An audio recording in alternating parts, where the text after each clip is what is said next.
Divine Comedy, Cary's translation, Hell *******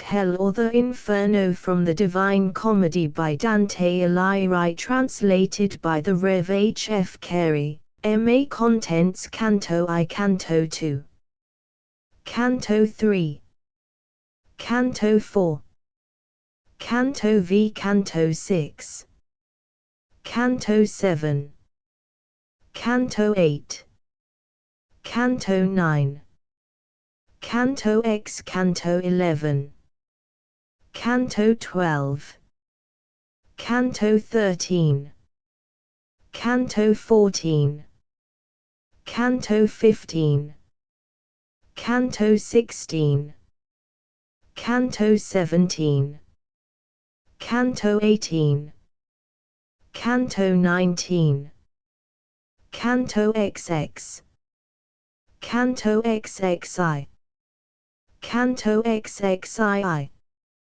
Canto 23, Canto XIV, Canto XXV, Canto XXVI, Canto XXVIII, Canto XXVIII, Canto XXVI, Canto XXX, Canto XXXI, Canto XXI, Canto XXXII, Canto XXV. Hell. Canto I. In the midway of this our mortal life, I found me in a gloomy wood, astray gone from the path direct, and to tell it were no easy task, how savage wild that forest, how robust and rough its growth, which to remember only, my dismay renews, in bitterness not far from death. Yet to discourse of what there good befell, all else will I relate discovered there. How first I entered it I scarce can say, such sleepy dullness in that instant weighed my senses down, when the true path I left, but when a mountain's foot I reached where closed the valley, that had pierced my heart with dread, I looked aloft, and saw his shoulders broad already vested with that planet's beam, who leads all wanderers safe through every way. Then was a little respite to the fear, that in my heart's recesses deep had lain, all of that night, so pitifully past and as a man, with difficult short breath, forespent with toiling, scapt from sea to shore, turns to the perilous wide waste, and stands at gaze, so my spirit, that yet failed struggling with terror, turned to view the straits, that none hath passed and lived My weary frame after short pause recomforted, again I journeyed on over that lonely steep, the hinder foot still firmer. Scarce the ascent began, when, lo! a panther, nimble, light, and covered with a speckled skin, appeared nor, when it saw me, vanished rather strove to check my onward going, that oft times with purpose to retrace my steps I turned The hour was morning's prime, and on his way aloft the sun ascended with those stars, that with him rose, when love divine first moved those its fair works, so that with joyous hope all things conspired to fill me, the gay skin of that swift animal, the matin dawn and the sweet season. Soon that joy was chased, and by new dread succeeded, when in view a lion came, 'gainst me, as it appeared with his head held aloft and hunger mad, that in the air was fear struck. A she-wolf was at his heels, who in her leanness seemed full of all wants, and many a land hath made disconsolate ere now. She with such fear o'erwhelmed me, at the sight of her appalled that of the height all hope I lost. As one, who with his gain elated, sees the time when all unwares is gone, he inwardly mourns with heart-griping anguish. Such was I, haunted by that fell beast, never at peace, who coming o'er against me, by degrees impelled me where the sun in silence rests. While to the lower space with backward step I fell, my ken discerned the form one of one, whose voice seemed faint through long disuse of speech. When him in that great desert I espied, have mercy on me, cried I out aloud, Spirit, or living man, whate'er thou be.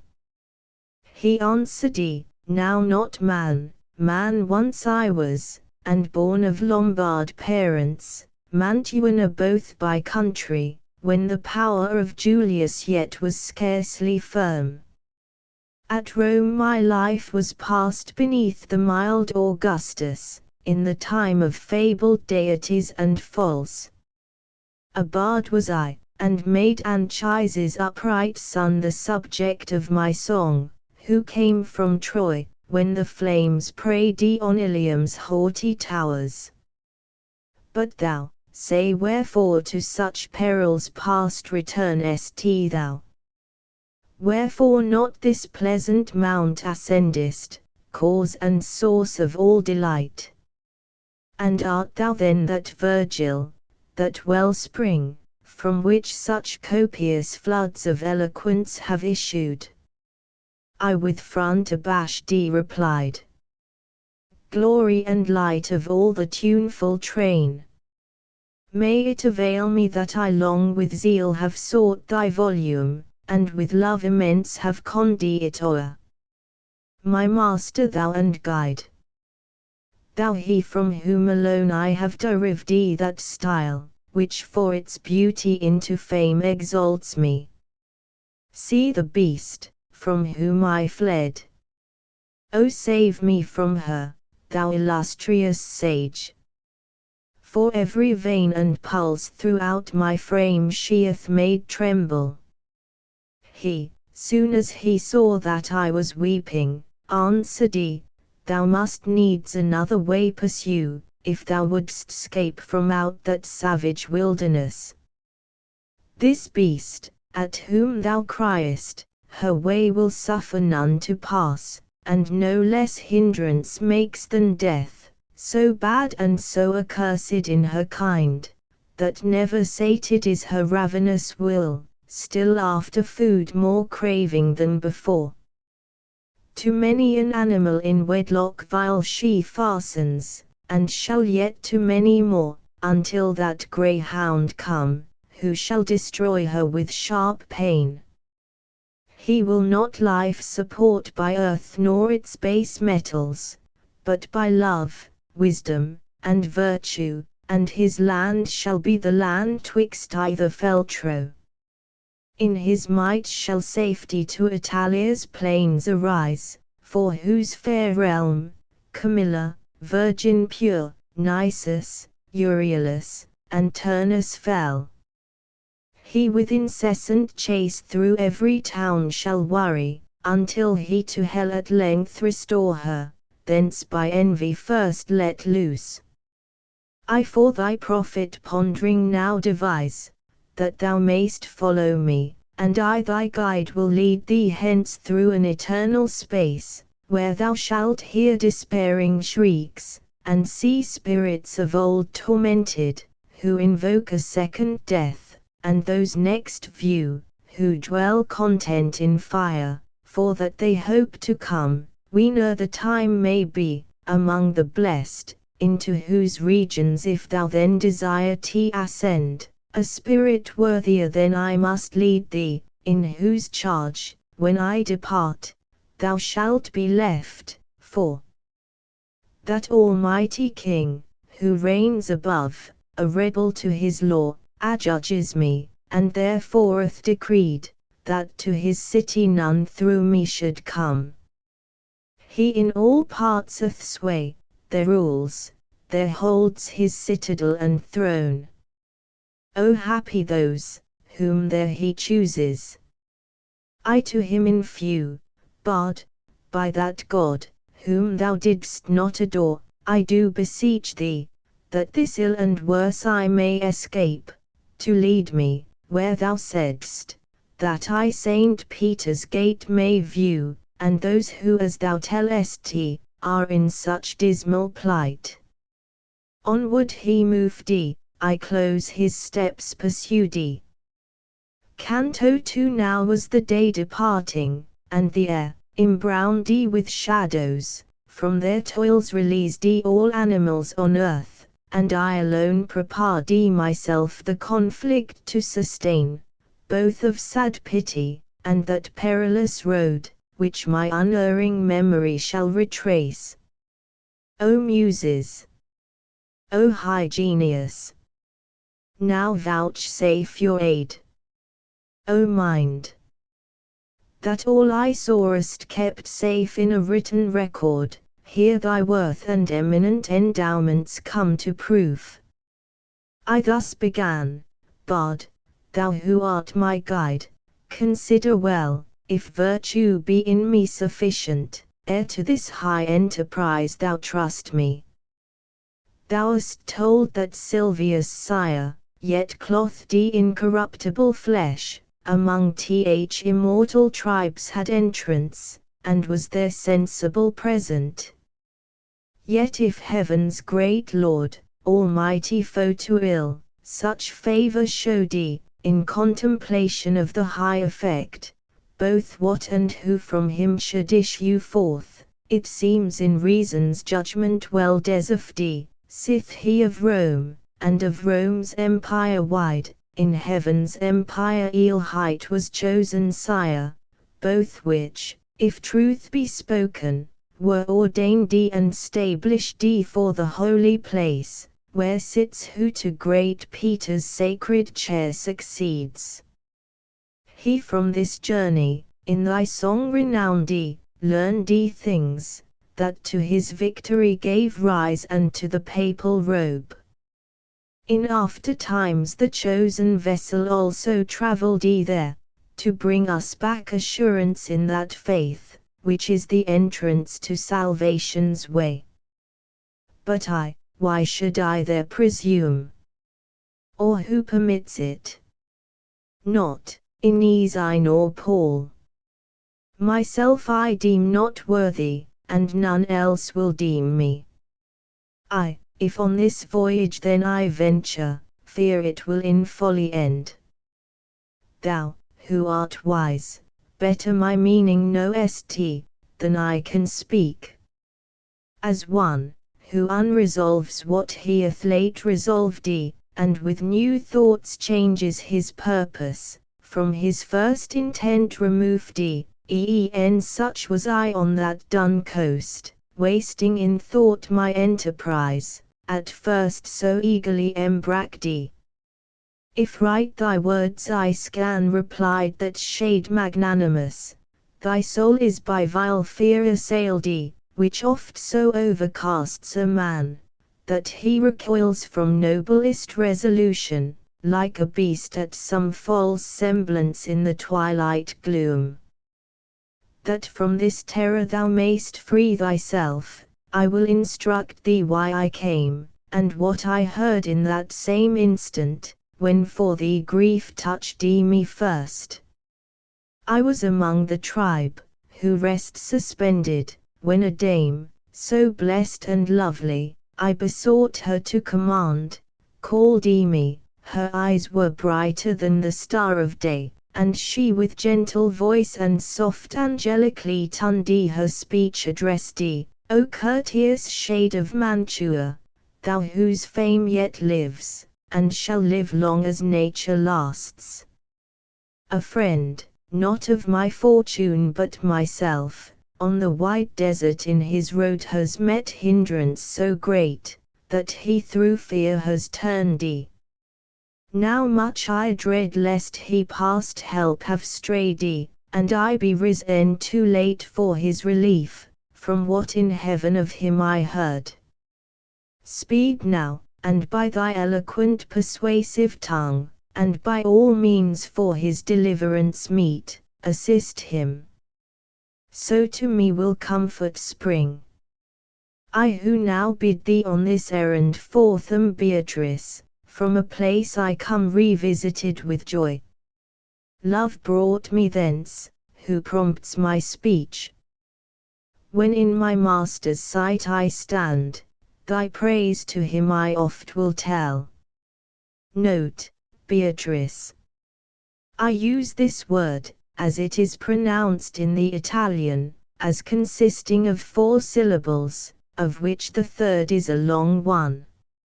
She then was silent, and I thus began, O Lady, by whose influence alone, mankind excels whatever is contained within that heaven which hath the smallest orb, so thy command delights me, that to obey, if it were done already, would seem late. No needest thou farther to speak thy will, yet tell the reason, why thou art not loath to leave that ample space, where to return thou burnest, for this centre here beneath. She then, since thou so deeply wouldst inquire, I will instruct thee briefly, why no dread hinders my entrance here. Those things alone are to be feared, whence evil may proceed, none else, for none are terrible beside. I am so framed by God, thanks to his grace, that any sufferance of your misery touches me not, nor flame of that fierce fire assails me. In high heaven a blessed dame besides, who mourns with such effectual grief that hindrance, which I send thee to remove, that God's stern judgment to her will inclines. To Lucia calling, her she thus bespake, now doth thy faithful servant need thy aid, and I commend him to thee. At her word sped Lucia, of all cruelty the foe, and coming to the place, where I abode seated with Rachel, her of ancient days, she thus addressed me, thou true praise of God. Beatrice, why is not thy succor lent to him, who so much loved thee, as to leave for thy sake all the multitude admires? Dost thou not hear how pitiful his wail, nor mark the death, which in the torrent flood, swole mightier than a sea, him struggling holds? Ne'er among men did any with such speed haste to their profit, flee from their annoy, as when these words were spoken, I came here, down from my blessed seat, trusting the force of thy pure eloquence, which thee, and all who well have marked it, into honor brings. When she had ended, her bright beaming eyes tearful she turned aside, whereat I felt redoubled zeal to serve thee. As she willed, thus am I come, I saved thee from the beast, who thy near way across the goodly mount prevented. What is this comes o'er thee then? Why dost thou hang back? Why in thy breast harbour vile fear? Why hast not courage there and noble daring? Since 3 maids so blessed thy safety plan, in the court of heaven, and so much certain good my words forebode. As flores, by the frosty air of night bent down and closed, when day has blanched their leaves, rise all unfolded on their spiry stems, so was my fainting vigour new rested, and to my heart such kindly courage ran, that I as one undaunted soon replied, O full of pity she, who undertook my succour, and thou kind who didst perform so soon her true behest. With such desire thou hast dispersed me to renew my voyage, that my first purpose fully is resumed. Lead on, one only will is in us both. Thou art my guide, my master thou, and Lord. So spake I, and when he had onward moved, I entered on the deep and woody way. Canto 3. Through me you pass into the city of woe, through me you pass into eternal pain, through me among the people lost for I. Justice the founder of my fabric moved to rear me was the task of power divine, supremest wisdom, and primeval love. Before me things create were none, save things eternal, and eternal I endure. All hope abandon ye who enter here. Such characters in colour dim I mark over a portal's lofty arch inscribed whereat I thus, Master, these words import hard meaning. He as one prepared replied, Here thou must all distrust behind thee leave, here be vile fear extinguished We are come where I have told thee we shall see the souls to misery doomed who intellectual good have lost. And when his hand he had stretched forth to mine, with pleasant looks, whence I was cheered into that secret place he led me on. Here sighs with lamentations and loud moans resounded through the air pierced by no star, that I wept at entering. Various tongues, horrible languages, outcries of woe, accents of anger, voices deep and hoarse, with hands together smote that swelled the sounds, made up a tumult, that forever whirls round through that air with solid darkness stained like to the sand that in the whirlwind flies. I then, with error yet encompassed cried, O Master! What is this I hear? What race are these, who seem so overcome with woe? He thus to me, This miserable fate suffer the wretched souls of those, who lived without or praise or blame, with that ill band of angels mixed who nor rebellious proved nor yet were true to God, but for themselves were only.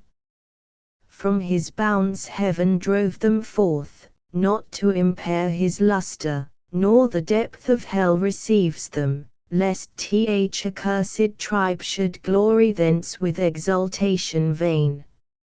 I then, Master, what doth aggrieve them thus, that they lament so loud?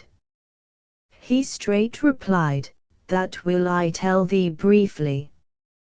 These of death no hope may entertain, and their blind life so meanly passes, that all other lots they envy. Fame of them the world doth none, nor suffers, mercy and justice scorn them both. Speak not of them, but look, and pass them by.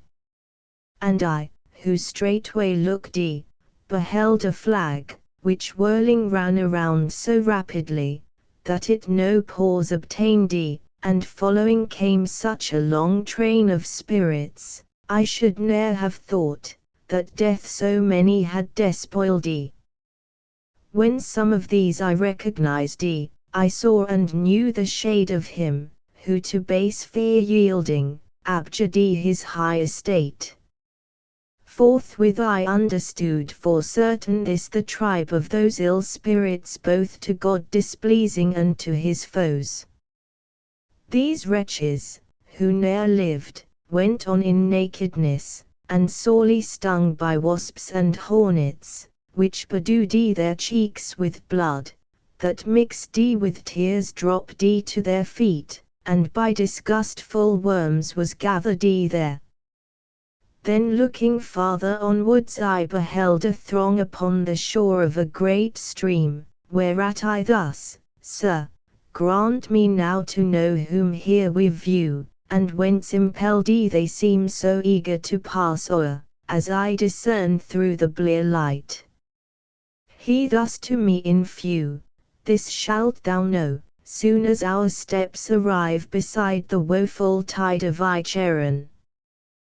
Then with eyes downward cast and filled with shame, fearing my words offensive to his ear, till we had reached the river, I from speech abstained.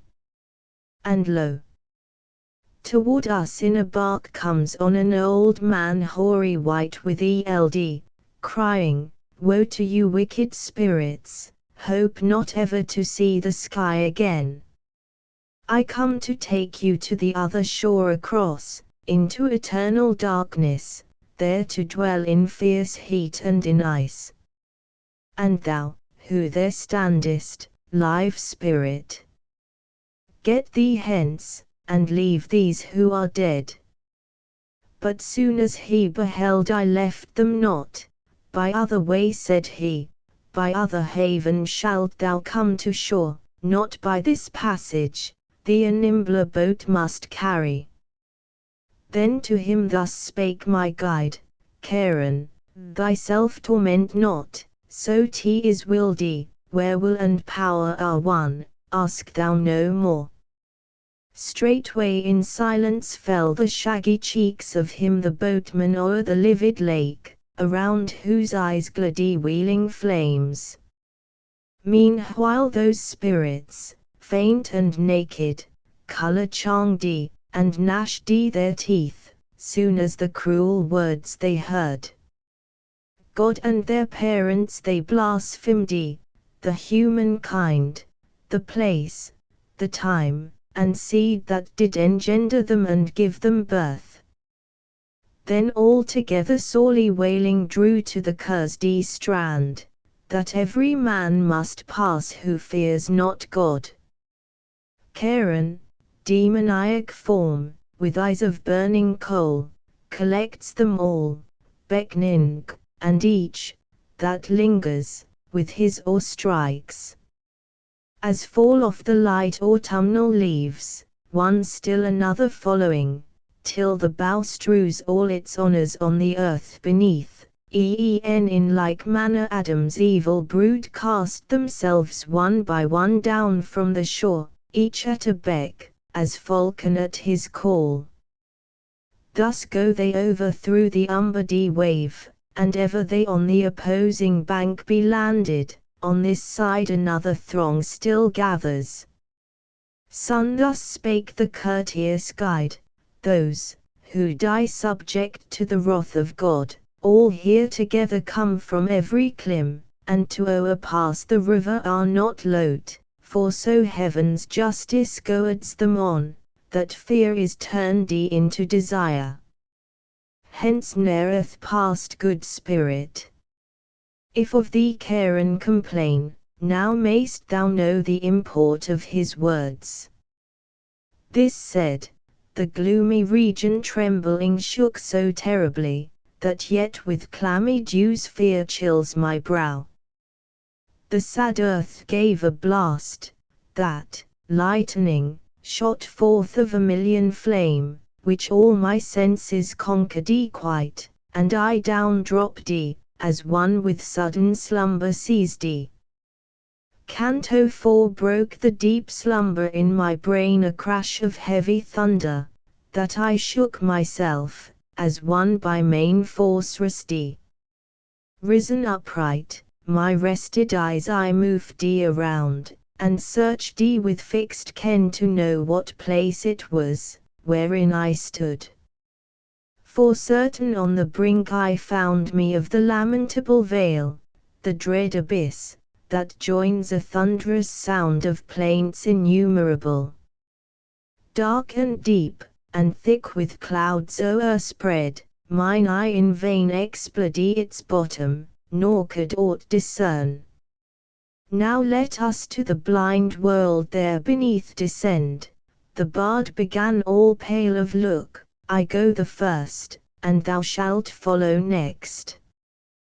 Then I his altered hue perceiving, thus, how may I speed, if thou yieldest to dread, who still art wont to comfort me in doubt. He then, the anguish of that race below with pity stains my cheek, which thou for fear mistakest. Let us on. Our length of way urges to haste. Onward, this said, he moved and entering led me with him on the bounds of the first circle, that surrounds th abyss. Here, as mine ear could note, no plaint was heard except of sighs, that made th eternal air tremble, not caused by tortures, but from grief felt by those multitudes, many and vast, of men, women, and infants. Then to me the gentle guide, inquirest thou not what spirits are these, which thou beholdest? Ere thou pass farther, I would thou know, that these of sin were blameless, and if aught they merited, it profits not, since baptism was not theirs, the portal to thy faith. If they before the gospel lived they served not God aright, and among such am I. For these defects, and for no other evil, we are lost, only so far afflicted, that we live desiring without hope. So grief assailed my heart at hearing this, for well I knew suspended in that limbo many a soul of mighty worth. O tell me, sire revered, tell me, my master. I began through wish of full assurance in that holy faith, which vanquishes all error, say, did he err any, or through his own or others' merit, come forth from thence, whom afterward was blessed? Piercing the secret purport of my speech, he answered, I was new to that estate, when I beheld a puissant one arrive amongst us, with victorious trophy crowned. He forth the shade of our first parent drew, Abel his child, and Noah righteous man, of Moses lawgiver for faith approved, of patriarch Abraham, and David king, Israel with his sire and with his sons, nor without Rachel whom so hard he won, and others many more, whom he to bliss exalted. Before these, be thou assured, no spirit of humankind was ever saved. We, while he spake, seized not our onward road, still passing through the wood, for so I name those spirits thick beset. We were not far on this side from the summit, when I kenned a flame, that o'er the darkened hemisphere prevailing shined. Yet we a little space were distant, not so far but I in part discovered that a tribe in honor high that place possessed. O thou, who every art and science valuest, who are these, that boast such honor, separate from all the rest? He answered, the renown of their great names that echoes through your world above, acquires favor in heaven, which holds them thus advanced. Meantime a voice I heard, honor the bard sublime, his shade returns that left us late.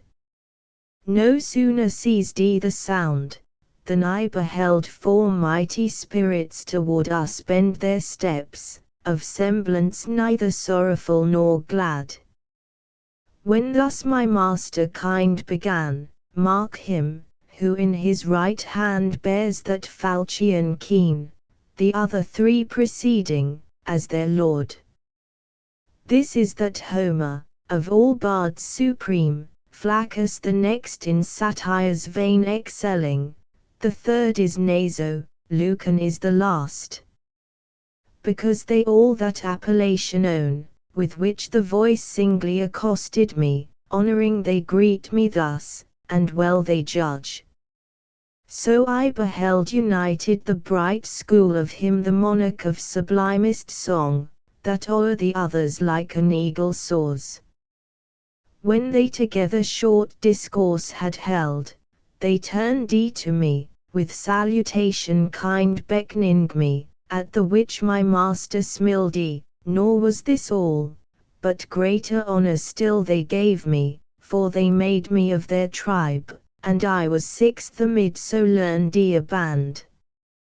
far as the luminous beacon on we passed speaking of matters, then befitting well to speak, now fitter left untold.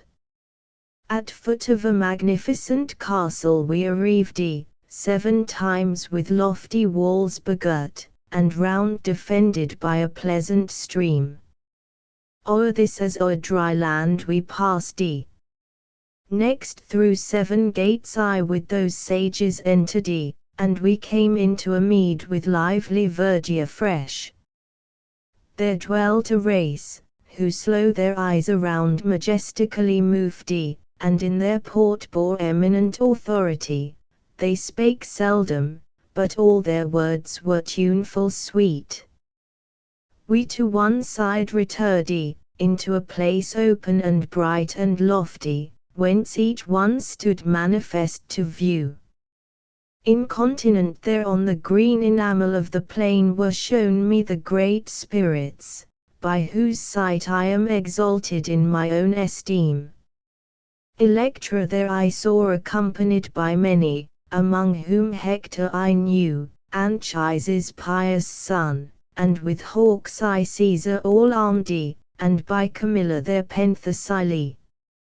On the other side old King Latinus, seated by his child Lavinia, and that Brutus I beheld, who Tarquin chased, Luretia, Cato's wife Marcia, with Julia and Cornelia there, and sole apart retirred, the Soldan fierce. Then when a little more I rayed my brow, I spied the master of the sapient throng, seated amid the philosophic train. Him all admire, all pay him reverence due.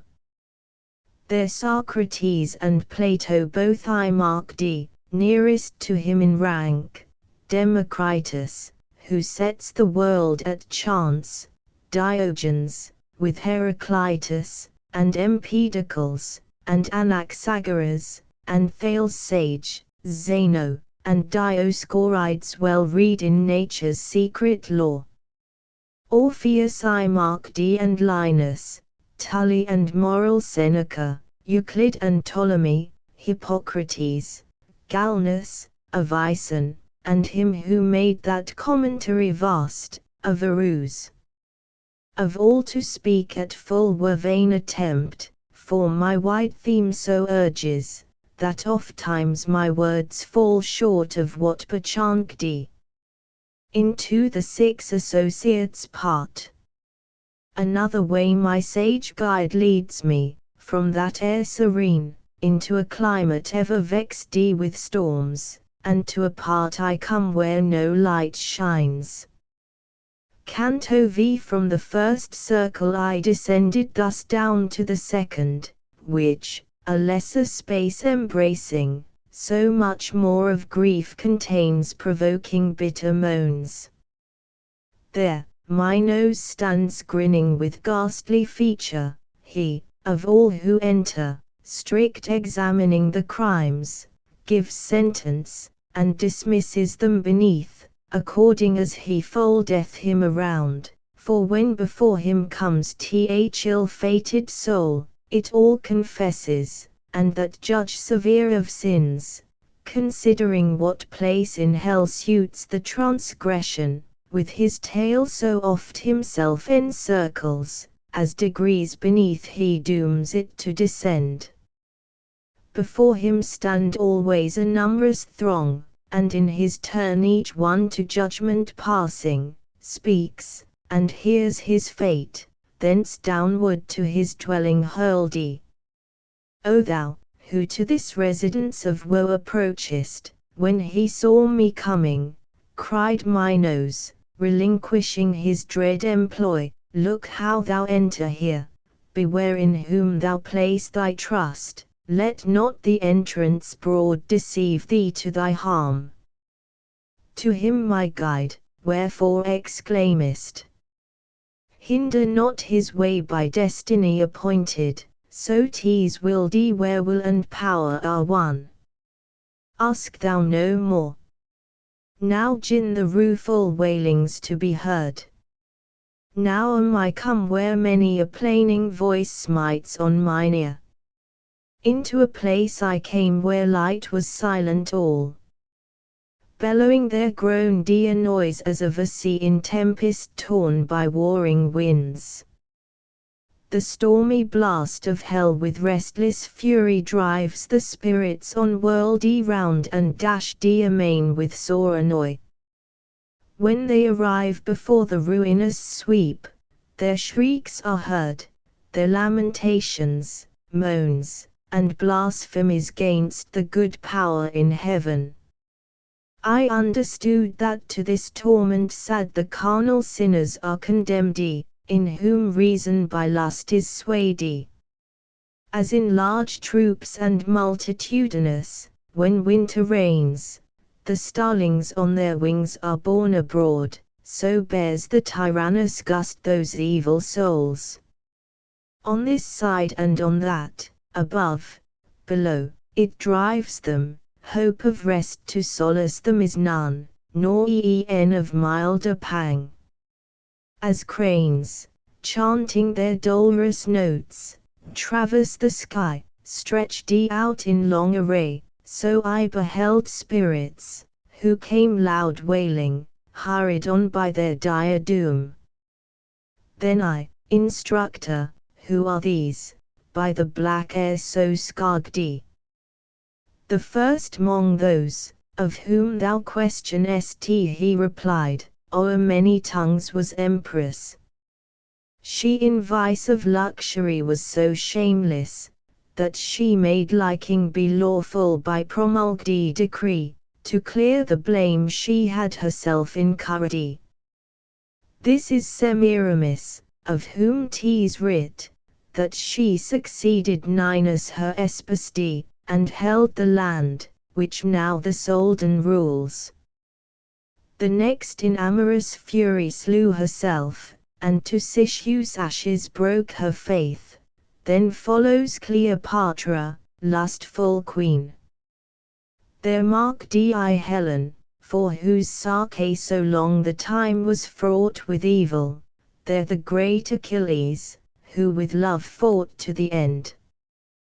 Paris I saw, and Tristan, and beside 1,000 more he showed me, and by name pointed them out, whom love bereaved of life. When I had heard my sage instructor name those dames and knights of antique days, o'erpowered by pity, well nigh in amaze my mind was lost, and I began, Bard, willingly I would address those two together coming, which seem so light before the wind. He thus, note thou, when nearer they to us approach. Then by that love which carries them along, entreat, and they will come. Soon as the wind swayed them toward us, I thus framed my speech, O wearied spirits, come, and hold discourse with us, if by none else restrained. As doves by fond desire invited, on wide wings and firm, to their sweet nest returning home, cleave the air, wafted by their will along, thus issued from that troop, where Dido ranks, they through the ill air speeding, with such force my cry prevailed by strong affection urged. O gracious creature and benign, who goest visiting, through this element obscure, us, who the world with bloody stain imbrued, if for a friend the king of all we owned, our prayer to him should for thy peace arise, since thou hast pity on our evil plight. Whatsoe'er to hear or to discourse it pleases thee, that will we hear, of that freely with thee discourse, while ere the wind, as now, is mute. The land, that gave me birth, is situate on the coast, where Po descends to rest in ocean with his sequent streams.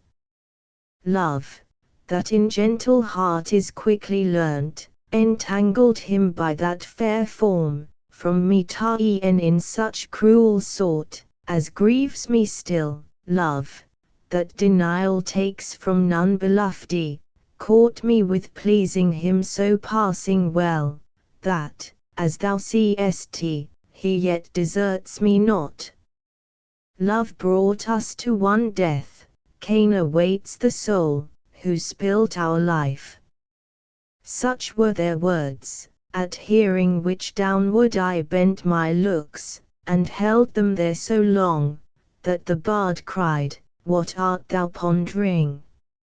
I in answer thus, "Alas, by what sweet thoughts, what fond desire must they at length to that ill pass have reached?" Then turning, I to them my speech addressed, and thus began, "Francesca, your sad fate even to tears my grief and pity moves. But tell me, in the time of your sweet sighs, by what, and how love granted, that ye knew your yet uncertain wishes?" She replied, "No greater grief than to remember days of joy, when Miss R.Y. is at hand. That kens thy learned instructor. Yet so eagerly if thou art bent to know the primal root, from whence our love gat being, I will do, as one, who weeps and tells his tale. One day for our delight we read of Lancelot, how him love thralled. Alone we were, and no suspicion near us. Ofttimes by that reading our eyes were drawn together, and the hue fled from our altered cheek. But at one point alone we fell. When of that smile we read, the wished smile, rapturously kissed by one so deep in love, then he, who ne'er from me shall separate, at once my lips all trembling kissed. The book and writer both were love's purveyors. In its leaves that day we read no more. While thus one spirit spake, the other wailed so sorely, that heart-struck I through compassion fainting, seemed not far from death, and like a corpse fell to the ground. Canto 6. My sense reviving, that Iruhile had drooped with pity for the kindred shades, whence grief o'ercame me wholly, straight around I see new torments, new tormented souls, which way soe'er I move, or turn, or bend my sight. In the third circle I arrive, of shows ceaseless, accursed, heavy, and cold, unchanged forever, both in kind and in degree. Large hail, discoloured water, sleety floor through the dun midnight air streamed down amain, stank all the land whereon that tempest fell. Cerberus, cruel monster, fierce and strange, through his wide threefold throat barks as a dog over the multitude immersed beneath. His eyes glare crimson, black his unctuous beard, his belly large, and clawed the hands, with which he tears the spirits, flays them, and their limbs piecemeal disparts. Howling there spread, as curs, under the rainy deluge, with one side the other screening, oft they roll them round, a wretched, godless crew.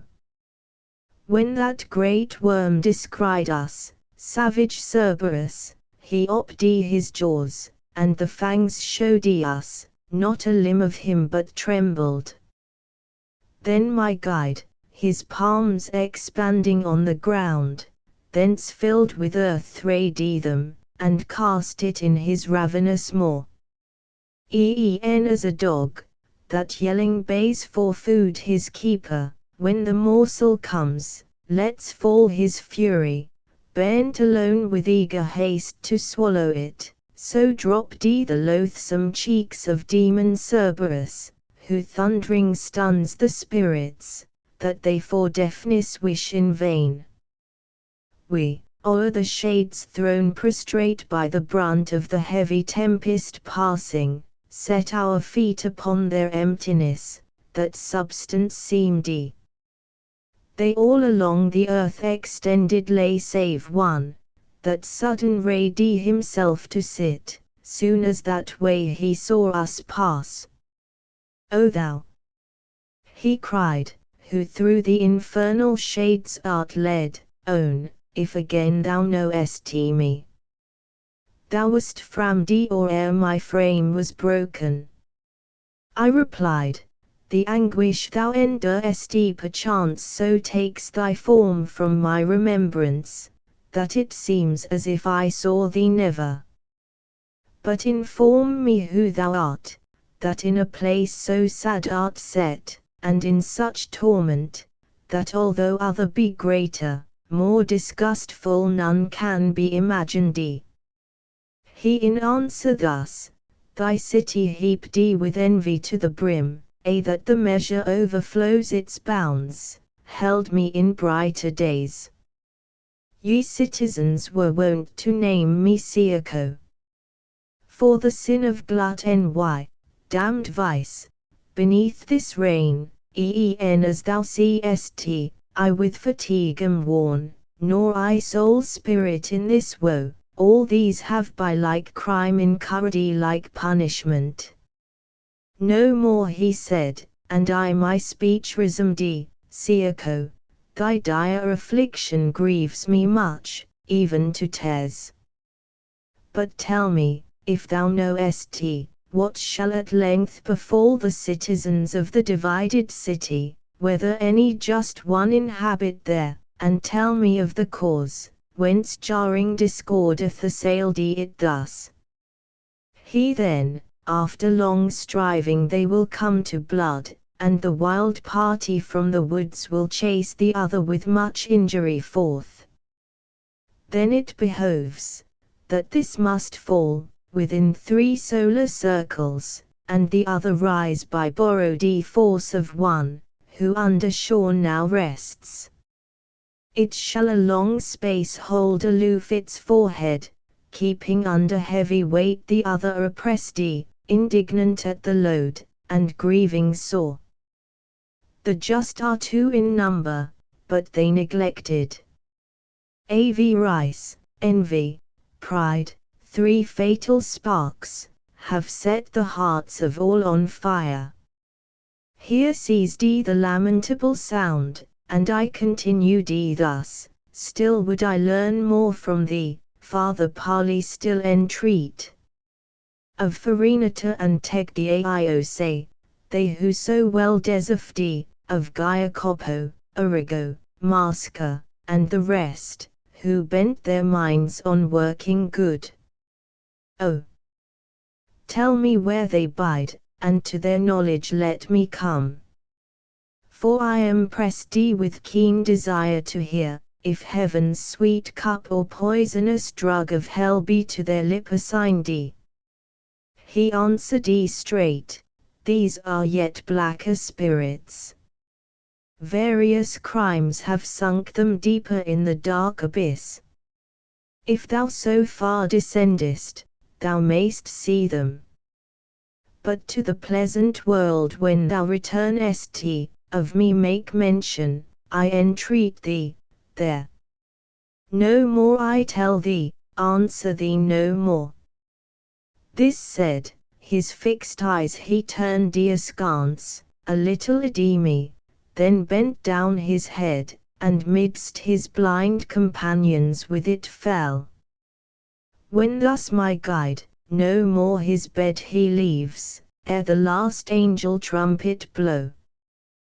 The power adverse to these shall then in glory come, each one forthwith to his sad tomb repair, resume his fleshly vesture and his form, and hear the eternal doom re-echoing rend the vault. So passed we through that mixture foul of spirits and rain, with tardy steps, meanwhile touching, though slightly, on the life to come. For thus I questioned, shall these tortures, sir, when the great sentence passes, be increased, or mitigated, or as now severe. He then consult thy knowledge, that decides that as each thing to more perfection grows, it feels more sensibly both good and pain. Though ne'er to true perfection may arrive this race accursed, yet nearer then than now they shall approach it. Compassing that path circuitous we journeyed, and discourse much more than I relate between us past, till at the point, where the steps led below, arrived, there Plutus, the great foe, we found.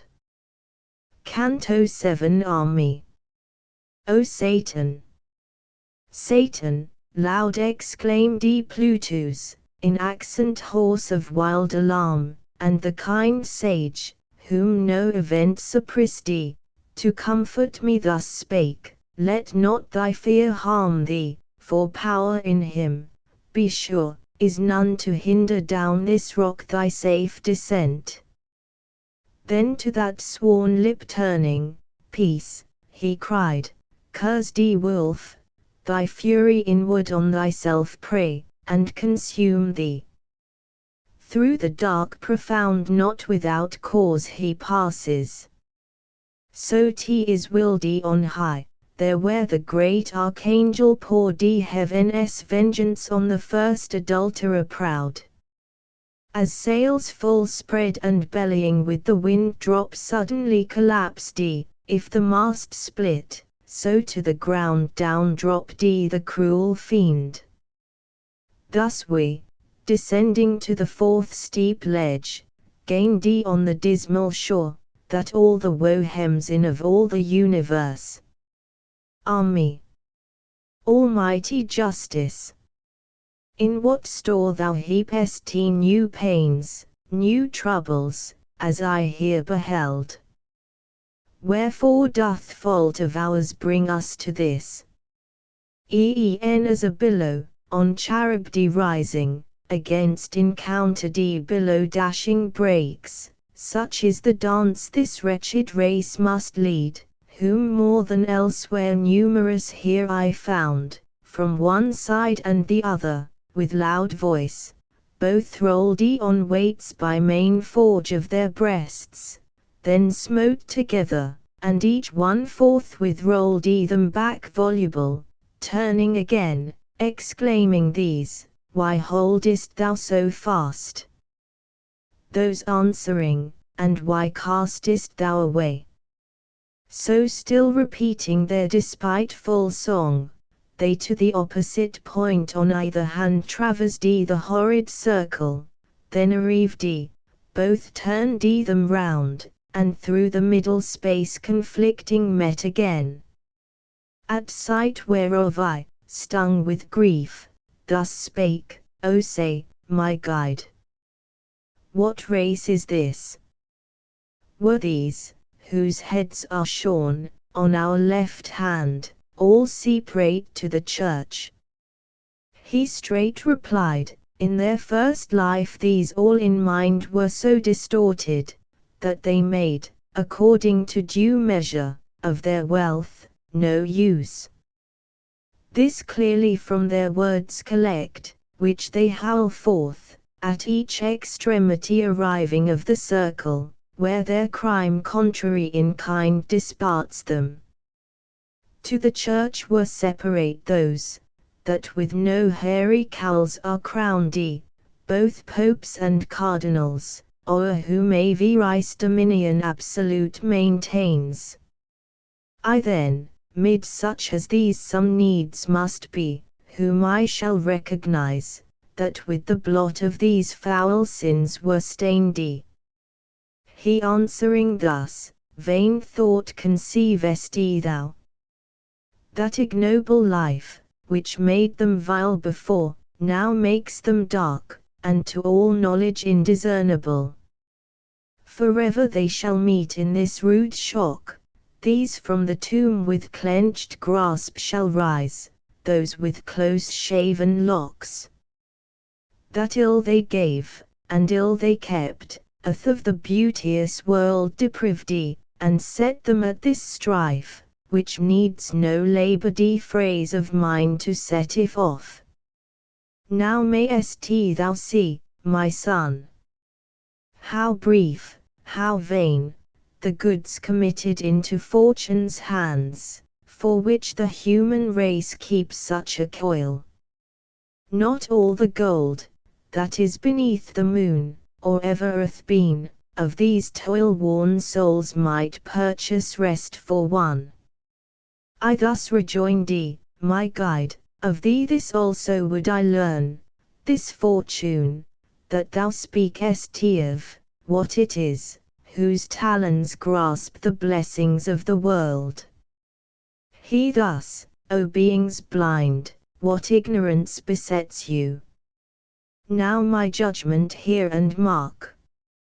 He, whose transcendent wisdom passes all, the heavens creating, gave them ruling powers to guide them, so that each part shines to each, their light in equal distribution poured.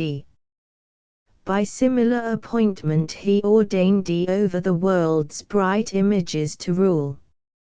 Superintendents of a guiding hand and general minister, which at due time may change the empty vantages of life from race to race, from one to other's blood, beyond prevention of man's wisest care, wherefore one nation rises into sway, another languishes, as her will decrees, from us concealed, as in the grass the serpent train.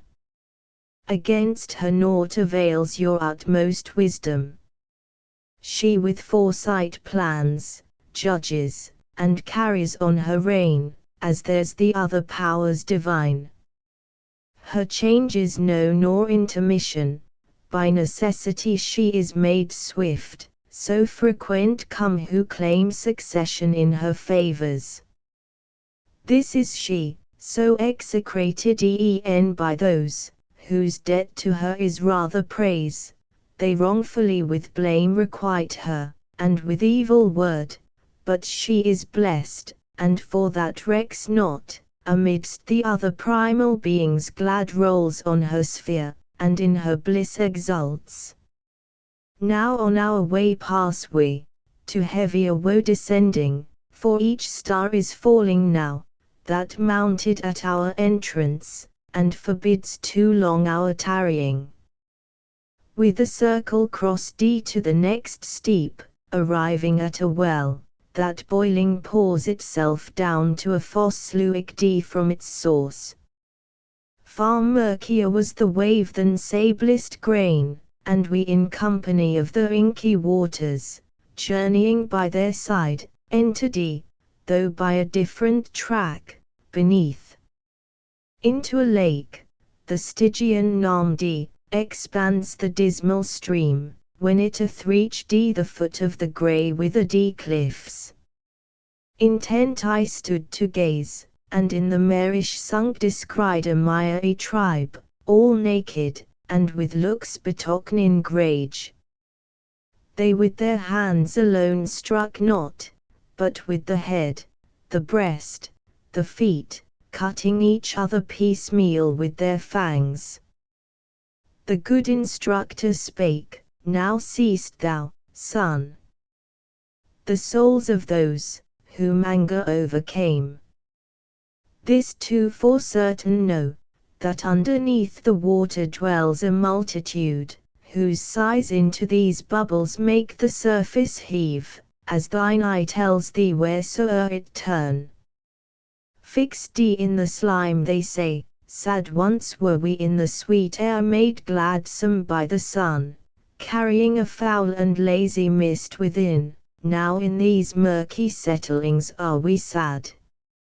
Such dolorous strain they gurgle in their throats, but word distinct can utter none. Our route thus compassed we, a segment widely stretched between the dry embankment, and the core of the loath pool, turning meanwhile our eyes downward on those who gulped its muddy lees, nor stopped till to a tower's low base we came.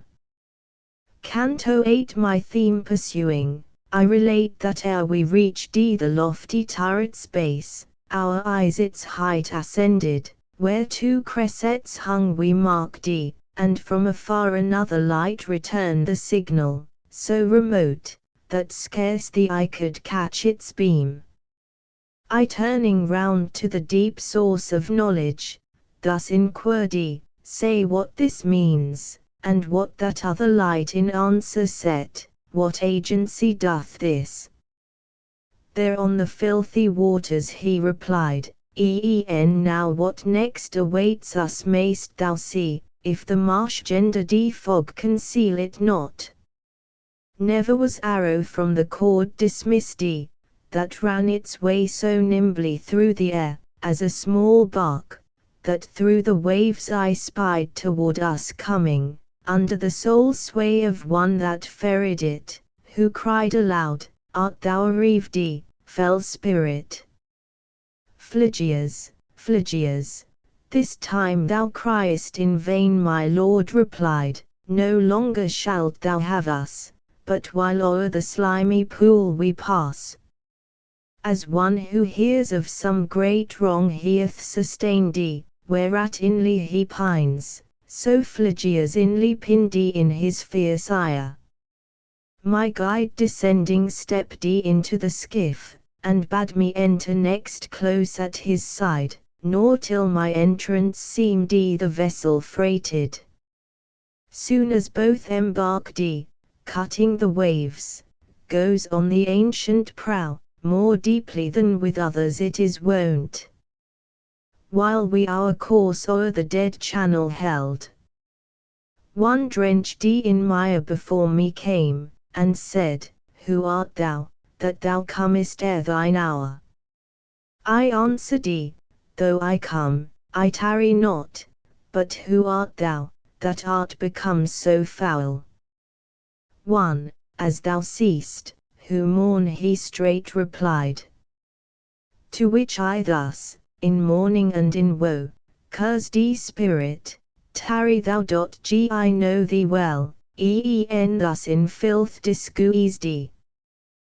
Then stretched he forth hands to the bark, whereof my teacher sage aware, thrusting him back, away, down there, to the other dogs, then, with his arms my neck encircling, kissed my cheek, and spake, O soul justly disdainful, blessed was she in whom thou was conceived. He in the world was one for arrogance noted, to his memory no virtue lends its luster, even so here is his shadow furious. There above how many now hold themselves mighty kings who here like swine shall wallow in the mire, leaving behind them horrible dispraise. I then, master, him fain would I behold whelmed in these dregs, before we quit the lake. He thus, or ever to thy view the shore be offered, satisfied shall be that wish, which well deserves completion. Scarce his words were ended, when I saw the miry tribes set on him with such violence, that yet for that render I thanks to God and praise to Filippo Argenti cried they all, and on himself the moody Florentine turned his avenging fangs. Him here we left, nor speak I of him more. But on mine ear sudden a sound of lamentation smote, whereat mine eye unbody I sent abroad. And thus the good instructor, now, my son, draws near the city, that of Dis is named, with its grave denizens, a mighty throng. I thus, the minarets already, sir, their certs in the valley I descry, gleaming vermilion, as if they from fire had issued. He replied, Eternal fire, that inward burns, shows them with ruddy flame illumined, as in this nether hell thou seest.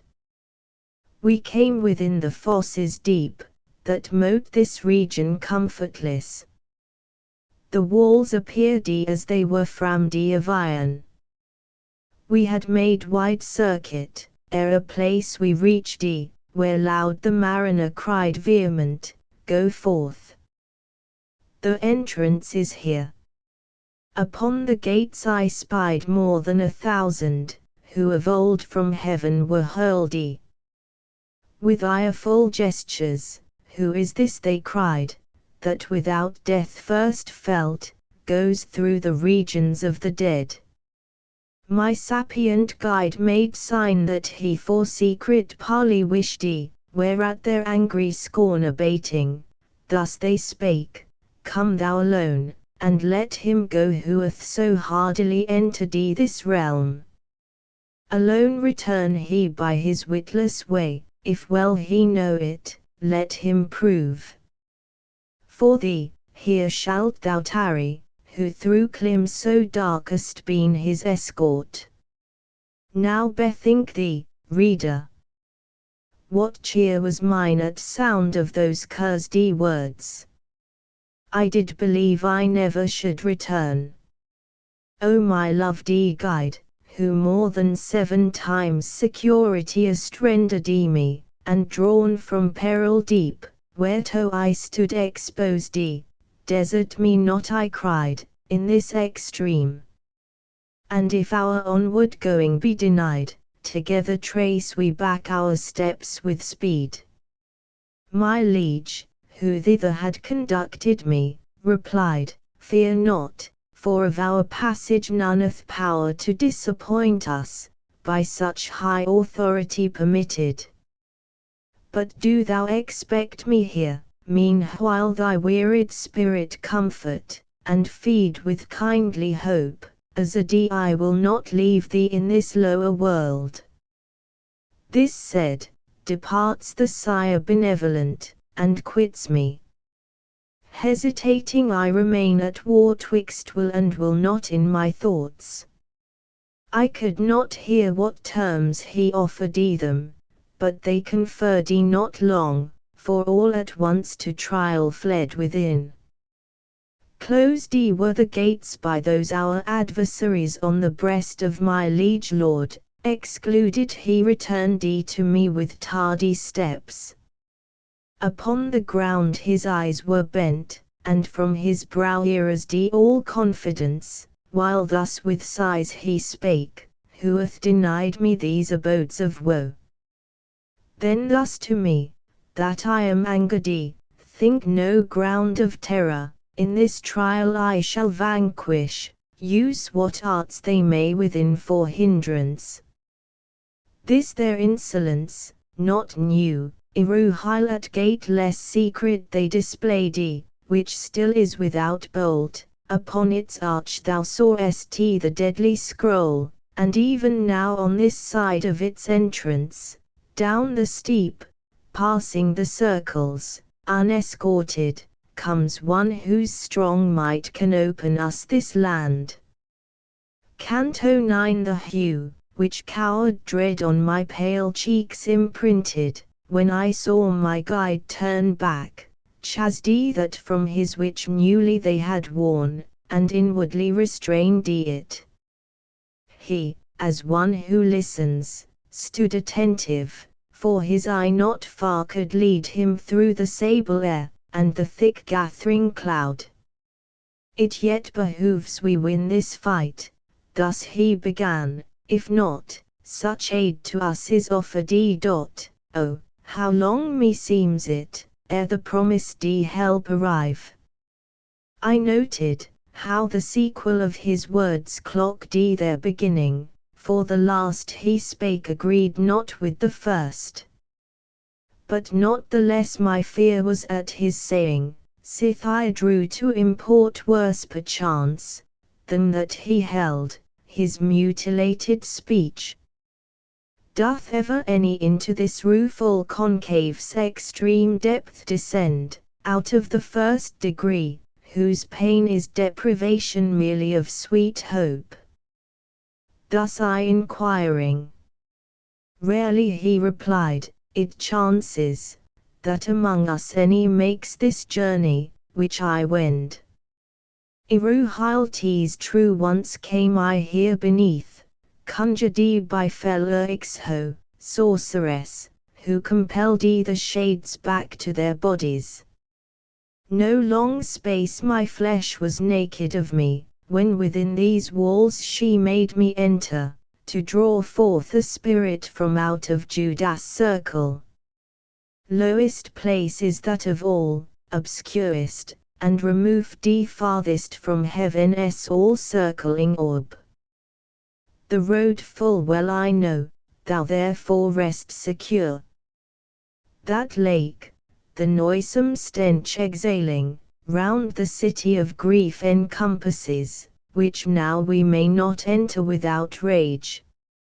Yet more he added, but I hold it not in mind, for that mine eye toward the lofty tower had drawn me wholly, to its burning top.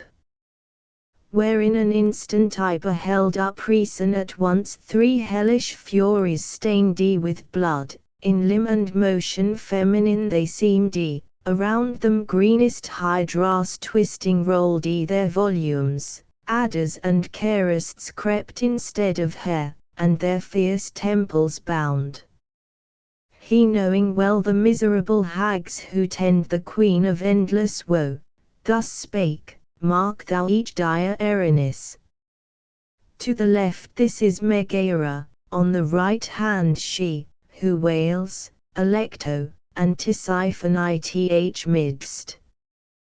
This said, in silence he remained their breast they each one clawing tore, themselves smote with their palms, and such shrill clamour raised, that to the bard I clung, suspicion bound. Hasten Medusa, so to adamant him shall we change, all looking down exclaimed when by Theseus might assailed we took no ill revenge.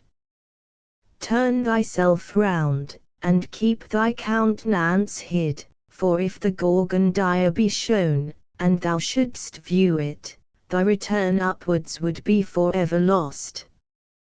This said, himself my gentle master turned me round, nor trusted he my hands, but with his own he also hid me.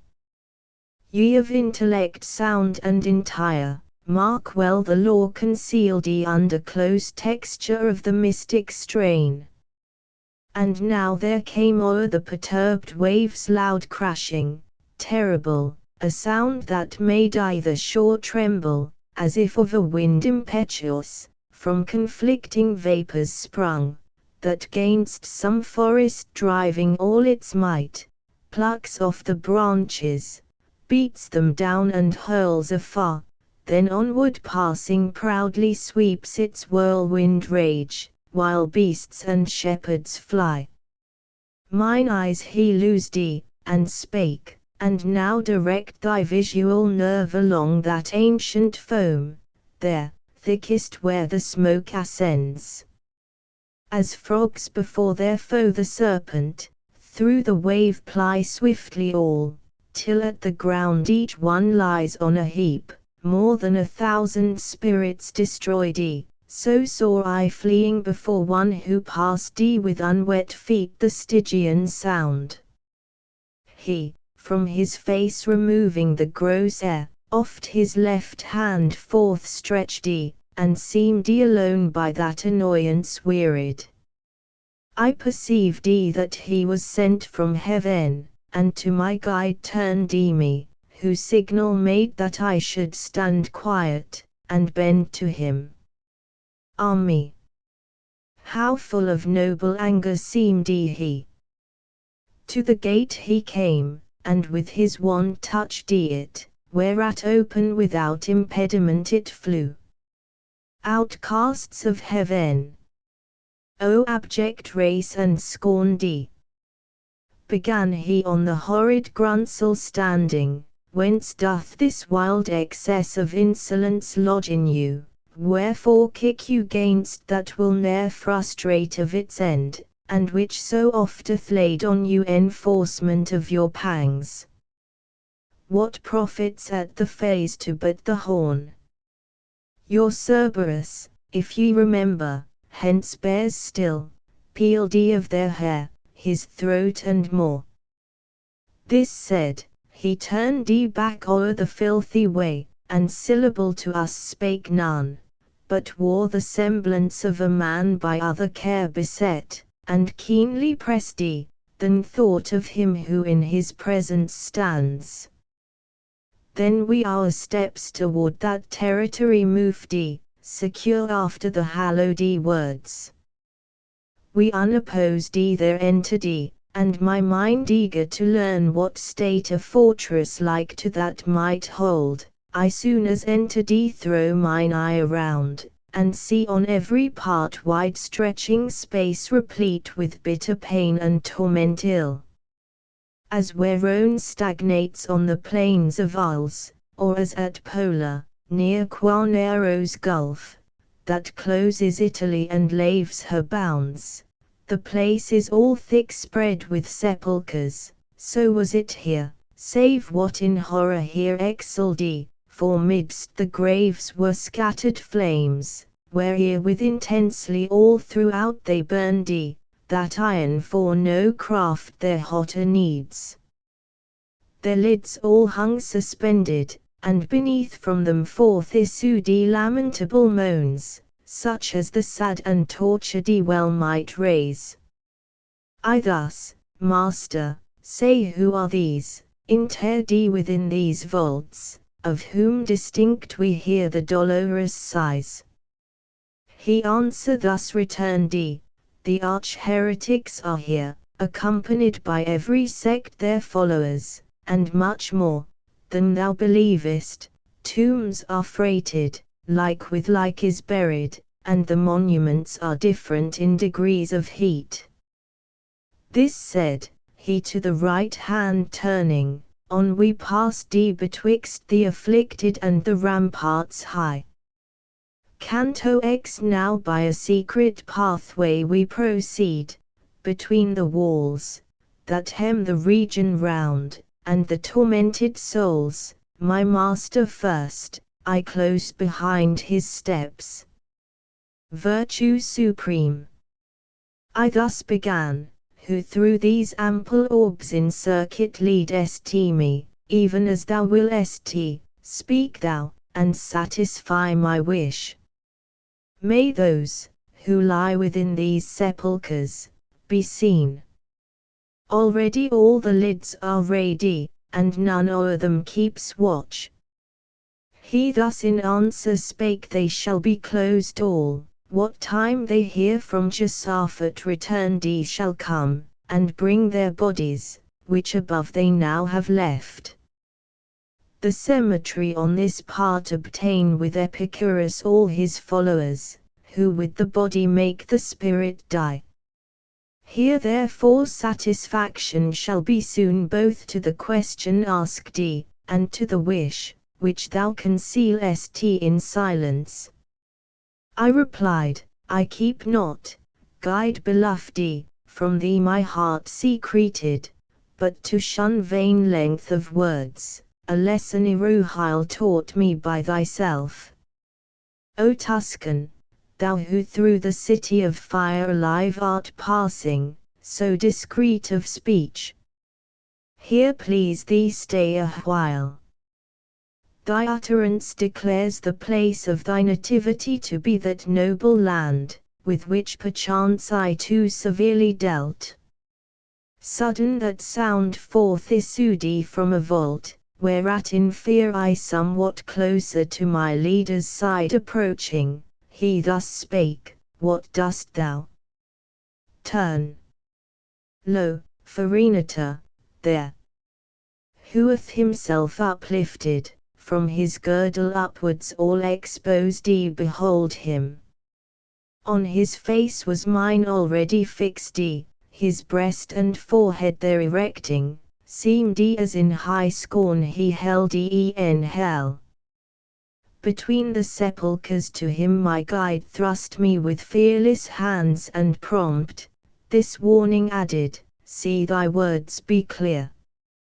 He, soon as there I stood at the tomb's foot, me a space, then in disdainful mood addressed me, say, what ancestors were thine?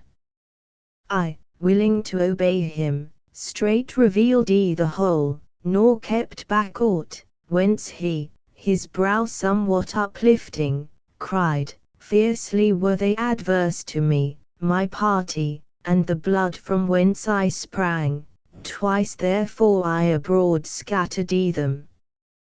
Though driven out, yet they each time from all parts answered I, returned an art which yours have shown, they are not skilled to learn. Then, peering forth from the unclosed jaw, rose from his side a shade, high as the chin, leaning, methought, upon its knees upraised.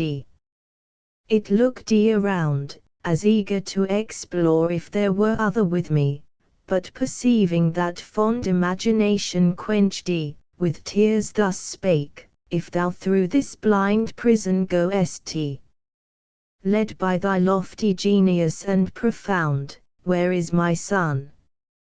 And wherefore not with thee? I straight replied, not of myself I come, by him, who there expects me, through this clim conducted, whom perchance Guido thy son had in contempt. Already had his words and mode of punishment read me his name, whence I so fully answered. He at once exclaimed, upstarting, how, saidst thou he had no longer lives he? Strikes not on his eye the blessed daylight. Then of some delay I made ere my reply aware, down fell supine, not after forth appeared he more. Meanwhile the other, great of soul, near whom I yet was stationed, changed not countenance stern, nor moved the neck, nor bent his ribbed side. And if continuing the first discourse, they in this art he cried, small skill have shown, that doth torment me more than this bed. But not yet 50 times shall be relummed her aspect, who reigns here queen of this realm, ere thou shalt know the full weight of that art. So to the pleasant world mayst thou return, as thou shalt tell me, why in all their laws, against my kin this people is so fell. The slaughter and great havoc I replied, that colored Arbia's flood with crimson stain, to these impute, that in our hallowed dome such orisons ascend. Sighing he shook the head, then thus resumed, in that affray I stood not singly, nor without just cause assuredly should with the rest have stirred, but singly there I stood, when by consent of all, Florence had to the ground been razed, the one who openly forbarred the deed. So may thy lineage find at last repose. I thus adjured him, as thou solve this knot, which now involves my mind. If right I hear, ye seem to view beforehand, that which time leads with him, of the present uninformed. We view, as one who hath an evil sight he answered, plainly, objects far remote, so much of his large splendour yet imparts the almighty ruler, but when they approach or actually exist, our intellect then wholly fails, nor of your human state except what others bring us know we ought. Hence therefore mayst thou understand, that all our knowledge in that instant shall expire, when on futurity the portals close. Then conscious of my fault, and by remorse smitten, I added thus, now shalt thou say to him there fallen, that his offspring still is to the living joined, and bid him know, that if from answer silent I abstained, 'twas that my thought was occupied intent upon that error, which thy help hath solved. But now my master summoning me back I heard, and with more eager haste besought the spirit to inform me, who with him partook his lot.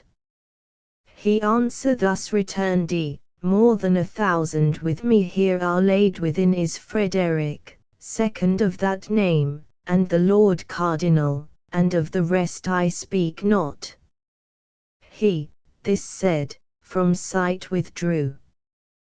But I my steps towards the ancient bard reverting, ruminated on the words betokening me such ill. Onward he moved and thus in going questioned whence the amaze that holds thy senses rapt.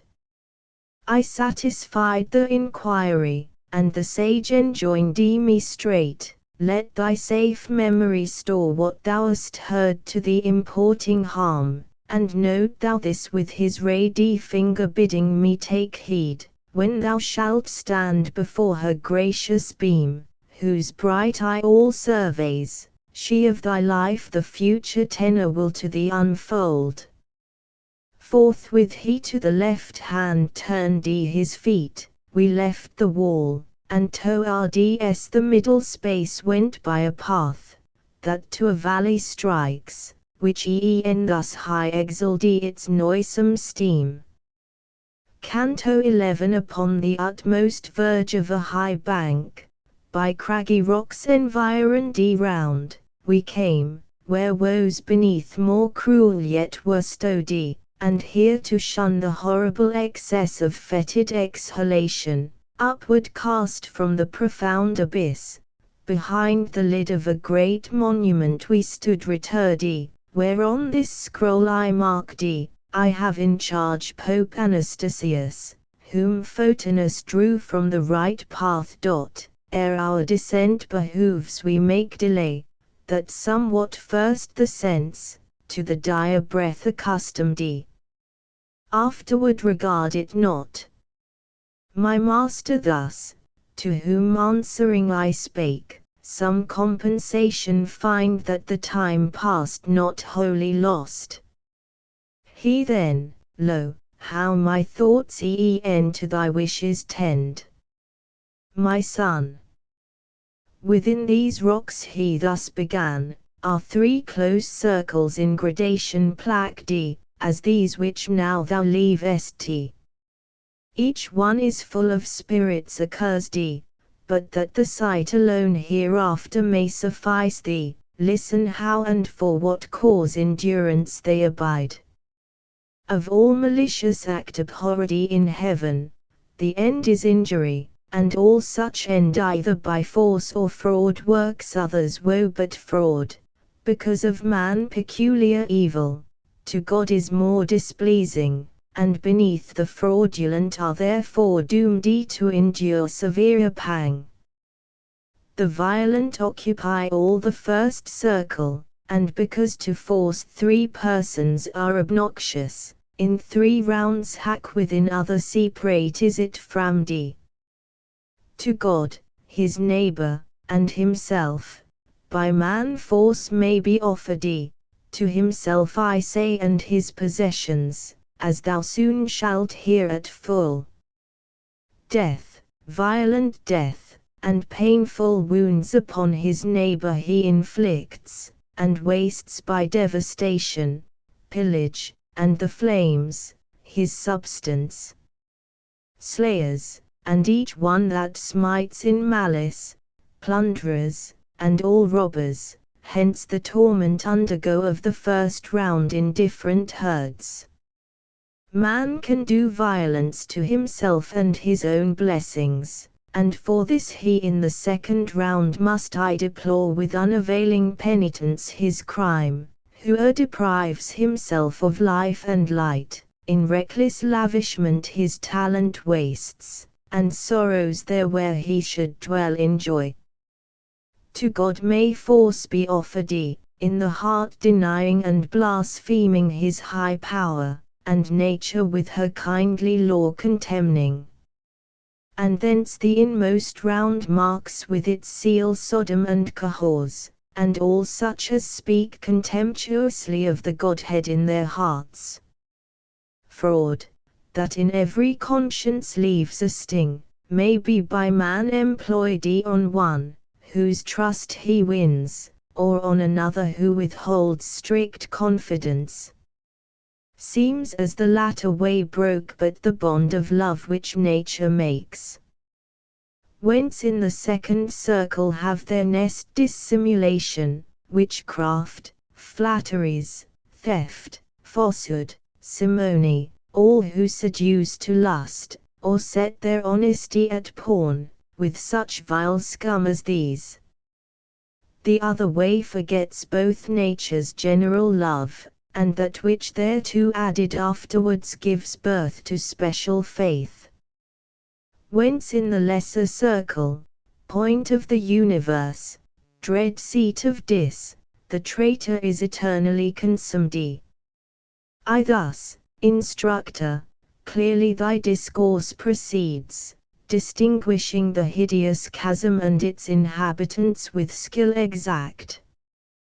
But tell me this, they of the dull, fat pool, whom the rain beats, or whom the tempest drives, or who with tongues so fierce conflicting meet, wherefore within the city fire illumed are not these punished, if God's wrath be on them? And if it be not, wherefore in such guise are they condemned? He answer thus returned, wherefore in dotage wanders thus thy mind, not so accustomed, or what other thoughts possess it? Dwell not in thy memory the words, wherein thy ethic page describes 3 dispositions adverse to heaven's will, incontinence, malice, and mad brutishness, and how incontinence the least offends God, and least guilt incurs. If well thou note this judgment, and remember who they are, without these walls to vain repentance doomed, thou shalt discern why they apart are plagued from these fell spirits, and less wreakful pours justice divine on them its vengeance down. O Son, who healest all imperfect sight, thou so contentest me, when thou solvest my doubt, that ignorance not less than knowledge charms. Yet somewhat turn thee back I in these words continued, where thou saidst, that usury offends celestial goodness, and this not perplexed unravel. He thus made reply, philosophy, to an attentive ear, clearly points out, not in one part alone, how imitative nature takes her course from the celestial mind and from its art, and where her laws the stager it unfolds, not many leaves scanned o'er, observing well thou shalt discover, that your art on her obsequious follows, as the learner treads in his instructor's step, so that your art deserves the name of second in descent from God. These two, if thou recall to mind creation's holy book, from the beginning were the right source of life and excellence to humankind. But in another path the usurer walks, and nature in herself and in her follower thus he sets at naught, placing elsewhere his hope. But follow now my steps on forward journey bent, for now the Pisces play with undulating glance along the horizon, and the wane lies all o'er the northwest, and onward there a space is our steep passage down the rocky height. Canto 12. The place where to descend the precipice we came, was rough as a Alp, and on its verge such object lay, as every eye would shun.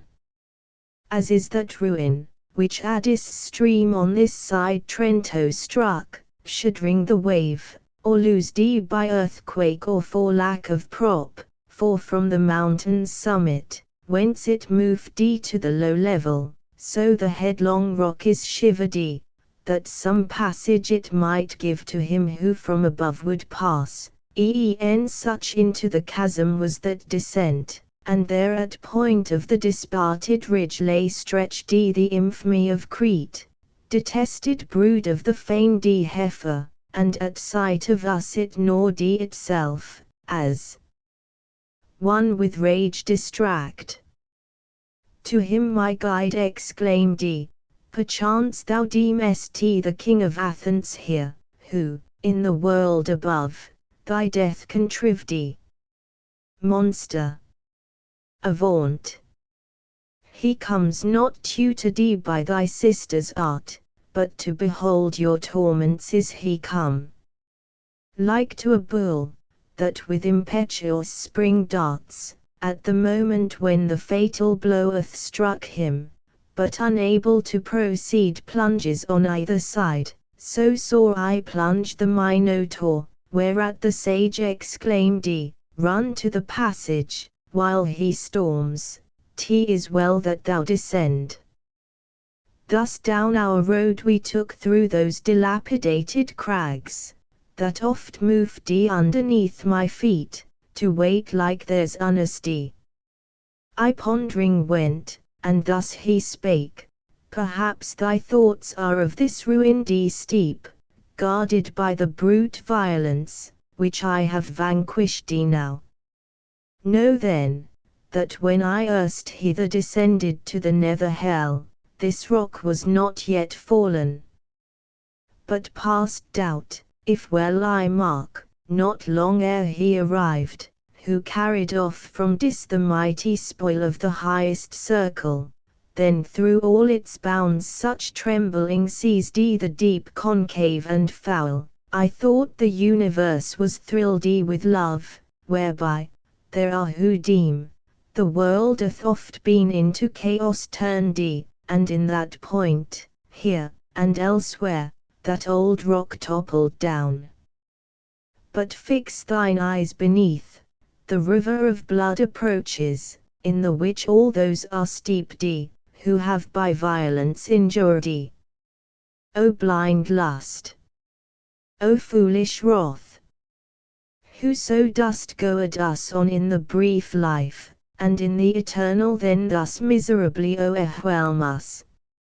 I beheld an ample fosse, that in a bow was bent, as circling all the plain, for so my guide had told. Between it and the rampart's base on trail ran centaurs, with keen arrows armed, as to the chase they on the earth were wont. At seeing us descend they each one stood, and issuing from the troop, 3 sped with bows and missile weapons chosen first, of whom one cried from far, say to what pain ye come condemned, who down this steep have journeyed. Speak from whence ye stand, or else the bow I draw. To whom my guide, our answer shall be made to Chiron, there, when nearer him we come. Ill was thy mind, thus ever quick and rash. Then me he touched, and spake, Nessus is this, who for the fair Diana died, and wrought himself revenge for his own fate. He in the midst, that on his breast looks down, is the great Chiron who Achilles nursed, that other Phyllis, prone to wrath. Around the fosse these go by thousands, aiming shafts at whatsoever spirit dares emerge from out the blood, more than his guilt allows. We to those beasts, that rapid strode along, drew near, when Chiron took an arrow forth, and with the notch pushed back his shaggy beard to the cheekbone, then his great mouth to view exposing, to his fellows thus exclaimed, are ye aware, that he who comes behind moves what he touches? The feet of the dead are not so wont. My trusty guide, who now stood near his breast, where the two natures join, thus made reply, he is indeed alive, and solitary so must needs by me be shown the gloomy vale, thereto inductee by strict necessity, not by delight. She left her joyful harpings in the sky, who this new office to my care consigned. He is no robber, no dark spirit but by that virtue, which empowers my step to treat so wild a path, grant us, I pray, one of thy band, whom we may trust secure, who to the ford may lead us, and convey across, him mounted on his back, for he is not a spirit that may walk the air. Then on his right breast turning, Chiron thus to Nessus spake, return, and be their guide. And if ye chance to cross another troop, command them keep aloof. Onward we move the faithful escort by our side, along the border of the crimson seething flood, whence from those steep within loud shrieks arose. Some there I mark as high as to their brow Imus of whom the mighty centaur thus, these are the souls of tyrants, who were given to blood and rapine. Here they wail aloud their merciless wrongs.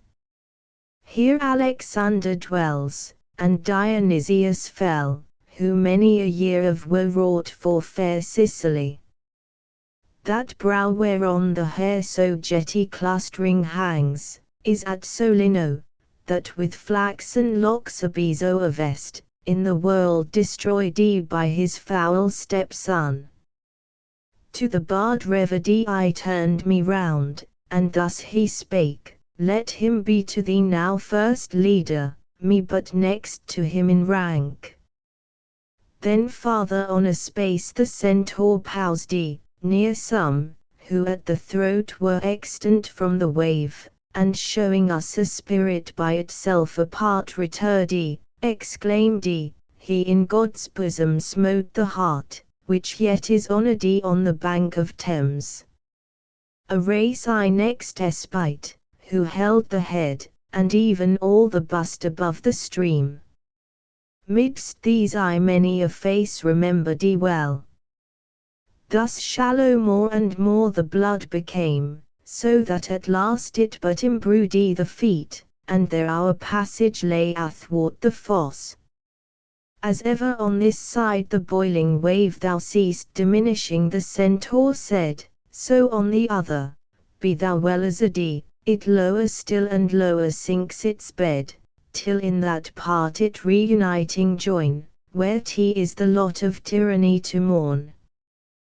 There heaven's stern justice lays chastising hand on Attila, who was the scourge of earth, on Sextus, and on Pyrrhus, and extracts tears ever by the seething flood unlocked from the Rhineri, of Corneto this, Patsa the other named who filled the ways with violence and war. This said, he turned and quitting us, alone repassed the ford. Canto 13. Ere Nessus yet had reached the other bank, we entered on a forest, where no track of steps had worn away. Not verdant there the foliage, but of dusky hue, not light the boughs and tapering, but with nares deformed and matted thick, fruits there were none, but thorns instead, with venom filled less sharp than these, less intricate the breaks, wherein abide those animals, that hate the cultured fields, betwixt Corneto and Cecina's stream. Here the brute harpies make their nest, the same who from the Straphades the Trojan band drove with dire boding of their future woe. Broad are their pennons, of the human form their neck and countenance, armed with talons keen the feet, and the huge belly fledge with wings. These sit and wail on the drear mystic wood. The kind instructor in these words began, ere farther thou proceed, know thou art now ith second round, and shalt be, till thou come upon the horrid sand, look therefore well around thee, and such things thou shalt behold, as would my speech discredit. On all sides I heard sad plainings breathe, and none could see from whom they might have issued. In a maze fast bound I stood. He, as it seemed, believed that I had thought so many voices came from some amid those thickets close concealed, and thus his speech resumed, if thou lop off a single twig from one of those ill plants, the thought thou hast conceived shall vanish quite. Thereat a little stretching forth my hand, from a great wilding gathered I a branch, and straight the trunk exclaimed, why pluckest thou me? Then as the dark blood trickled down its side, these words it added, wherefore tearest me thus? Is there no touch of mercy in thy breast? Men once were we, that now are rooted here. Thy hand might well have spared us, had we been the souls of serpents. As a brand yet green, that burning at one end from the other sends a groaning sound, and hisses with the wind that forces out its way, so burst at once, forth from the broken splinter words and blood. I, letting fall the bough, remained as one assailed by terror, and the sage replied, if he, O injured spirit, could have believed what he hath seen but in my verse described, he never against thee had stretched his hand. But I, because the thing surpassed belief, prompted him to this deed, which even now myself I rue. But tell me, who thou wast, that, for this wrong to do thee some amends, in the upper world, for thither to return is granted him, thy fame he may revive. That pleasant word of thine the trunk replied hath so inveigled me, that I from speech cannot refrain, wherein if I indulge a little longer, in the snare detained, count it not grievous. I it was, who held both keys to Frederick's heart, and turned the wards, opening and shutting, with a skill so sweet, that besides me, into his inmost breast scarce any other could admittance find. The faith I bore to my high charge was such, it cost me the life blood that warmed my veins. The harlot, who ne'er turned her gloating eyes from Caesar's household, common vice and pest of courts, gainst me inflamed the minds of all, and to Augustus they so spread the flame, that my glad honours charmed to bitter woes. My soul, disdainful and disgusted, sought refuge in death from scorn, and I became, just as I was, unjust toward myself. By the new roots, which fix this stem, I swear, that never faith I broke to my liege lord, who merited such honor, and of you, if any to the world indeed return, clear he from wrong my memory, that lies yet prostrate under envy's cruel blow. First somewhat pausing, till the mournful words were ended, then to me the bard began, lose not the time, but speak and of him ask, if more thou wish to learn. Whence I replied, question thou him again of whatsoe'er will, as thou thinkest, content me, for no power have I to ask, such pity is at my heart. He thus resumed, so may he do for thee freely what thou entreatest, as thou yet be pleased, imprisoned spirit, to declare, how in these gnarled joints the soul is tied, and whether any ever from such frame be loosened, if thou canst, that also tell. Thereat the trunk breathed hard, and the wind soon charmed into sounds articulate like these, briefly ye shall be answered. When departs the fierce soul from the body, by itself thence torn asunder, to the seventh gulf by my nose doomed into the wood it falls, no place assigned but wheresoever chance hurls it, there sprouting, as a grain of spelt, it rises to a sapling, growing thence a savage plant. The harpies, on its leaves then feeding, cause both pain and for the pain a vent to grief. We, as the rest, shall come for our own spoils, yet not so that with them we may again be clad, for what a man takes from himself it is not just he have. Here we perforce shall drag them, and throughout the dismal glade our bodies shall be hung, each on the wild thorn of his wretched shade. Attentive yet to listen to the trunk we stood, expecting farther speech, when us a noise surprised, as when a man perceives the wild boar and the hunt approach his place of station. Watch, who of the beasts and boughs loud rustling round him hears. And lo! there came two naked, torn with briars, in headlong flight, that they before them broke each fan oth wood. Haste now, the foremost cried, now haste thee death. The other, as seemed impatient of delay, exclaiming, Lano, not so bent for speed thy sinews, in the lists of Topo's field. And then, for that perchance no longer breath sufficed him, of himself and of a bush one group he made. Behind them was the wood full of black female mastiffs, gaunt and fleet, as greyhounds that have newly slipped the leash. On him, who squatted down, they stuck their fangs, and having rent him piecemeal bore away the tortured limbs. My guide then seized my hand, and led me to the thicket, which in vain mourned through its bleeding wounds. O Giacomo of Sant' Andrea, what avails it thee, it cried, that of me thou hast made thy screen? For thy ill life what blame on me recoils?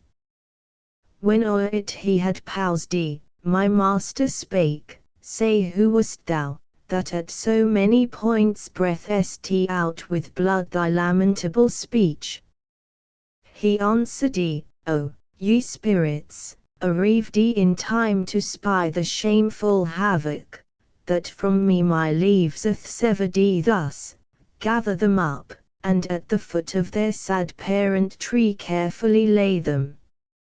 In that city I dwelt, who for the Baptist her first patron charmed, whence he for this shall cease not with his art to work her woe. And if there still remained not on Arno's passage some faint glimpse of him, those citizens, who reared once more her walls upon the ashes left by Attila, had labored without profit of their toil.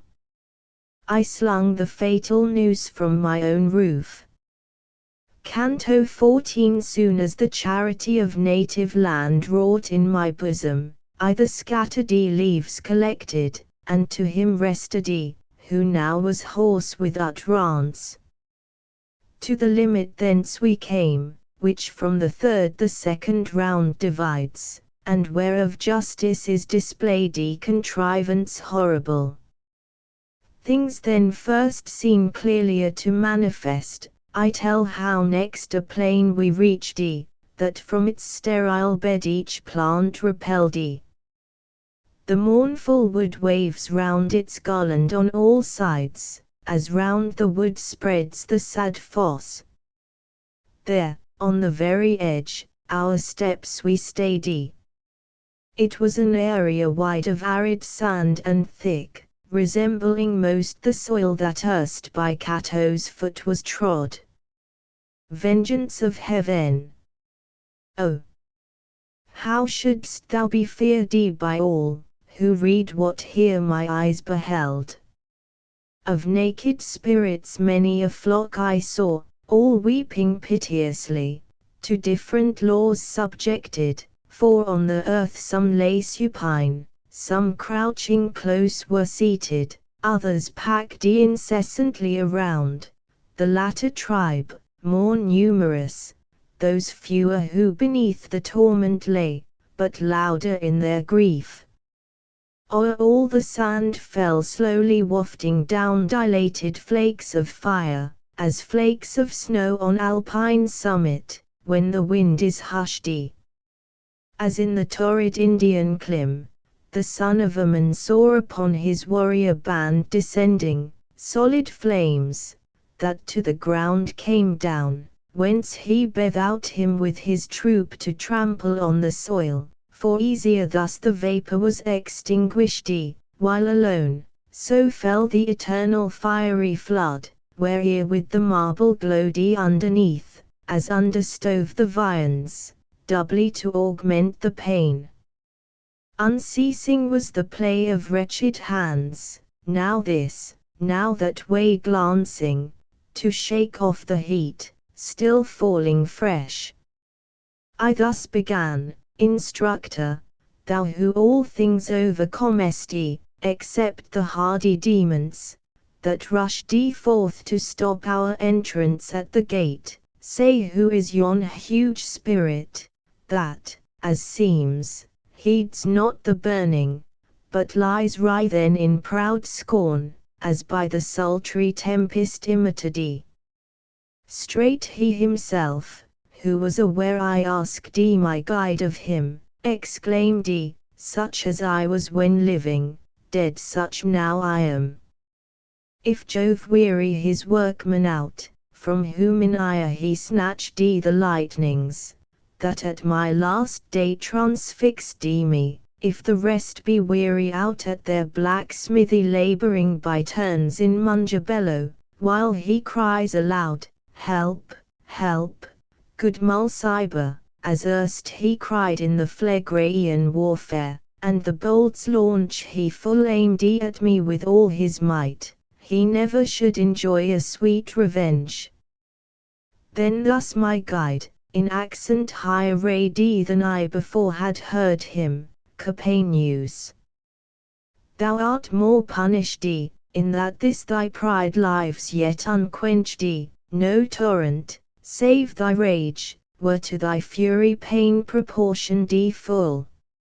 Next turning round to me with milder lip he spake, this of the 7 kings was one, who girt the Theban walls with siege, and held, as still he seems to hold, God in disdain, and sets his high omnipotence at naught. But, as I told him, his despiteful mood is ornament well suits the breast that wears it. Follow me now, and look thou set not yet thy foot in the hot sand, but to the wood keep ever close. Silently on we passed to where there gushes from the forest's bound a little brook, whose crimson wave yet lifts my hair with horror. As the rill, that runs from Beulah came, to be portioned out among the sinful women, so ran this down through the sand, its bottom and each bank stone built, and either margin at its side, whereon I straight perceived our passage lay. Of all that I have shown thee, since that gate we entered first, whose threshold is to none denied, naught else so worthy of regard, as is this river, has thine eye discerned, o'er which the flaming volley all is quenched. So spake my guide, and I him thence besought, that having given me appetite to know, the food he too would give, that hunger craved. In midst of ocean forthwith he began, a desolate country lies, which Crete is named, under whose monarch in old times the world lived pure and chaste. A mountain rises there, called Ida, joyous once with leaves and streams, deserted now like a forbidden thing. It was the spot which Rhea, Saturn's spouse, chose for the secret cradle of her son, and better to conceal him, drowned in shouts his infant cries. Within the mount, upright an ancient form there stands and huge, that turns his shoulders towards Damietta, and at Rome as in his mirror looks. Of finest gold his head is shaped, pure silver are the breast and arms, thence to the middle is of brass. And downward all beneath well tempered steel, save the right foot of potter's clay, on which than on the other more erect he stands, each part except the gold, is rent throughout, and from the fissure tears distill, which joined penetrate to that cave. They in their course thus far precipitated down the rock form Icheron, and Styx, and Phlegethon, then by this straitened channel passing hence beneath, to the lowest depth of all, form their Cocytus, of whose lake, thyself shall see it, I here give thee no account. Then I to him, if from our world this sluice be thus derived, wherefore to us but now appears it at this edge? He straight replied, the place, thou knowest, is round, and though great part thou have already passed, still to the left descending to the nethermost, not yet hast thou the circuit made of the whole orb. Wherefore if aught of new to us appear, it needs not bring up wonder in thy looks. Then I again inquired, where flow the streams of Phlegethon and Lethe, for of one thou tellest not, and the other of that shower, thou sayest, is formed. He answer thus returned, doubtless thy questions all well pleased I hear. Yet the red seething wave might have resolved one thou proposest. Lethe thou shalt see, but not within this hollow, in the place, whither to lave themselves the spirits go, whose blame hath been by penitence removed. He added, time is now we quit the wood. Look thou my steps pursue, the margins give safe passage, unimpeded by the flames, for over them all vapor is extinct. Canto 15. One of the solid margins bears us now enveloped in the mist, that from the stream arising, hovers o'er, and saves from fire both piers and water.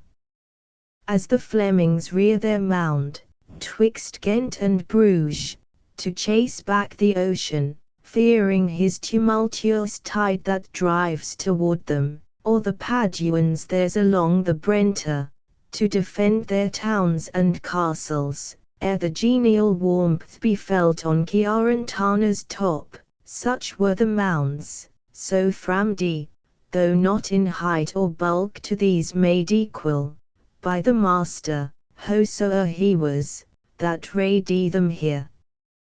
We from the wood were not so far removed, that turning round I might not have discerned it, when we met a troop of spirits, who came beside the pier.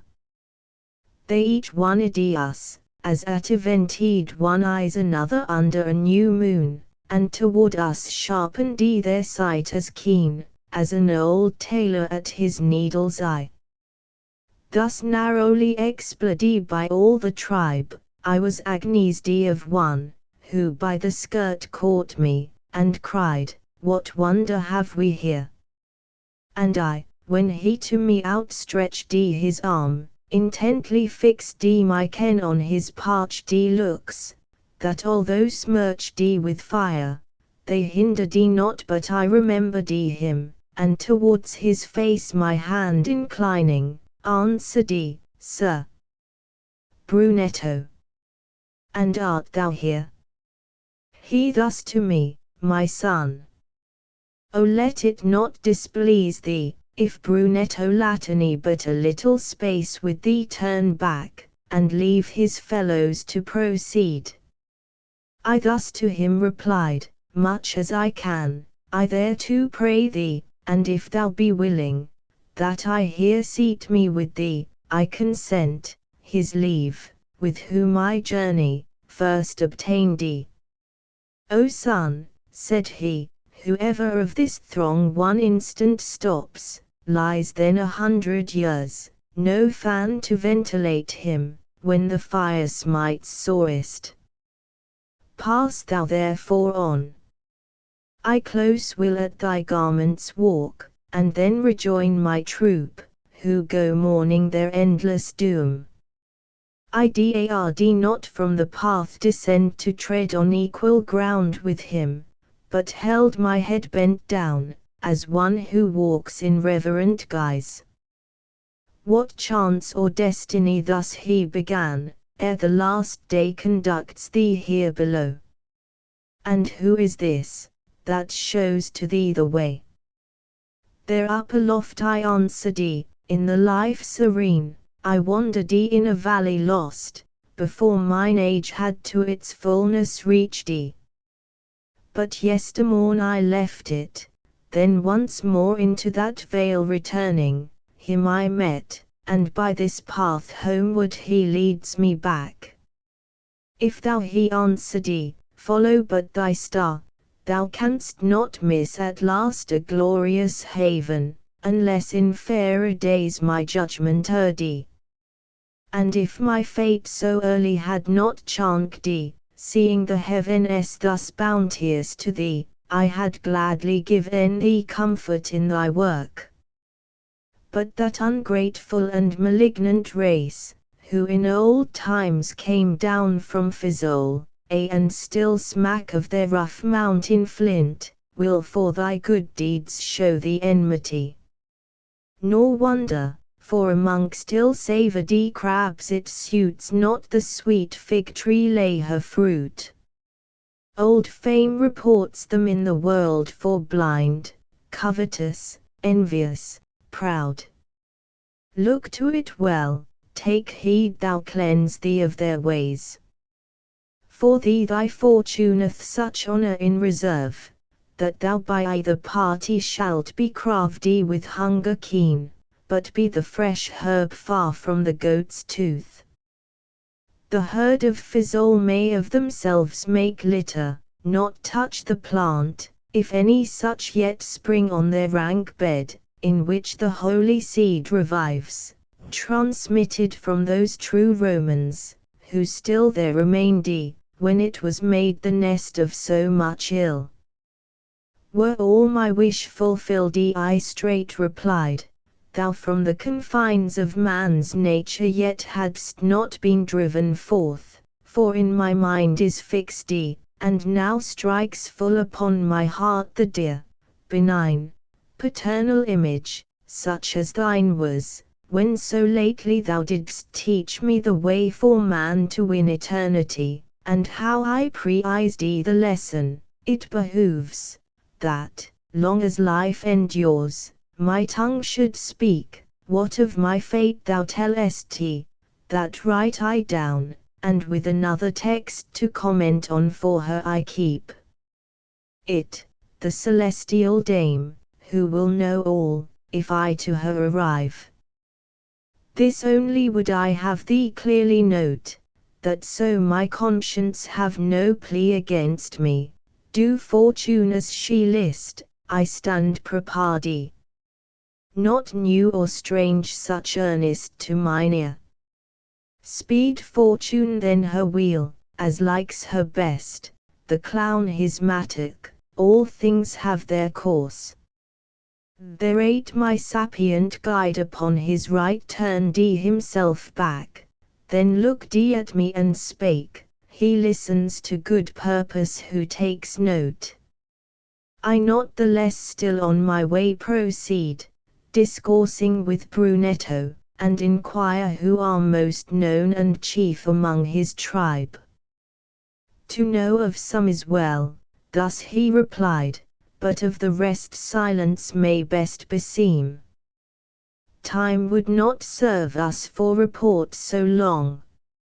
In brief I tell thee, that all these were clerks, men of great learning and no less renown, by one same sin polluted in the world.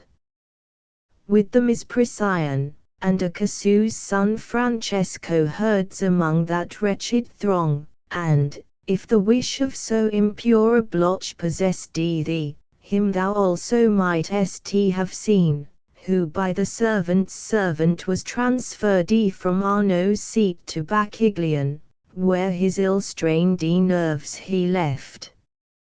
I more would add, but must from farther speech and onward way alike desist, for yonder I behold a mist new risen on the sandy plain. A company, with whom I may not sort, approaches. I commend my treasure to thee, wherein I yet survive, my sole request. This said he turned and seemed as one of those, who o'er Verona's champaign try their speed for the green mantle, and of them he seemed not he who loses but who gains the prize. Canto 16. Now came I where the water's din was heard, as down it fell into the other round, resounding like the hum of swarming bees, when forth together issued from a troop, that passed beneath the fierce tormenting storm, 3 spirits, running swift. They towards us came, and each one cried aloud, O do thou stay! Whom by the fashion of thy garb we deem to be some inmate of our evil land. Ah me! What wounds I mark upon their limbs, recent and old, inflicted by the flames. And the remembrance of them grieves me yet. Attentive to their cry my teacher paused and turned to me his visage, and then spake, Wait now, our courtesy these merit well, and were't not for the nature of the place, whence glide the fiery darts, I should have said, that haste had better suited thee than them.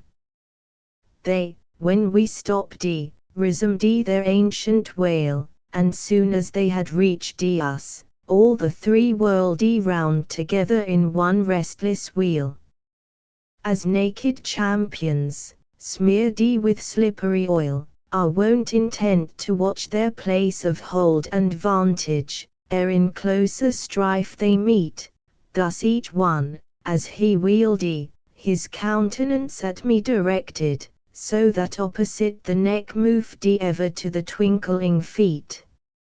If misery of this drear wilderness thus one began, added to our sad cheer and destitute, do call forth scorn on us and our entreaties, let our great renown incline thee to inform us who thou art, that dost imprint with living feet unharmed the soil of hell. He, in whose track thou seest my steps pursuing, naked though he be and reft of all, was of more high estate than thou believest, grandchild of the chaste Guildrada, him they Guidogara called who in his lifetime many a noble act achieved both by his wisdom and his sword. The other, next to me that beats the sand, is Aldobrandi, name deserving well, in the upper world, of honor, and myself who in this torment do partake with them, am Rusticucci, whom, past doubt, my wife of savage temper, more than aught besideth to this evil brought. If from the fire I had been sheltered, down amidst them straight I then had cast me, nor my guide, I deem, would have restrained my going, but that fear of the dire burning vanquished the desire, which made me eager of their wished embrace. I then began, not scorn, but grief much more, such as long time alone can cure, your doom fixed deep within me, soon as this my lord spake words, whose tenor taught me to expect that such a race, as ye are, was at hand. I am a countryman of yours, who still affectionate have uttered and have heard your deeds and names renowned thee. Leaving the gall for the sweet fruit I go, that a sure guideth promise thee to me. But behooves, that far as to the centre first I downward tend. So may long space thy spirit guide thy limbs, he answer straight return thee, and so thy fame shine bright, when thou art gone, as thou shalt tell, if courtesy and valour, as they won't, dwell in our city, or have vanished thee clean. For one amidst us late condemned thee to wail, Borsy, yonder walking with his peers, grieves us no little by the news he brings. An upstart multitude and sudden gains, pride and excess, O Florence, have in thee engendered thee, so that now in tears thou mournest thee.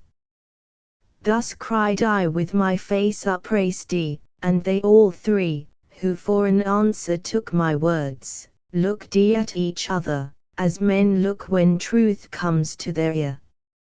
If thou at other times they all at once rejoin thee, so easily satisfy those, who question, happy thou, gifted with words, so apt to speak thy thought. Wherefore if thou escape this darksome clime, returning to behold the radiant stars, when thou with pleasure shalt retrace the past, see that of us thou speak among mankind. This said, they broke the circle, and so swift fled, that as pinions seemed their nimble feet. Not in so short a time might one have said Amen as they had vanished. Straight my guide pursued his track. I followed, and small space had we passed onward, when the water's sound was now so near at hand, that we had scarce heard one another's speech for the loud din. E'en as the river, that holds on its course unmingled, from the mount of Vesulo, on the left side of Apennine, toward the east, which Aquachita higher up they call, ere it descend into the vale, at Forli by that name no longer known, rebellos o'er Saint Benedict, rolled on from the Alpine summit down a precipice, where space enough to lodge 1,000 spreads. Thus downward from a craggy steep we found, that this dark wave resounded, roaring loud, so that the ear its clamour soon had stunned. I had a cord that bracked my girdle round, where with I erst had thought fast bound to take the painted leopard. This when I had all unloosened from me, so my master bade, I gathered up, and stretched it forth to him. Then to the right he turned and from the brink standing few paces distant, cast it down into the deep abyss. And somewhat strange thus to myself I spake, signal so strange betokens, which my guide with earnest eye thus follows. Ah! What caution must men use with those who look not at the deed alone, but spy into the thoughts with subtle skill. Quickly shall come, he said, what I expect, thine eye discover quickly, that whereof thy thought is dreaming. Ever to that truth, which but the semblance of a falsehood wears, a man, if possible, should bar his lip, since, although blameless, he incurs reproach. But silence here were vain, and by these notes which now I sing, reader, I swear to thee, so may they favour find to latest times, that through the gross and murky air I spied a shape come swimming up, that might have quelled the stoutest heart with wonder, in such guise as one returns, who hath been down to loose an anchor grappled fast against some rock, or to aught else that in the salt wave lies, who upward springing close draws in his feet. Canto 17 Lo, the fell monster with the deadly sting, who passes mountains, breaks through fenced walls and firm embattled spears, and with his filth taints all the world. Thus me my guide addressed and beckoned him, that he should come to shore, near to the stony causeway's utmost edge. Forthwith that image vile of fraud appeared his head and upper part exposed on land, but laid not on the shore his bestial train. His face the semblance of a just man's wore, so kind and gracious was its outward cheer, the rest was serpent all, 2 shaggy claws reached to the armpits, and the back and breast, and either side, were painted o'er with nodes and orbits.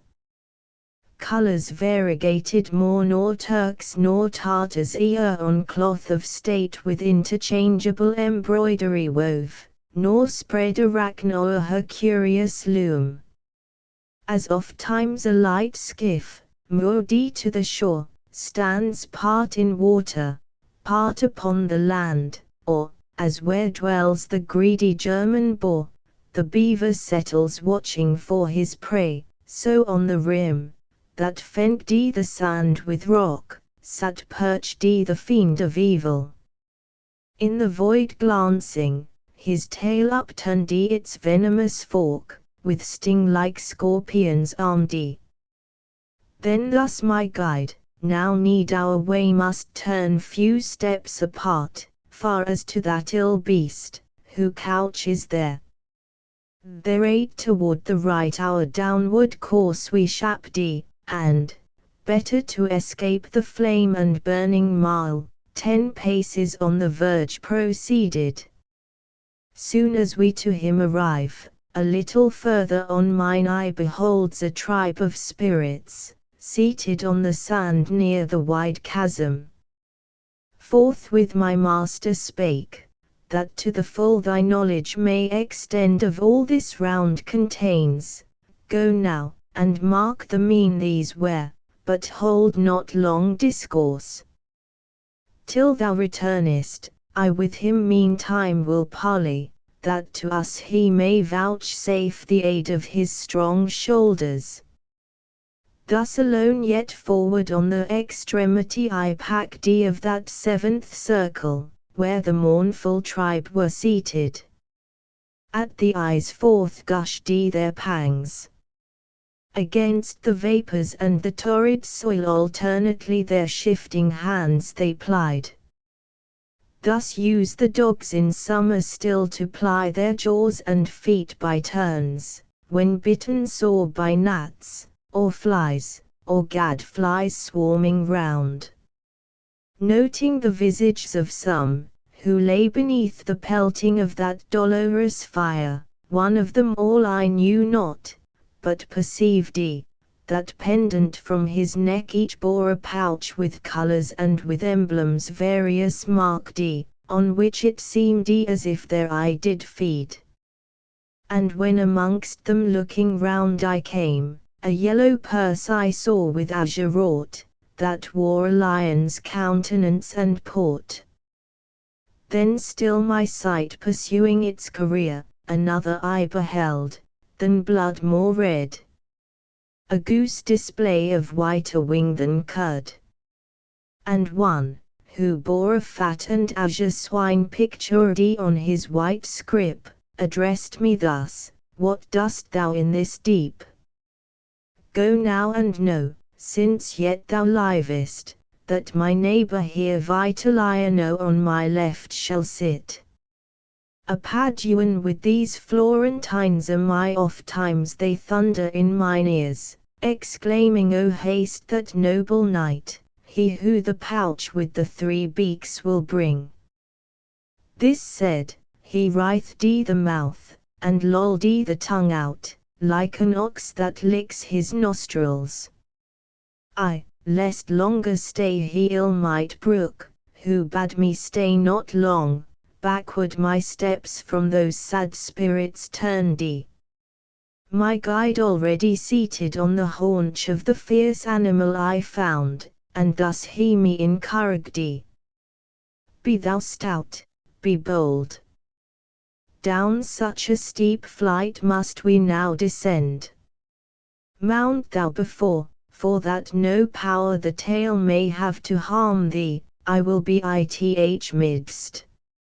As one, who a thinnog fit so near, his nails already are turned blue, and he quivers all o'er, if he but either shade, such was my cheer at hearing of his words. But shame soon interposed her threat, who makes the servant bold in presence of his lord. I settled me upon those shoulders huge, and would have said, but that the words to aid my purpose came not, look thou clasp me firm.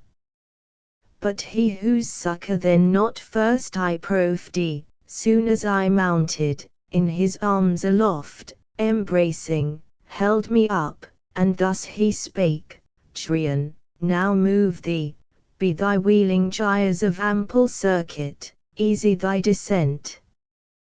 Think on th unusual burden thou sustainest. As a small vessel, backing out from land, her station quits, so thence the monster loosed, and when he felt himself at large, turned round there where the breast had been, his forked tail. Thus, like an eel, outstretched at length he steered, gathering the air up with retractile claws. Not greater was the dread when Phaeton the reins let drop at random, whence high heaven, whereof signs yet appear, was wrapped in flames, nor when ill-fated Icarus perceived, by liquefaction of the scalded wax, the trusted pennons loosened from his loins, his sire exclaiming loud, ill way thou keepest. Then was my dread, when round me on each part the air I viewed, and other object none save the fell beast. He slowly sailing, wheels his downward motion, unobserved of me, but that the wind, arising to my face, breathes on me from below. Now on our right I heard the cataract beneath us leap with hideous crash, whence bending down to explore, new terror I conceived at the steep plunge, for flames I saw, and wailings smote mine ear, so that all trembling close I crouched my limbs, and then distinguished unperceived before, by the dread torments that on every side drew nearer, how our downward course we wound. As falcon, that hath long been on the wing, but lure nor birdeth seen, while in despair the falconer cries, Ah me, thou stoopest to earth. Wearied descends, and swiftly down the sky in many an orbit wheels, then lighting sits at distance from his lord in angry mood, so Trian lighting places us on foot low down at base of the deep furrowed rock, and, of his burden there discharged, forthwith sprang forward, like an arrow from the string. Canto 18. There is a place within the depths of hell called Malabulge, all of rock dark stained with hue ferruginous, as the steep that round it circling winds. Right in the midst of that abominable region, yawns a spacious gulf profound, whereof the frame due time shall tell. The circle, that remains, throughout its round, between the gulf and base of the high craggy banks, successive forms 10 trenches, in its hollow bottom sunk. As where to guard the walls, full many a fosse begirds some stately castle, sure defence affording to the space within, so here were modelled these, and as like fortresses from their threshold to the brink without, are flanked with bridges, from the rock's low base thus flinty paths advanced, that cross the moles and dikes, struck onward far as to the gulf, that in one bound collected cuts them off. Such was the place, wherein we found ourselves from Trian's back dislodged.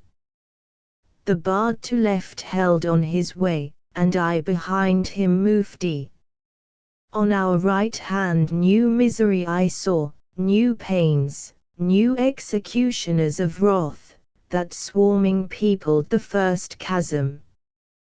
Below were naked sinners. Hitherward they came, meeting our faces from the middle point, with us beyond but with a larger stride. Thus the Romans, when the year returns of Jubilee, with better speed to rid the thronging multitudes, their means devise for such as pass the bridge, that on one side all front toward the castle, and approach St. Peter's fane, on t'other towards the mount. Each diver's way along the grisly rock, horned demons I beheld, with lashes huge, that on their back unmercifully smote. Ah! How they made them bound at the first stripe! None for the second waited nor the third. Meantime as on I passed, one met my sight whom soon as viewed, of him cried I, not yet mine eyeth had his fill. With fixed gaze I therefore scanned him. Straight the teacher kind paused with me, and consented I should walk backward a space, and the tormented spirit, who thought to hide him, bent his visage down. But it availed him naught, for I exclaimed, Thou who dost cast thy eye upon the ground, unless thy features do belie thee much, venidico art thou. But what brings thee into this bitter seasoning? He replied, Unwillingly I answer to thy words. But thy clear speech, that to my mind recalls the world I once inhabited, constrains me. Know then 'twas I who led fair Gisola to do the Marquis's will, however fame the shameful tale have bruited. Nor alone Bologna hither sendeth me to mourn, rather with us the place is so o'erthronged that not so many tongues this day are taught, betwixt the Reno and Savena's stream, to answer Sipar in their country's phrase.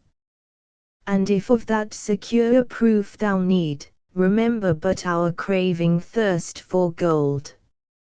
Him speaking thus, a demon with his thong struck, and exclaimed, Away, corrupter, here women are none for sale. Forthwith I joined my escort, and few paces thence we came to where a rock forth issued from the bank. That easily ascended, to the right upon its splinter turning, we depart from those eternal barriers.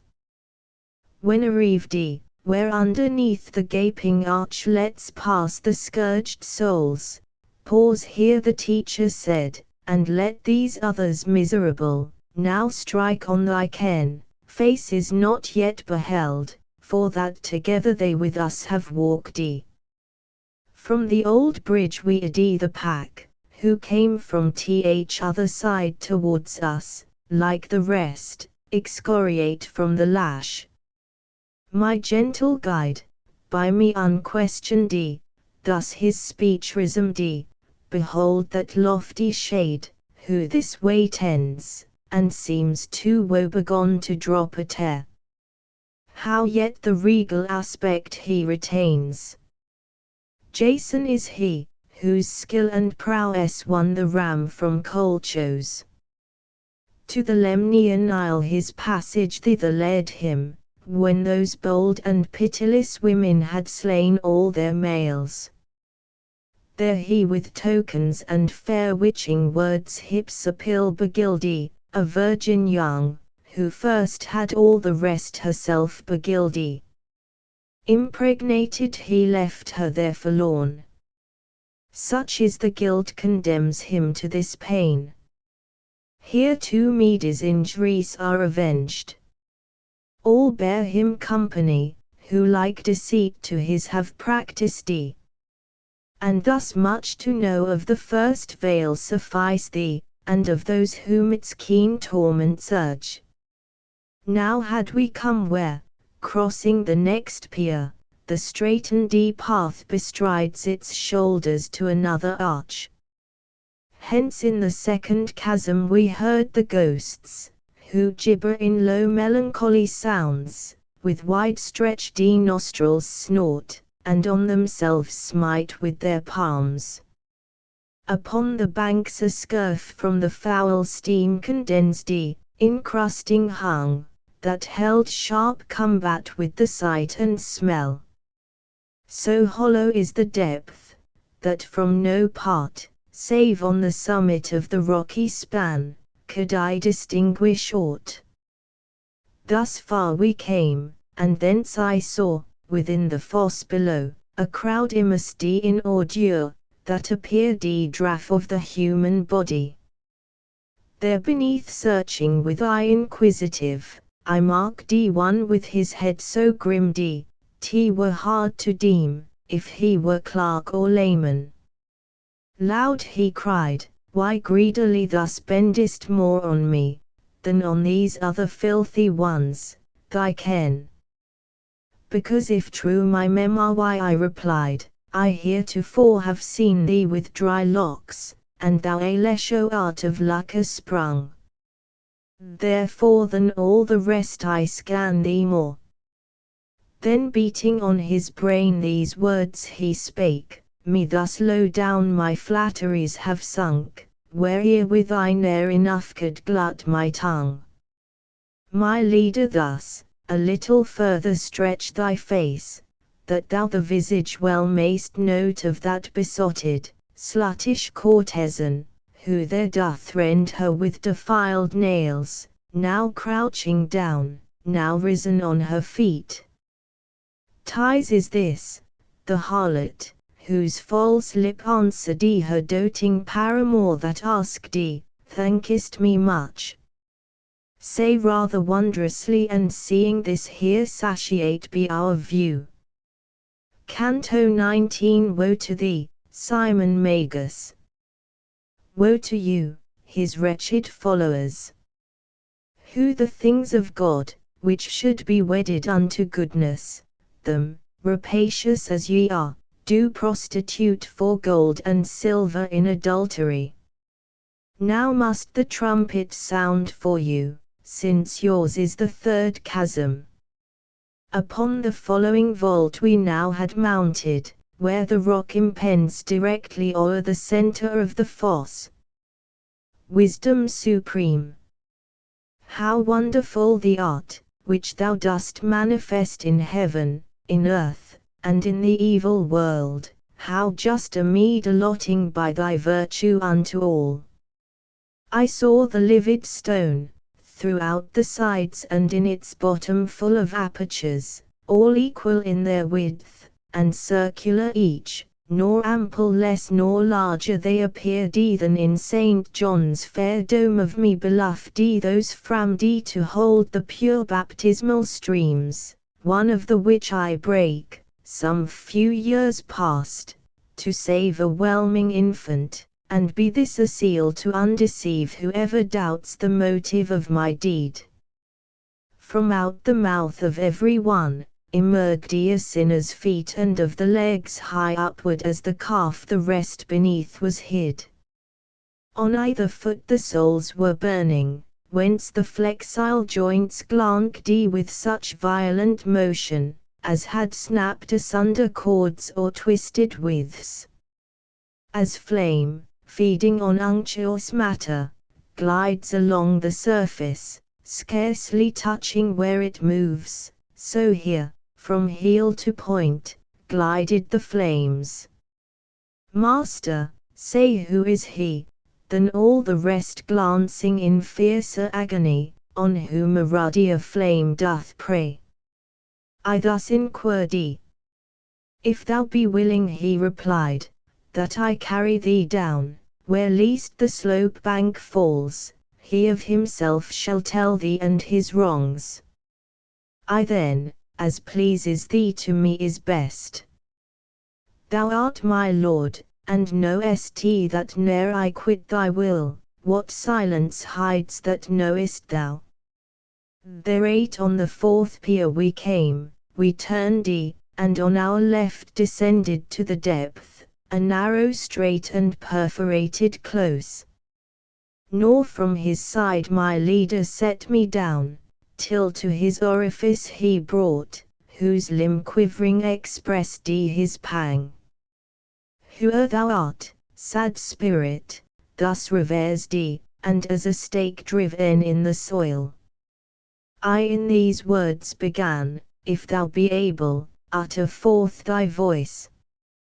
There stood I like the friar, that doth shrive a wretch for murder doomed who when fixed calleth him back, whence death a while delays. He shouted, ha! Already standest there. Already standest there, O Boniface. By many a year the writing played me false. So early dost thou surfeit with the wealth, for which thou fearedst not in guile to take the lovely lady, and then mangle her. I felt as those who, piercing not the drift of answer made them, stand as if exposed in mockery, nor know what to reply, when Virgil thus admonished tell him quick, I am not he, whom thou believest And I, as was enjoined me, straight replied. That heard, the spirit all did wrench his feet, and sighing next in woeful accent spake, what then of me requirest? If to know so much imports thee, who I am, that thou hast therefore down the bank descended, learn that in the mighty mantle I was robbed and of a she-bear was indeed the son, so eager to advance my whelps, that there my having in my purse above I stowed and here myself. Under my head are dragged the rest, my predecessors in the guilt of simony. Stretched at their length they lie along an opening in the rock. Midst them I also low shall fall, soon as he comes, for whom I took thee, when so hastily I questioned thee. But already longer time hath passed since my soul's kindled, and I thus upturned have stood, than is his doom to stand planted with fiery feet. For after him, one yet of deeds more ugly shall arrive, from forth the west, a shepherd without law, fated to cover both his form and mine.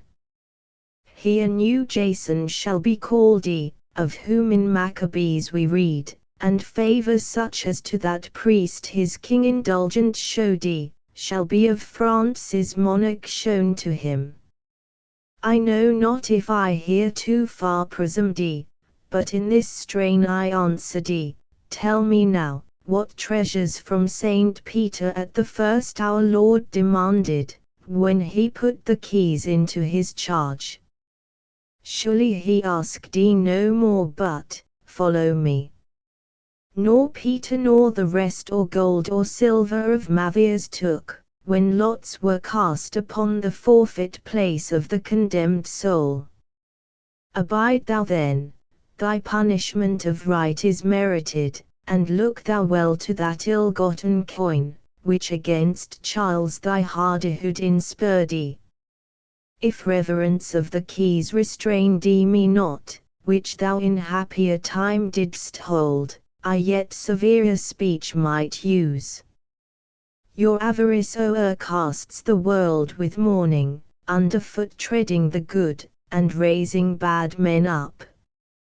Of shepherds, like to you, Evangelist was where, when her, who sits upon the waves, with kings in filthy whoredom he beheld, she who with 7 heads towered at her birth, and from 10 horns her proof of glory drew, long as her spouse in virtue took delight. Of gold and silver ye have made your God, difference ring wherein from the idolater, but he that worships 100 ye are, Constantine.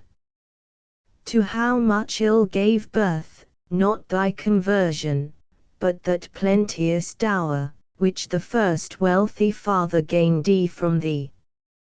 Meanwhile, as thus I sung, he, whether wrath or conscience smote him, violent upsprang spinning on either soul. I do believe my teacher well was pleased with so composed a lip, he listened ever to the sound of the true words I uttered In both arms he caught, and to his bosom lifting me upward retract the way of his descent. Nor weary of his weight he pressed me close, till to the summit of the rock we came, our passage from the 4th to the 5th pier. His cherished burden there gently he placed upon the rugged rock and steep, a path not easy for the clambering goat to mount. Thence to my view another vale appeared Canto XX, and now the verse proceeds to torments new, fit argument of this the 20th strain of the first song, whose awful theme records the spirits whelmed in woe. Earnest I looked into the depth, that opened to my view, moistened with tears of anguish, and beheld a tribe, that came along the hollow vale, in silence weeping, such their step as walk choirs chanting solemn litanies on earth. As on them more direct mine eye descends, each wondrously seemed to be reversed at the neck bone, so that the countenance was from the reins averted, and because none might before him look, they were compelled to advance with backward gait. Thus one perhaps hath been by force of palsy clean transposed, but I ne'er saw it nor believe it so. Now, reader, think within thyself, so God fruit of thy reading give thee. How I long could keep my visage dry, when I beheld near me our form distorted in such guise, that on the hinder parts fallen from the face the tears down streaming rolled. Against a rock I leant and wept, so that my guide exclaimed, What, and art thou too witless as the rest? Here pity most doth show herself alive, when she is dead. What guilt exceedeth his, who with heaven's judgment in his passion strives? Raise up thy head, raise up, and see the man, before whose eyes earth gaped in Thebes, when all cried out, Amphiaraus, whither rushest? Why leavest thou the war? He not the less fell ruining far as to my nose down, whose grapple none eludes. Lo! How he makes the breast his shoulders, and who once too far before him wished to see, now backward looks, and treads reverse his path. Tiresias note, whose semblance charmed when woman he became of male, through every limb transformed and then once more behoved him with his rod to strike the two entwining serpents, ere the plumes, that marked the better sex, might shoot again. Aruns, with more his belly facing, comes on Luni's mountains midst the marbles white, where delves Carrera's hind, who once beneath a cavern was his dwelling, whence the stars and main sea wide in boundless view he held. The next, whose loosened tresses overspread her bosom, which thou seest not, for each hair on that side grows, was Manto, she who searched through many regions, and at length her seat fixed in my native land, whence a short space my words detain thy audience. When her sire from life departed, and in servitude the city dedicate to Bacchus Maundi, long time she went a wanderer through the world. Aloft in Italy's delightful land a lake there lies, at foot of that proud Alp, that o'er the Tyrol locks Germania in, its name Benacus, which 1,000 rills, methinks, and more, water between the vale Camonica and Garda and the height of Apennine remote. There is a spot at midway of that lake, where he who bears of Trento's flock the pastoral staff, with him of Brescia, and the Veronese, might each passing that way his benediction give.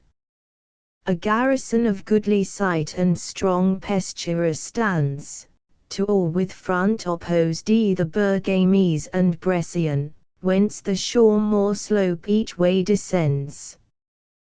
There, whatsoever Benacus bosom holds not, tumbling o'er down falls, and winds a river flood beneath through the green pastures. Soon as in his course the stream makes head, Benacus then no more they call the name, but Mincius, till at last reaching Govno into Po he falls. Not far his course run, when a wide flat it finds, which overstretched as a marsh it covers, pestilent in summer oft. Hence journeying, the savage maiden saw midst of the fen a territory waste and naked of inhabitants. To shun all human converse, here she with her slaves plying her arts remained and lived and left her body tenantless. Thenceforth the tribes, who round were scattered, gathering to that place assembled, for its strength was great, enclosed on all parts by the fen. On those dead bones they reared themselves a city, for her Sake, calling it Mantua, who first chose the spot, nor asked another omen for the name, wherein more numerous the people dwelt, ere Casalides' madness by deceit was wronged of Pienamunt. If thou hear henceforth another origin assign of that my country, I forewarn thee now, that falsehood none beguile thee of the truth. I answer teacher, I conclude thy words so certain, that all else shall be to me as embers lacking life. But now of these, who here proceed, instruct me, if thou see any that merit more especial note. For thereon is my mind alone intent. He straight replied, that spirit, from whose cheek the beard sweeps o'er his shoulders brown, what time Gracia was emptied of her males, that scarce the cradles were supplied, the seer was he in Orleans, who with Calchas gave the sign when first to cut the cable. Him they named Eurypylus, so sings my tragic strain, in which majestic measure well thou knowest, who knowest it all. That other, round the loins so slender of his shape, was Michael Scott, practised in every sleight of magic while. Guido Bonatti Asdent Mark, who now were willing, he had tended still the thread and cord wan, and too late repents. See next the wretches, who the needle left, the shuttle and the spindle, and became diviners, baneful witcheries they wrought with images and herbs. But onward now, for now doth Cain with fork of thorns confine on either hemisphere, touching the wave beneath the towers of Seville. Yesternight the moon was round. Thou mayst remember well, for she good service did thee in the gloom of the deep wood.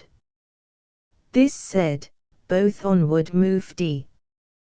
Canto XXI. Thus we from bridge to bridge, with other talk, the which my drama cares not to rehearse, passed on, and to the summit reaching, stood to view another gap, within the round of Malabulge, other bootless pangs. Marvellous darkness shadowed o'er the place. In the Venetians' arsenal as boils through wintry months tenacious pitch, to smear their unsound vessels, for th inclement time seafaring men restrains, and in that while his bark one builds anew, another stops the ribs of his, that hath made many a voyage, one hammers at the prow, one at the poop, this shapeth oars, that other cables twirls, the mizzen one repairs and mainsail rent, so not by force of fire but art divine boiled here a glutinous thick mass, that round limbed all the shore. Beneath, I that beheld, but therein naught distinguished save the surge, rayed by the boiling, in one mighty swell heave, and by turns subsiding and fall. While there I fixed my ken below, mark, mark, my guide exclaiming, drew me towards him from the place, wherein I stood. I turned myself as one, impatient to behold that which beheld he needs must shun, whom sudden fear unmans, that he his flight delays not for the view. Behind me I discerned a devil black, that running, up advanced along the rock. Ah! What fierce cruelty his look bespake! In act how bitter did he seem, with wings buoyant outstretched and feet of nimblest tread. His shoulder proudly eminent and sharp was with a sinner charged, by either haunch he held him, the foot's sinew griping fast. Ye of our bridge, he cried, keen-taloned fiends. Lo! One of Santa Zita's elders. Him whelm ye beneath, while I return for more. That land doth store of such. All men are there, except Bonturo, barterers, of no fall lucre therein is quickly made. Him dashing down, o'er the rough rock he turned nor ever after thief or mastiff loosed sped with like eager haste. That other sank and forthwith writing to the surface rose. But those dark demons, shrouded by the bridge, cried here the hallowed visage saves not, here is other swimming than in Serchio's wave. Wherefore if thou desire we rend thee not, take heed thou mount not o'er the pitch. This said, they grappled him with more than 100 hooks, and shouted, covered thou must sport thee here, so, if thou canst, in secret mayst thou filch. Thus the cook bestirs him, with his grooms, to thrust the flesh into the cauldron down with flesh hooks, that it float not on the top. Me then my guide bespake, lest they descry, that thou art here, behind a craggy rock bend low and screen thee, and waiter of force be offered me, or insult, fear thou not, for I am well advised, who have been erst in the like fray. Beyond the bridge's head therewith he passed and reaching the 6th pier, behoved him then a forehead terror-proof. With storm and fury, as when dogs rush forth upon the poor man's back, who suddenly from whence he standeth makes his suit, so rushed those from beneath the arch, and against him their weapons all they pointed. He allowed, be none of you outrageous, ere your time dare seize me, come forth from amongst you one, who having heard my words, decide he then if he shall tear these limbs. They shouted loud, go, Malacoda. Whereat one advanced, the others standing firm, and as he came, what may this turn avail him? He exclaimed. Believest thou, Malacoda? I had come thus far from all your skirmishing secure, my teacher answered, without will divine and destiny propitious. Pass we then, for so heaven's pleasure is, that I should lead another through this savage wilderness. Forthwith so fell his pride, that he let drop the instrument of torture at his feet, and to the rest exclaimed, we have no power to strike him. Then to me, my guide, O thou, who on the bridge among the crags dost sit low crouching, safely now to me return. I rose, and towards him moved with speed. The fiends meantime all forward drew, me terror seized lest they should break the compact they had made. Thus issuing from Caprina, once I saw infantry dreading, lest his covenant the foe should break, so close he hemmed them round. I to my leader's side adhered, mine eyes with fixed and motionless observance bent on their unkindly visage. They their hooks protruding, one the other thus bespake, wilt thou I touch him on the hip? To whom was answered, even so, nor miss thy aim. But he, who was in conference with my guide, turned rapid round, and thus the demon spake, stay thee, Scarmiglian. Then to us he added, further footing to your step this rock affords not, shiver to the base of the 6th arch. But would you still proceed, up by this cavern go, not distant far, another rock will yield you passage safe.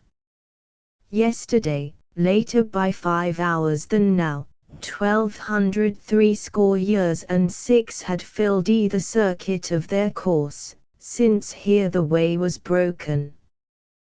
Thither would I straight dispatch certain of these my scouts, who shall espy if any on the surface bask. With them go ye, for ye shall find them nothing fell. Come alike I know forthwith that he cried, and Calcabrina, and Cagnazzo thou. The troop of 10 let barbaric cheer lead. With Libicocco draginat so haste, Fang di Siriato, Graflacane fierce, and Farfarello, and mad Rubicant. Search ye around the bubbling tar. For these, in safety lead them, where the other crag uninterrupted traverses the dens. I then, O master, what a sight is there! Ah!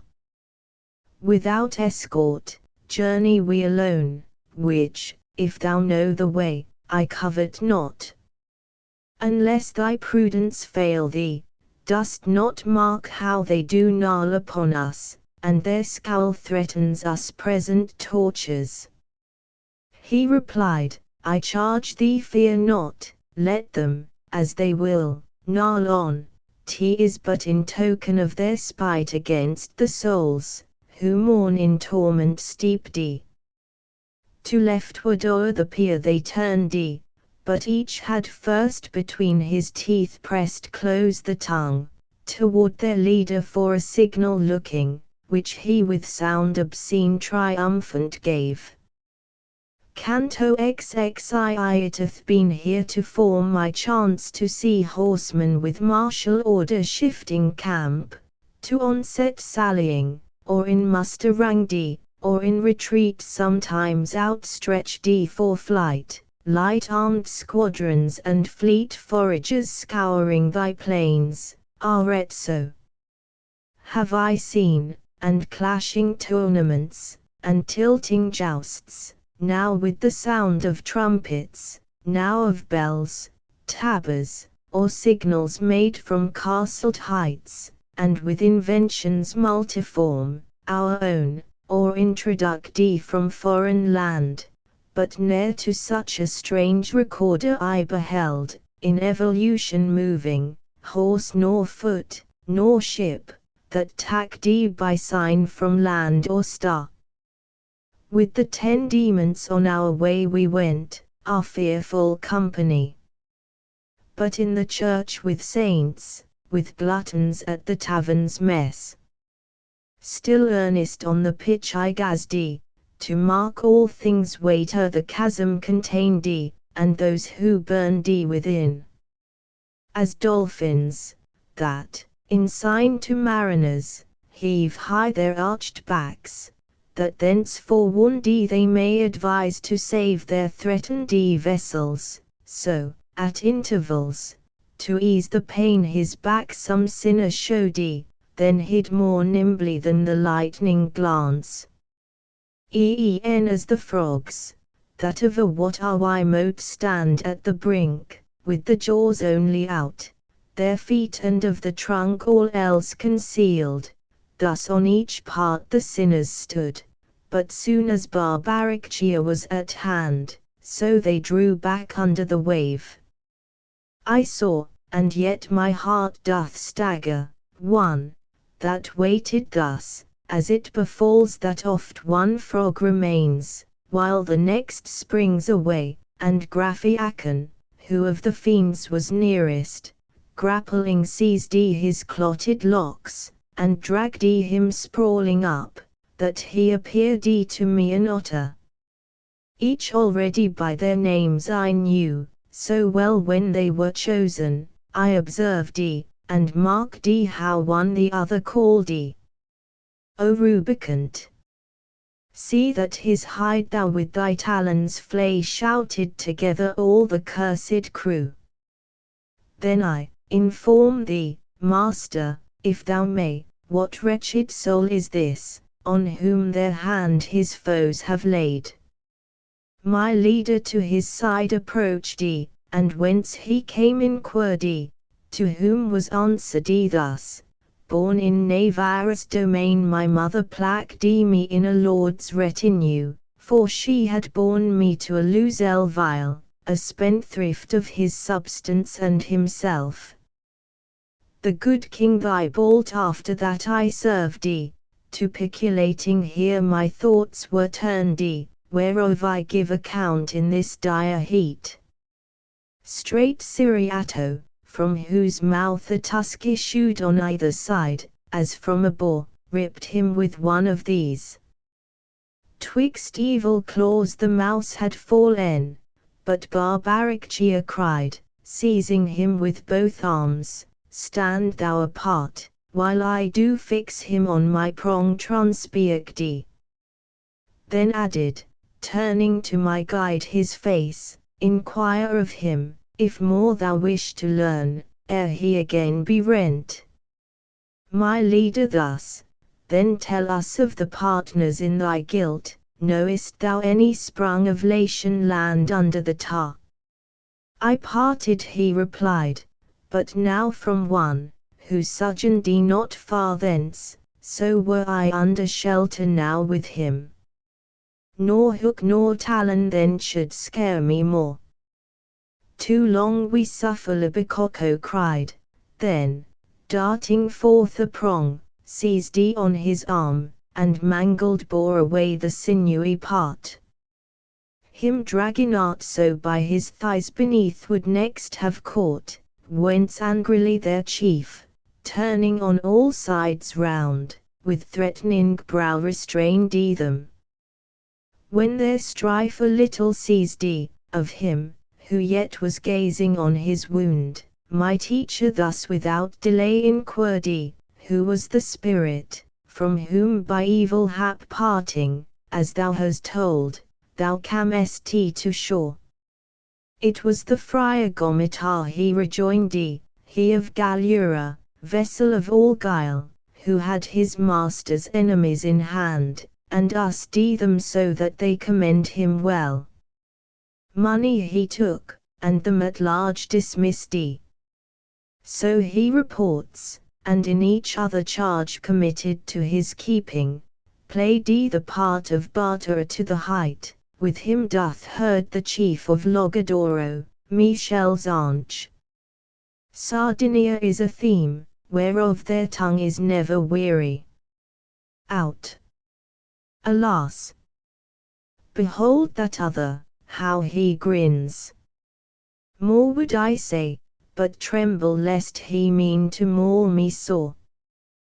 Their captain then to Farfarello turning, who rolled his moony eyes in act to strike, rebuked him thus, Off, cursed bird! Avaunt! If ye desire to see or hear he thus quaking with dread rism or Tuscan spirits or Lombard, I will cause them to appear.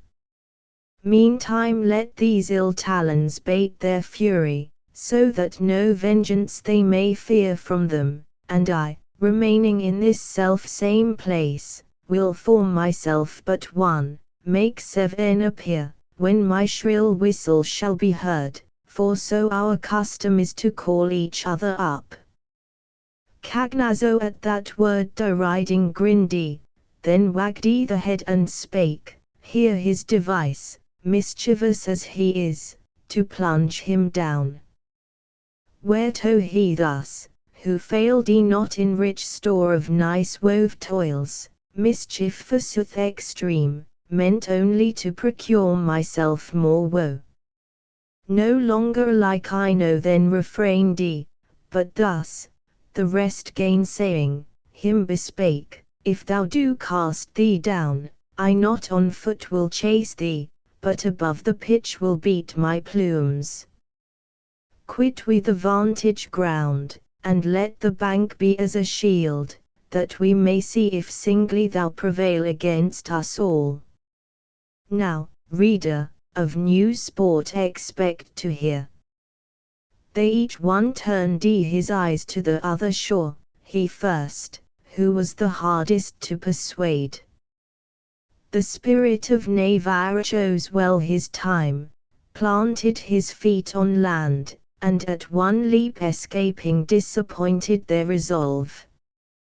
Them quick resentment stung, but him the most, who was the cause of failure, in pursuit he therefore sped, exclaiming, Thou art caught.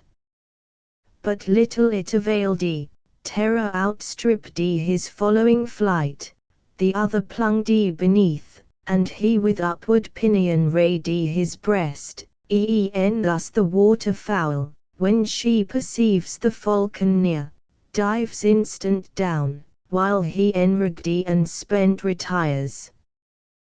That mockery in Calcabrina fury stirred, who flew after him, with desire of strife inflamed, and, for the barterer had scapped, so turned his talons on his comrade.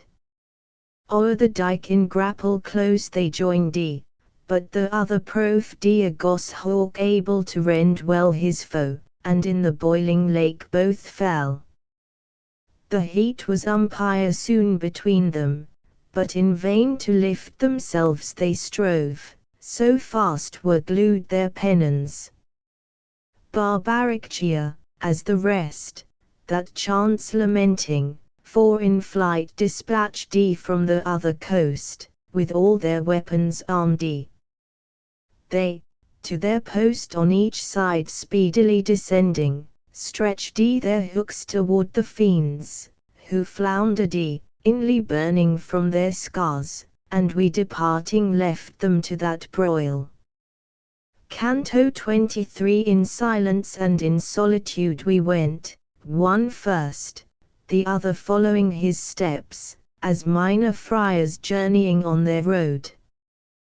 The present fray had turned my thoughts to muse upon old Aesop's fable, where he told what fate unto the mouse and frog befell. For languageth not sounds more like incense, than are these chances, if the origin and end of each be heedfully compared. And as one thought bursts from another forth, so afterward from that another sprang, which added doubly to my former fear. For thus I reasoned, These through us have been so foiled, with loss and mock are why so complete, as needs must sting them sore. If anger then be to their evil will conjoined, more fell they shall pursue us, than the savage hound snatches the leveret, panting twixt his jaws. Already I perceive my hair stand all on end with terror, and look eager back. Teacher, I thus began, if speedily thyself and me thou hide not, much I dread those evil talons. Even now behind they urge us, quick imagination works so forcibly, that I already feel them. He answered, were I formed of leaded glass, I should not sooner draw unto myself thy outward image, than I now imprint that from within. This moment came thy thoughts presented before mine, with similar act and countenance similar, so that from both I one design have framed. If the right coast incline so much, that we may thence descend into the other chasm, we shall escape secure from this imagined pursuit. He had not spoke his purpose to the end, when I from far beheld them with spread wings approach to take us. Suddenly my guide caught me, even as a mother that from sleep is by the noise aroused, and near her sees the climbing fires, who snatches up her babe and flies ne'er pausing, careful more of him than of herself, that but a single vest clings round her limbs. Down from the jutting beach supine he cast him, to that pendant rock, which closes on one part the other chasm. Never ran water with such hurrying pace adown the tube to turn a landmill's wheel, when nearest it approaches to the spokes, as then along that edge my master ran, carrying me in his bosom, as a child, not a companion. Scarcely had his feet reached to the lowest of the bed beneath, when over us the steep they reached, but fear in him was none, for that high providence, which plagued the ministers of the fifth fosse, power of departing thence took from them all. There in the depth we saw a painted tribe, who packed with tardy steps around, and wept, faint in appearance and o'ercome with toil. Caps had they on, with hoods, that fell low down before their eyes, in fashion like to those worn by the monks in Cologne. Their outside was overlaid with gold, dazzling to view, but leaden all within, and of such weight, that Frederick's compared to these were straw. O, everlasting wearisome attire! We yet once more with them together turned to leftward, on their dismal moan intent. But by the weight oppressed, so slowly came the fainting people, that our company was charmed at every movement of the step. Whence I my guide addressed, see that thou find some spirit, whose name may by his deeds be known, and to that end look round thee as thou goest. Then one, who understood the Tuscan voice, cried after us aloud, Hold in your feet, ye who so swiftly speed through the dusk air. Perchance from me thou shalt obtain thy wish. Whereat my leader, turning, me bespake, pause, and then onward at their pace proceed. I stayed, and saw two spirits in whose look impatient eagerness of mind was marked to overtake me, but the load they bare and narrow path retarded their approach. Soon as arrived, they with an eye askance perused me, but spake not, then turning each to other thus conferring said, This one seems, by the action of his throat, alive. And, be they dead, what privilege allows they walk unmantled by the cumbrous stole? Then thus to me, Tuscan, who visitest the college of the morning hypocrites, disdain not to instruct us who thou art. By Arno's pleasant stream I thus replied, in the great city I was bred and grew, and where the body I have ever worn. But who are ye, from whom such mighty grief, as now I witness, courseth down your cheeks? What torment breaks forth in this bitter woe? Our bonnets gleaming bright with orange hue, one of the mansardi, are so leaden gross, that with their weight they make the balances to crack beneath them. Joyous friars we were, Bologna's natives, Catalano I, Hilo Durango nam di, and by thy land together taken, as men used to take a single and indifferent arbiter, to reconcile their strifes. How there we sped, Gardingo's vicinage can best declare. O friars! I began, your miseries, but there brake off, for one had caught my eye, fixed to a cross with 3 stakes on the ground. He, when he saw me, writhed himself, throughout distorted, ruffling with deep sighs his beard. And Catalano, who thereof was ware, thus spake, that pierced spirit, whom intent thou viewest, was he who gave the Pharisees counsel, that it were fitting for one man to suffer for the people. He doth lie transverse, nor any passes, but him first behoves make feeling trial how each ways. In straits like this along the fosse are placked the father of his consort, and the rest partakers in that counsel, seed of ill and sorrow to the Jews. I noted then, how Virgil gazed with wonder upon him, thus abjectly extended on the cross in banishment eternal. To the friar he next his words addressed, we pray ye tell, if so be lawful, whether on our right lies any opening in the rock, whereby we both may issue hence, without constraint on the dark angels, that compelled they come to lead us from this depth. He thus replied, nearer than thou dost hope, there is a rock from the next circle moving, which o'ersteps each veil of horror, save that here his cope is shattered. By the ruin ye may mount, for on the side it slants, and most the height rises below.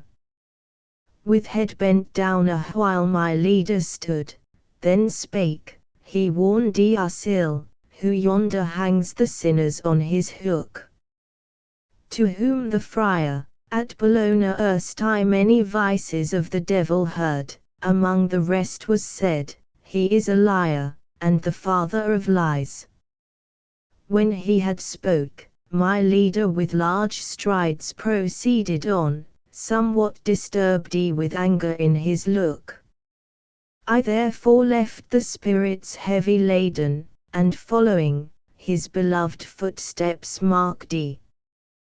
Canto Xiv in the year's early nonage, when the sun tempers his tresses in Aquarius urn, and now towards equal day the nights recede, when as the rime upon the earth puts on her dazzling sister's image, but not long her milder sway endures, then riseth up the village hind, whom fails his wintry store, and looking out beholds the plain around all whitened, whence impatiently he smites his thighs, and to his hut returning in, there paces to and fro, wailing his lot, as a discomfited and helpless man. Then comes he forth again, and feels new hope spring in his bosom, finding thus soon the world doth change its countenance, grasps his crook, and forth to pasture drives his little flock, So me my guide disheartened when I saw his troubled forehead, and so speedily that ill was Cary, for at the fallen bridge arriving, towards me with a look as sweet, he turned him back, as that I first beheld at the steep mountain's foot. Regarding well the ruin, and some counsel first maintained with his own thought, he opened wide his arm and took me up. As one, who, while he works, computes his labor's issue, that he seems still to foresee the effect, so lifting me up to the summit of one peak, he fixed his eye upon another. Grapple that, said he, but first make proof, if it be such as will sustain thee. For one cap with lead this were no journey. Scarcely he, though light, and I, though onward pushed from crag to crag, could mount. And if the precinct of this coast were not less ample than the last, for him I know not, but my strength had surely failed But Malabulge all toward the mouth inclining of the nethermost abyss, the sight of every valley hence requires, that one side upward slope, the other fall.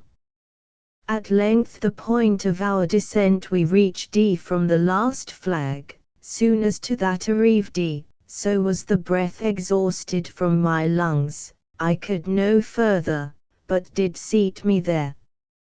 Now needs thy best of man, so spake my guide, for not on downy plumes, nor under shade of canopy reposing, fame is won, without which whosoe'er consumes his days leaveth such vestige of himself on earth, as smoke in air or foam upon the wave. Thou therefore rise, vanish thy weariness by the mind's effort, in each struggle formed to vanquish, if she suffer not the weight of her corporeal frame to crush her down. A longer ladder yet remains to scale. From these to have escaped sufficeth not. If well thou note me, profit by my words.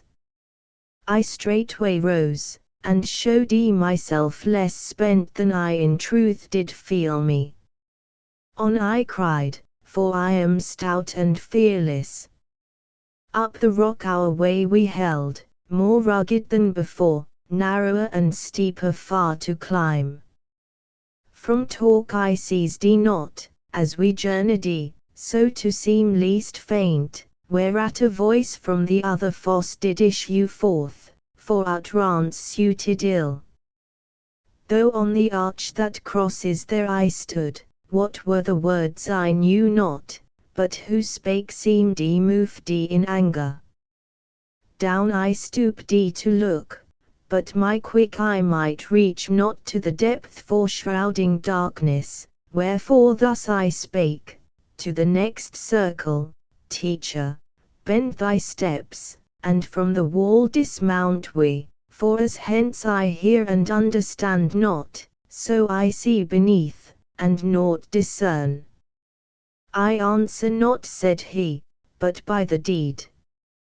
To fair request silent performance maketh best return. We from the bridge's head descended, where to the 8th mound it joins, and then the chasm opening to view, I saw a crowd within of serpents terrible, so strange of shape and hideous, that remembrance in my veins yet shrinks the vital current.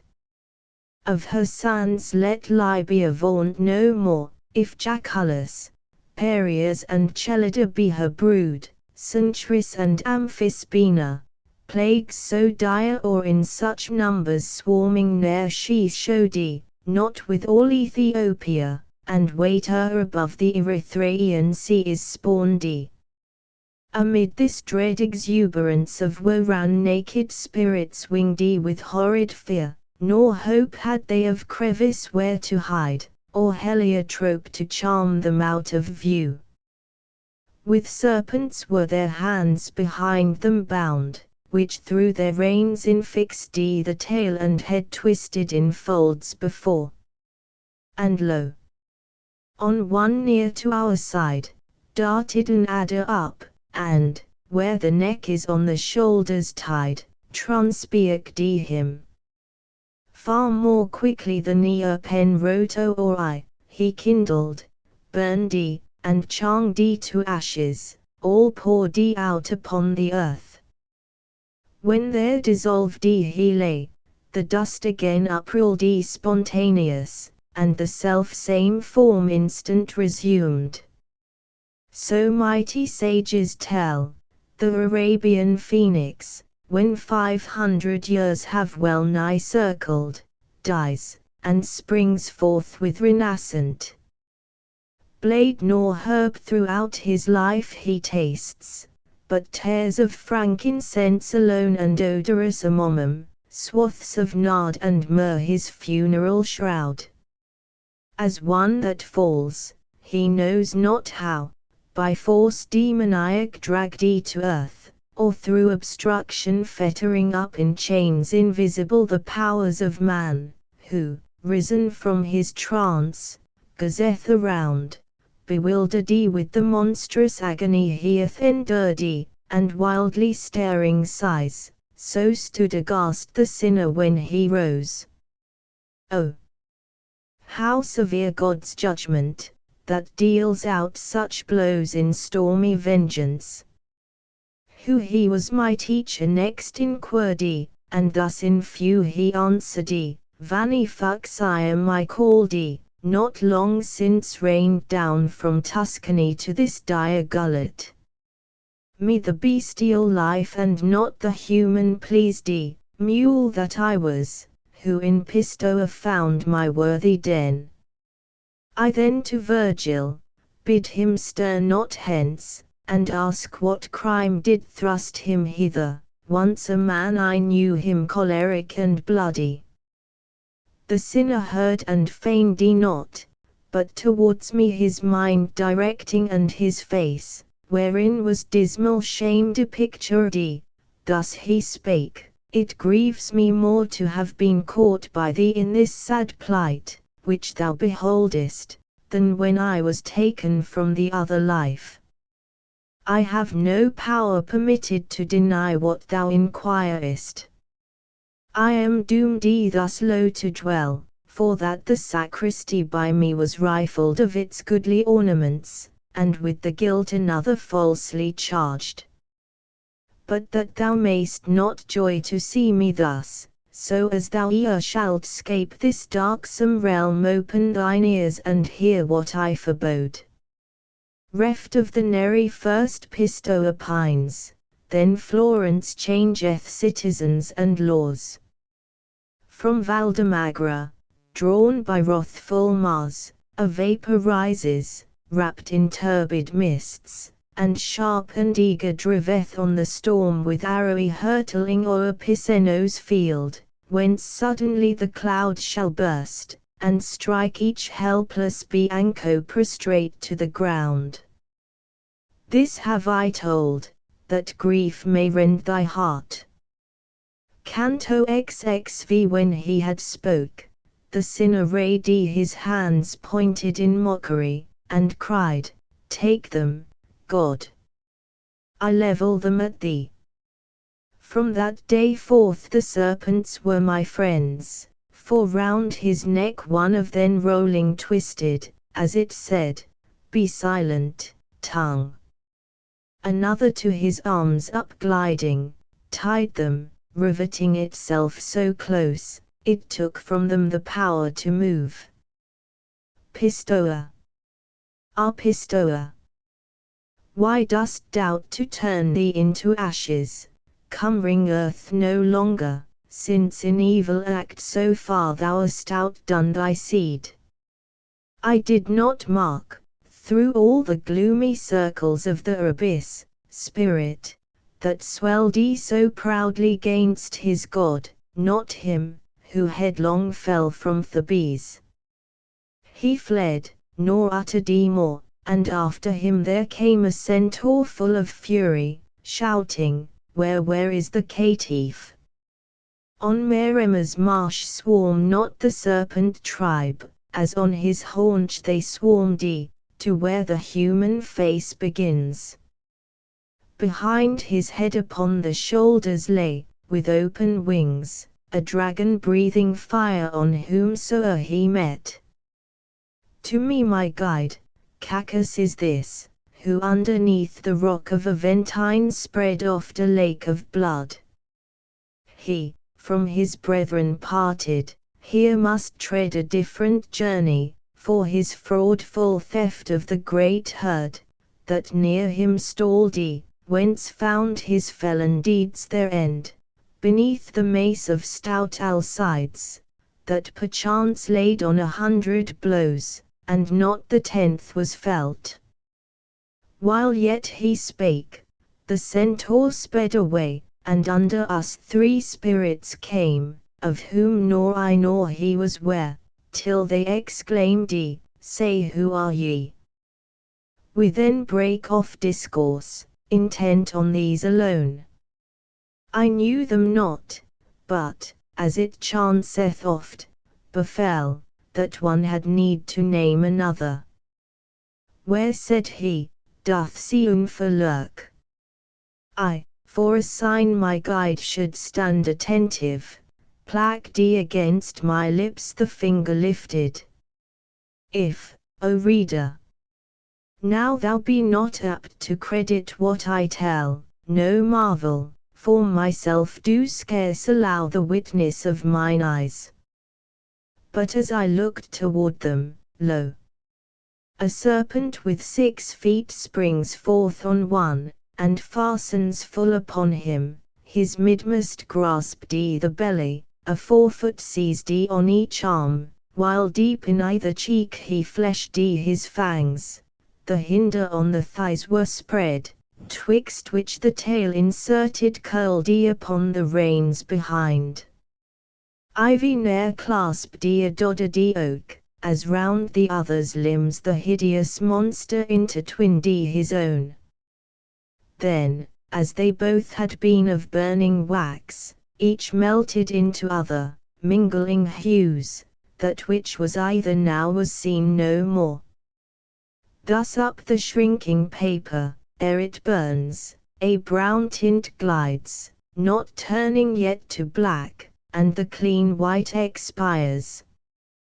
The other 2 looked on exclaiming, Ah, how dost thou change, Agnello? See! Thou art nor double now, nor only one. The 2 heads now became one, and 2 figures blended in one form appeared where both were lost. Of the forelengths 2 arms were made, the belly and the chest, the thighs and legs into such members changed as never I hath seen. Of former shape all trace was vanished. To yet neither seemed that image miscreate, and so passed on with tardy steps. As underneath the scourge of the fierce dog-star, that lays bare the fields, shifting from brake to brake, the lizard seems a flash of lightning, if he thwart the road, so toward entrails of the other 2 approaching seemed an adder all on fire, as the dark pepper grain, livid and swart. In that part, whence our life is nourished first, one he transpiaked, then down before him fell stretched out. The pierced spirit looked on him but spake not, yet stood motionless and yawned as if by sleep or fevrous fit assailed He had the serpent, and the serpent him. One from the wound, the other from the mouth breathed a thick smoke, whose vapor columns joined Lucan in mute attention now may hear, nor thy disastrous fate, Sabulas, tell, nor shine, Nazidius. Ovid now be mute. What if in warbling fiction he record Cadmus and Arethusa, to a snake him Chang Di, and her into a fountain clear. I envy not, for never face to face two natures thus transmuted did he sing, wherein both shapes were ready to assume the other's substance. They in mutual guise so answered, that the serpent split his train divided to a fork, and the Pirkdi spirit drew close his steps together, legs and thighs compacted, that no sign of juncture soon was visible. The tail disparted took the figure which the spirit lost, its skin softening, his indurated to a rind. The shoulders next I marked, that entering joined the monster's armpits, whose two shorter feet so lengthened, as the others dwindling shrunk. The feet behind then twisting up became that part that man conceals, which in the wretch was cleft in twain. While both the shadowy smoke with a new color veils, and generates excrescent pylon one, peeling it off from other body, lo! Upon his feet one upright rose, and prone the other fell. Not yet their glaring and malignant lamps were shifted, though each feature Changdi beneath. Of him who stood erect, the mounting face retreated towards the temples, and what their superfluous matter came, shot out in ears from the smooth cheeks. The rest, not backward dragged, of its excess did shape the nose, and swelled into due size protuberant the lips. He, on the earth who lay, meanwhile extends his sharpened visage, and draws down the ears into the head, as doth the slug his horns. His tongue continuous before and apt for utterance, severs, and the other's fork closing unites. That done the smoke was laid. The soul, transformed into the brute, glides off, hissing along the vale, and after him the other talking sputters, but soon turned his new-grown shoulders on him, and in few thus to another spake, along this path crawling, as I have done, speed bosso now. So saw I fluctuate in successive change unsteady ballast of the seventh hold, and here if aught my tongue have swerved, events so strange may be its warrant. O'er mine eyes confusion hung, and on my thoughts amaze. Yet scapt they not so covertly, but well I marked Cian Cato, he alone it was of the three first that came, who changed not, thou, the other's fate, Gavil, still dost rue. Canto XXVI Florence exult. For thou so mightily hast thriven, that o'er land and sea thy wings thou beatest, and thy name spreads over hell. Among the plunderers such the three I found thy citizens, whence shame to me thy son, and no proud honor to thyself redounds. But if our minds, when dreaming near the dawn, are of the truth presageful, thou ere long shalt feel what Prato, not to say the rest, would fain might come upon thee, and that chance were in good time, if it befell thee now. Would so it were, since it must needs befall. For as time wears me, I shall grieve the more. We from the depth departed, and my guide remounting sculled the flinty steps, which late we downward tracked, and drew me up the steep. Pursuing thus our solitary way among the crags and splinters of the rock, sped not our feet without the help of hands.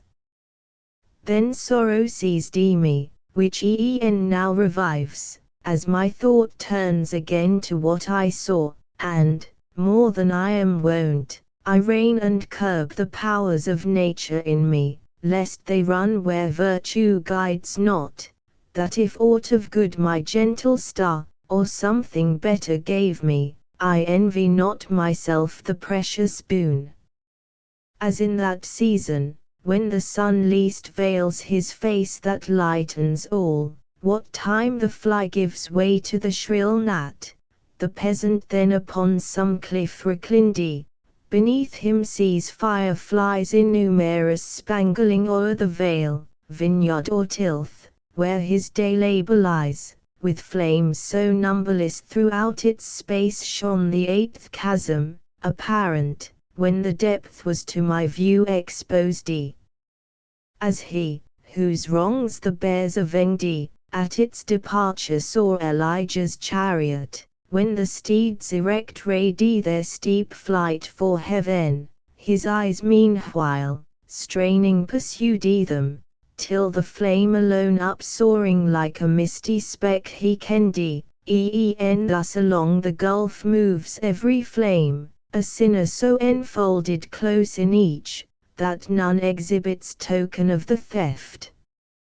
Upon the bridge I forward bent to look, and grasped a flinty mass, or else had fallen, though pushed not from the height. The guide, who marked how I did gaze attentive, thus began, within these ardours are the spirits, each swathed in confining fire. Master, thy word I answered, athazard me, yet I deemed already of the truth, already wished to ask thee, who is in yon fire, that comes so parted at the summit, as it seemed ascending from that funeral pile, where lay the Theban brothers. He replied, within Ulysses there and Diomed endure their penal tortures, thus to vengeance now together hasting, as Iruhile to wrath. These in the flame with ceaseless groans deplore the ambush of the horse, that opened wide a portal for that goodly seed to pass, which Saudi imperial Rome, nor less the guile lament they, whence of her Achilles reft Didamia yet in death complains. And there is rude the stratagem, that Troy of her palladium spoiled. If they have power of utterance from within these sparks, said I, O Master, think my prayer 1,000-fold in repetition urged, that thou vouchsafe to pause, till here the horned flame arrive. See, how toward it with desire I bend. He thus, thy prayer is worthy of much praise, and I accept it therefore, but do thou thy tongue refrain, to question them be mine, for I divine thy wish, and they perchance, for they were Greeks, might shun discourse with thee. When there the flame had come, where time and place seemed fitting to my guide, he thus began, O ye, who dwell two spirits in one fire. If living I of you did merit aught, weighter the measure were of that desert, when in the world my lofty strain I poured, move ye not on, till one of you unfold in what clim death o'ertook himself destroyed. Of the old flame forthwith the greater horn began to roll, murmuring, as a fire that labours with the wind, then to and fro wagging the top, as a tongue uttering sounds, throughout its voice, and spake, when I escaped from Circe, who beyond a circling year had held me near Caieta, by her charms, ere thus in ease yet had numbed the shore, nor fondness for my son, nor reverence of my old father, nor return of love, that should have crowned Penelope with joy, could overcome in me the zeal I had to explore the world, and search the ways of life, man's evil and his virtue. Forth I sailed into the deep illimitable main, with but one bark, and the small faithful band that yet cleaved to me. As Iberia far, far as Morocco the shore I saw, and the Sardinian and each isle beside which round that ocean bathes. Tardy with age were I and my companions, when we came to the strait pass, where Hercules ordained the boundaries not to be o'erstepped by man. The walls of Seville to my right I left, on the other hand already Ceuta passed. O brothers, I began, who to the west through perils without number now have reached to this the short remaining watch, that yet our senses have to wake, refuse not proof of the unpeopled world, following the track of Phoebus. Call to mind from whence we sprang, ye were not formed to live the life of brutes but virtue to pursue and knowledge high. With these few words I sharpened for the voyage the mind of my associates, that I then could scarcely have withheld them. To the dawn our poop we turned and for the witless flight made our oars wings, still gaining on the left. Each star of the other pole night now beheld, and ours so low, that from the ocean floor it rose not. 5 times reillumed, as oft vanished the light from underneath the moon since the deep way we entered when from far appeared a mountain dim, loftiest mev out of all I beheld. Joy seized us straight, but soon to morning changed. From the new land a whirlwind sprung, and at her foremost side did strike the vessel. Thrice it whirled her round with all the waves, the 4th time lifted up the poop, and sank the prow, so fate decreed, and over us the booming billow closed. Canto 17 Now upward rose the flame, and stilled its light to speak no more, and now passed on with leave from the mild poet gained when following came another, from whose top a sound confessed forth issuing, drew our eyes that way to look. As the Sicilian bull, that rightfully his cries first echoed, who had shaped its mould, did so rebellow, with the voice of him tormented, that the brazen monster seemed pierced through with pain.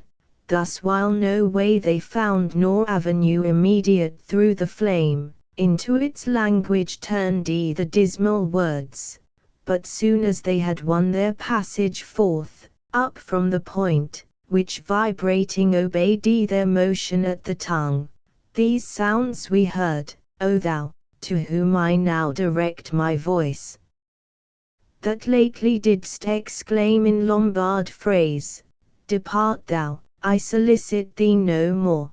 Though somewhat tardy I perchance arrive, let it not irk thee here to pause a while, and with me parley. Lo, it irks not me and yet I burn. If but now thou fall into this blind world, from that pleasant land of Latium, whence I draw my sum of guilt, tell me if those, who in Romagna dwell, have peace or war. For of the mountains there was I, betwixt Urbino and the height, whence Tiber first unlocks his mighty flood. Leaning I listened yet with heedful ear, when, as he touched my side, the leader thus, speak thou, he is a Latian. My reply was ready, and I spake without delay, O spirit, who art hidden here below. Never was thy Romagna without war in her proud tyrants' bosoms, nor is now, but open war there left I none. The state, Ravenna hath maintained this many a year, is steadfast. There Polenta's eagle broods, and in his broad circumference of plume o'ershadows Servia. The green talons grasp the land, that stood Iruhile the proof so long, and pilled in bloody heap the host of France. The old mastiff of Verrocchio and the young, that Tormontagna in their wrath, still make, where they are wont, an augur of their fangs. Lamon's city and Santano's range under the lion of the snowy lair. Inconstant partisan, that changeth sides, or ever summer yields to winter's frost.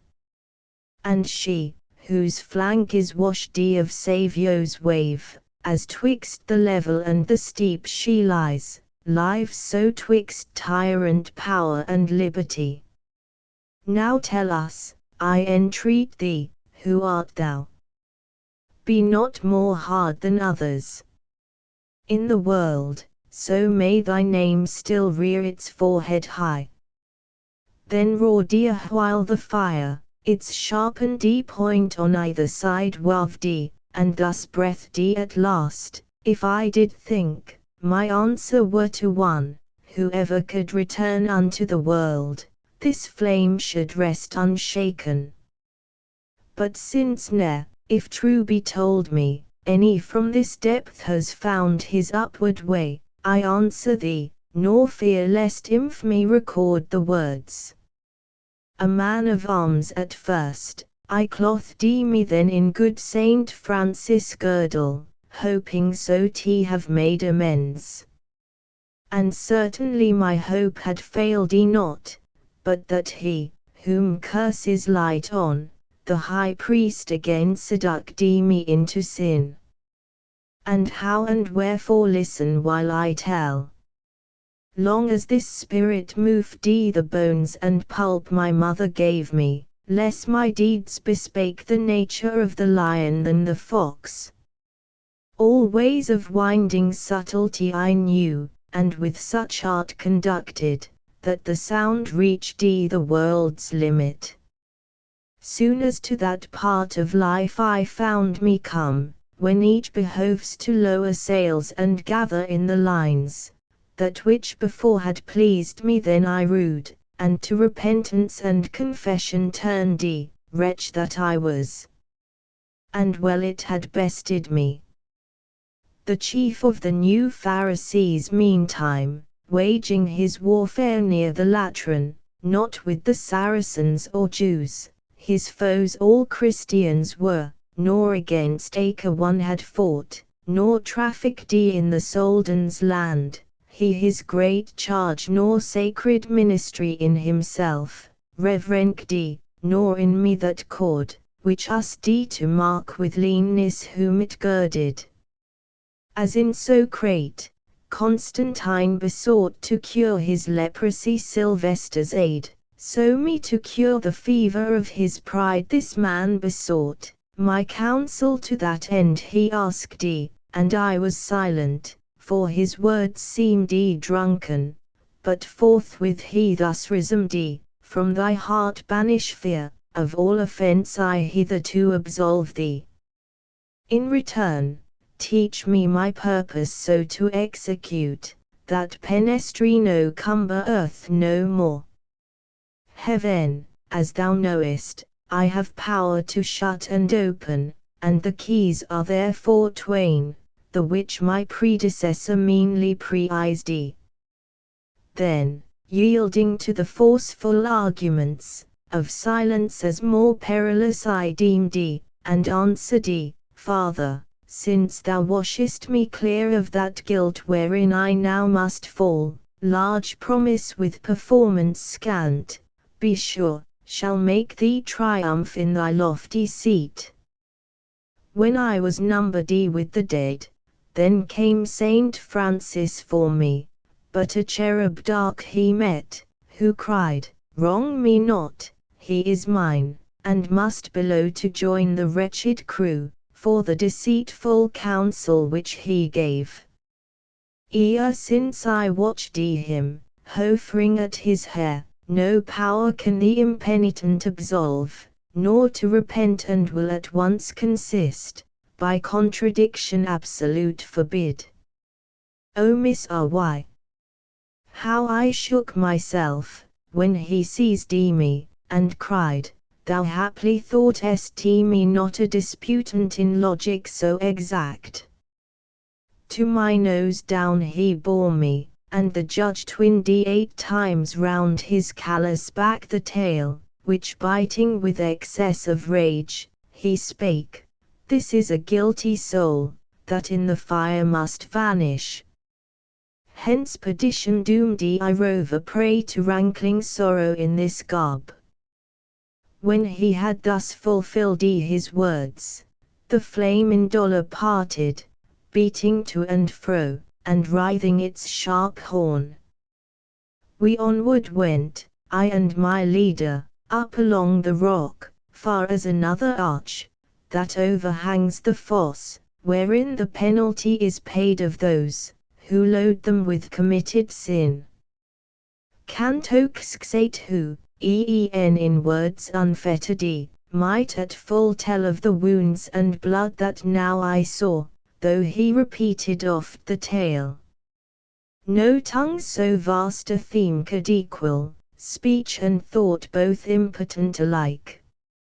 If in one band collected, stood the people all, who poured on Apulia's happy soil their blood, slain by the Trojans, and in that long war when of the rings the measured booty made a pile so high, as Rome's historian writes who errs not, with the multitude, that felt the grinding force of Guiscard's Norman steel, and those the rest, whose bones are gathered yet at Separano, there where treachery branded Apulian name, or where beyond thy walls, O Tagliacozzo, without arms the old Alado conquered, and his limbs one were to show transpiated, another his clean lopped away. A spectacle like this were but a thing of naught, to the hideous sight of the ninth chasm. A rundlet, that hath lost its middle or side stave, gapes not so wide, as one I marked, torn from the chin throughout down to the hinder passage, twixt the legs dangling his entrails hung, the midriff lay open to view, and wretched ventricle, that turns in glutted aliment to dross. Whilst eagerly I fix on him my gaze, he me, with his hands laid his breast bare, and cried, "Now mark how I do rip me, lo! How is Mohammed mangled, before me walks Ali weeping, from the chin his face cleft to the forelock, and the others all whom here thou seest, while they lived, did sow scandal and schism, and therefore thus are rent. A fiend is here behind, who with his sword hacks us thus cruelly, slivering again each of this ream, when we have compassed round the dismal way, for first our gashes close ere we repass before him. But say who art thou, that standest musing on the rock, haply so lingering to delay the pain sentenced upon thy crimes?" "Him death not yet my guide rejoined Athovatar nor sin conducts to torment, but, that he may make full trial of your state, I who am dead must through the depths of hell, from orb to orb, conduct him. Trust my words, for they are true." More than 100 spirits, when that they heard, stood in the fosse to mark me, through amazed, forgetful of their pangs. Thou, who perchance shalt shortly view the sun, this warning thou bear to Dolino, bid him, if he wish not here soon to follow me, that with good store of food he arm him, lest imprisoning snows yield him a victim to Novara's power, no easy conquest else. With foot upraised forestepping, spake Mohammed, on the ground then fixed it to depart. Another shade, pierced in the throat, his nostrils mutilate from beneath the eyebrows, and one ear lopped off, who with the rest through wonder stood gazing, before the rest advanced, and barred his windpipe, that without was all o'er smeared with crimson stain. O thou, said he, whom sin condemns not, and who must, unless too near resemblance do deceive me, I aloft have seen on Latian ground, call thou to mind Piero of Messina, if again returning, thou beholdest the pleasant land that from Vercelli slopes to Mercabo, and there instruct the twain, whom Fano boasts her worthiest sons, Guido and Angelo, that if is given us here to scan aright the future, they out of life's tenement shall be cast forth, and whelmed under the waves near to Cattolica, through perfidy of a fell tyrant. Twixt the Cyprian Isle and Balearic, ne'er hath Neptune seen an injury so foul, by pirates done or Argive crew of old. That one traitor, whose realm there is a spirit here were fain his eye had still lacked sight of, them shall bring to conference with him, then so shape his end, that they shall need not gainst foe Cara's wind off or up down or prayer. I answering thus, declare, as thou dost wish that I above may carry tidings of thee, who is he, in whom that sight doth wake such sad remembrance. Forthwith he laid his hand on the cheekbone of one, his fellow spirit, and his jaws expanding, cried, Lo, this is he I wot of, he speaks not for himself, the outcast this who overwhelmed the doubt in Caesar's mind, affirming that delay to men prepared was ever harmful. Oh how terrified Methout was Curio, from whose throat was cut the tongue, which spake that hardy word. Then one maimed of each hand, uplifted in the gloom the bleeding stumps, that they with gory spots sullied his face, and cried, Remember thee of Masca, too, I who, alas, exclaimed the deed once done there is an end that proved a seed of sorrow to the Tuscan race. I added, and death to thine own tribe. Whence heaping woe on woe he hurried off, as one grief stung to madness. But I there still lingered to behold the troop, and saw things, such as I may fear without more proof to tell of, but that conscience makes me firm, the boon companion, who her strong breastplate buckles on him, that feels no guilt within and bids him on and fear not. Without doubt I saw, and yet it seems to pass before me, a headless trunk, that even as the rest of the sad flock packed onward. By the hair it bore the severed member, lantern-wise pendant in hand, which looked at us and said, Woe's me.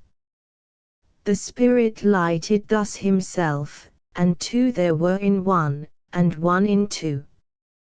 How that may be he knows who ordereth so. When at the bridge's foot direct he stood, his arm aloft he reared, thrusting the head full in our view, that nearer we might hear the words, which thus it uttered, Now behold this grievous torment, thou, who breathing goest to spy the dead, behold if any else be terrible as this. And that on earth thou mayst bear tidings of me, know that I am Bertrand, he of Bourne, who gave King John the counsel mischievous. Father and son I set at mutual war. For Absalom and David more did not Ahithophel, spurring them on maliciously to strife. For parting those so closely knit, my brain parted, alas! I carry from its source, that in this trunk inhabits. Thus the law of retribution fiercely works in me.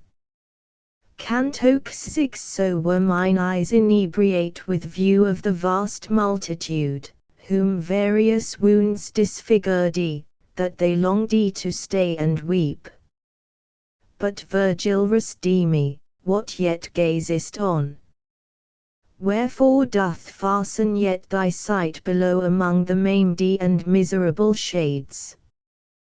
Thou'st not shewn in any chasm beside this weakness. No, if thou wouldst number them that 22 miles the valley winds its circuit, and already is the moon beneath our feet, the time permitted now is short, and more not seen remains to see. If thou I straight replied, hadst weighed the cause for which I looked, thou hadst perchance excused the tarrying still. My leader part pursued his way, the while I followed, answering him, and adding thus, within that cave I deem, whereon so fixedly I held my ken, there is a spirit dwells, one of my blood, wailing the crime that costs him now so dear. Then spake my master, let thy soul no more afflict itself for him. Direct elsewhere its thought, and leave him. At the bridge's foot I marked how he did point with menacing look at thee, and heard him by the others named Jerry of Bellow. Thou so wholly then wert busied with his spirit, who once rolled the towers of Hout fort, that thou lookedst not that way, ere he was gone. O guide beloved! His violent death yet unavenged, said I, by any, who are partners in his shame, made him contemptuous, therefore, as I think, he passed me speechless by, and doing so hath made me more compassionate his fate. So we discoursed to where the rock first showed the other valley, had more light been there, to the lowest depth. Soon as we came o'er the last cloister in the dismal rounds of Malabulge, and the brotherhood were to our view exposed, then many a dart of sore lament assailed me, headed all with points of thrilling pity, that I closed both ears against the volley with mine hands. As were the torment, if each Lazar house of Valdigiana, in the sultry time twixt July and September, with the Isle Sardinia and Maremma's pestilent fen, had heaped their maladies all in one fosse together, such was here the torment, dire the stench, as issuing steams from festered limbs. We on the utmost shore of the long rock descended still to leftward. Then my sight was livelier to explore the depth, wherein the minister of the most mighty Lord, all-searching justice, dooms to punishment the forgers noted on her dread record. More rueful was it not methinks to see the nation in Aegina droop, what time each living thing, to the little worm, all fell, so full of malice was the air, and afterward, as bards of yore have told, the ancient people were rested anew from seed of emmets, than was here to see the spirits, that languished through the murky vale uphill on many a stack. Confessed they lay, one o'er the belly, o'er the shoulders one rolled of another, sidling crawled a third along the dismal pathway. Step by step we journeyed on, in silence looking round and listening those diseased who strove in vain to lift their forms. Then too I marked that sat propped against each other, as two brazen pans set to retain the heat. From head to foot, a tetter barked them round. Nor saw I a groom currying so fast, for whom his lord impatient waited, or himself perchance tardy with long watching, as of these each one plied quickly his keen nails, through furiousness of ne'er abated pruriency. The crust came drawn from underneath in flakes, like scales scraped from the bream or fish of broader mail. O thou, who with thy fingers rendest off thy coat of proof, thus spake my guide to one, and sometimes makest tearing pincers of them, tell me if any born of Latian land be among these within, so may thy nails serve thee for everlasting to this toil. Both are of Latium. Weeping he replied, whom tortured thus thou seest, but who art thou that hast inquired of us? To whom my guide, one that descend with this man, who yet lives, from rock to rock, and show him hell's abyss. Then started they asunder, and each turned trembling toward us, with the rest, whose ear those words redounding struck. To me my liege addressed him, speak to them waiter thou list. And I therewith began, so may no time filch your remembrance from the thoughts of men in th upper world, but after many suns survive it, as ye tell me, who ye are, and of what race ye come. Your punishment, unseemly and disgustful in its kind, deter you not from opening thus much to me. So was my dwelling, answered one, and me Albo of Siena brought to die by fire, but that, for which I died, leads me not here. True is in sport I told him, that I had learned to wing my flight in air. And he admiring much, as he was void of wisdom, willed me to declare to him the secret of mine art, and only hence, because I made him not a Daedalus, prevailed on one supposed his sire to burn me. But my nose to this chasm last of the 10, for that I practised alchemy on earth, has doomed me. Him no subterfuge eludes. Then to the bard I spake, was ever race light as Siena's? Sure not France herself can show a tribe so frivolous and vain.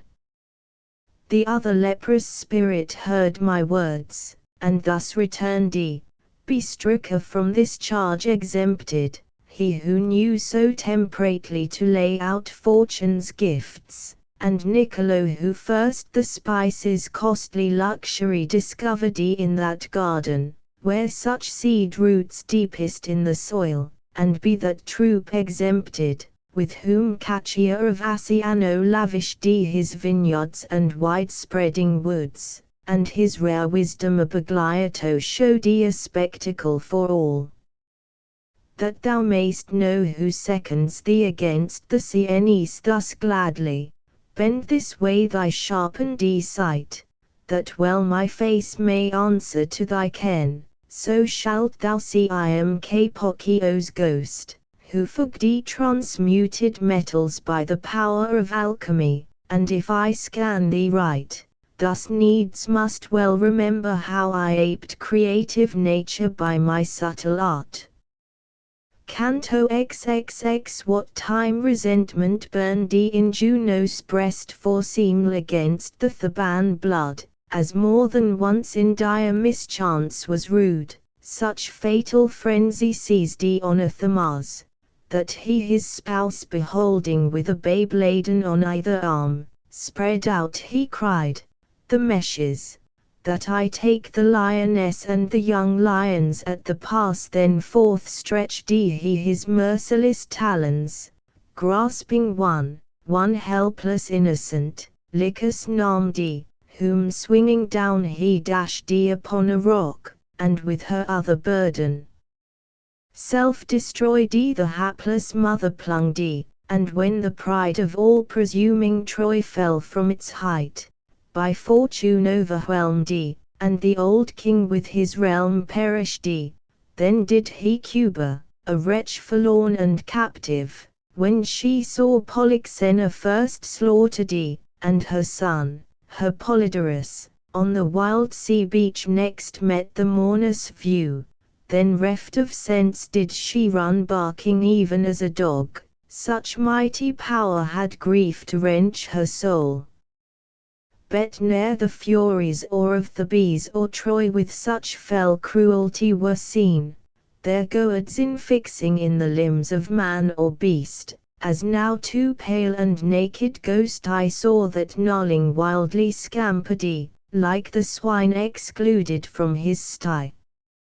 One reached Capocchio, and in the neck joint sticking deep his fangs, dragged him, that o'er the solid pavement rubbed his belly stretched out prone. The other shape, he of Arezzo, there left trembling, spake, that sprite of Ares cheeky, in like mood of random mischief vent he still his spite.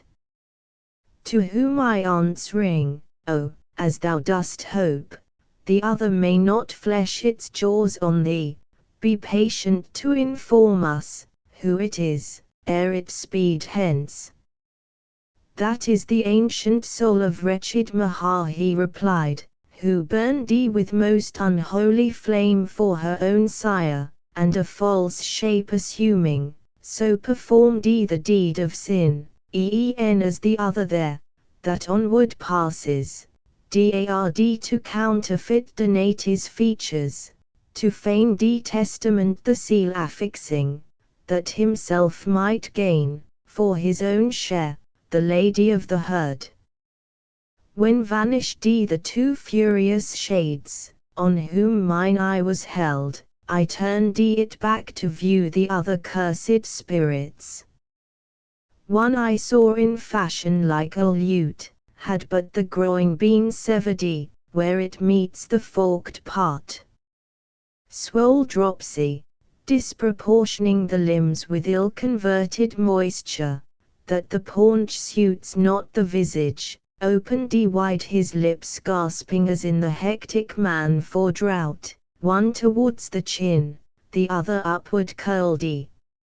O ye, who in this world of misery, wherefore I know not, are exempt from pain, thus he began, attentively regard Adamo's woe.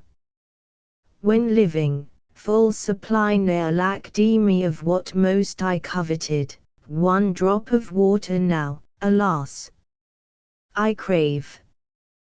The rills, that glitter down the grassy slopes of Casentino, making fresh and soft the banks whereby they glide to Arno's stream, stand ever in my view, and not in vain, for more the pictured semblance dries me up, much more than the disease, which makes the flesh desert these shriveled cheeks. So from the place, where I transgressed, stern justice urging me, takes means to quicken more my laboring sighs. There is Romana, where I falsified the metal with the Baptist's form impressed, for which on earth I left my body burnt. But if I here might see the sorrowing soul of Guido, Alessandro, or their brother, for Branda's limpid spring I would not change the welcome sight. One is now within, if truly the mad spirits tell, that round are wandering.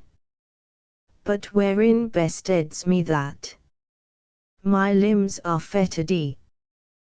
Were I but so light, that I each 100 years might move 1 inch, I had set forth already on this path, seeking him out amidst the shapeless crew, although 11 miles it wind, not more than half of one across. They brought me down among this tribe, inductee by the my stamped the florins with 3 carats of alloy. Who are that abject pair I next inquired, that closely bounding thee upon thy right lie smoking, like a band in winter steeped in the chill stream?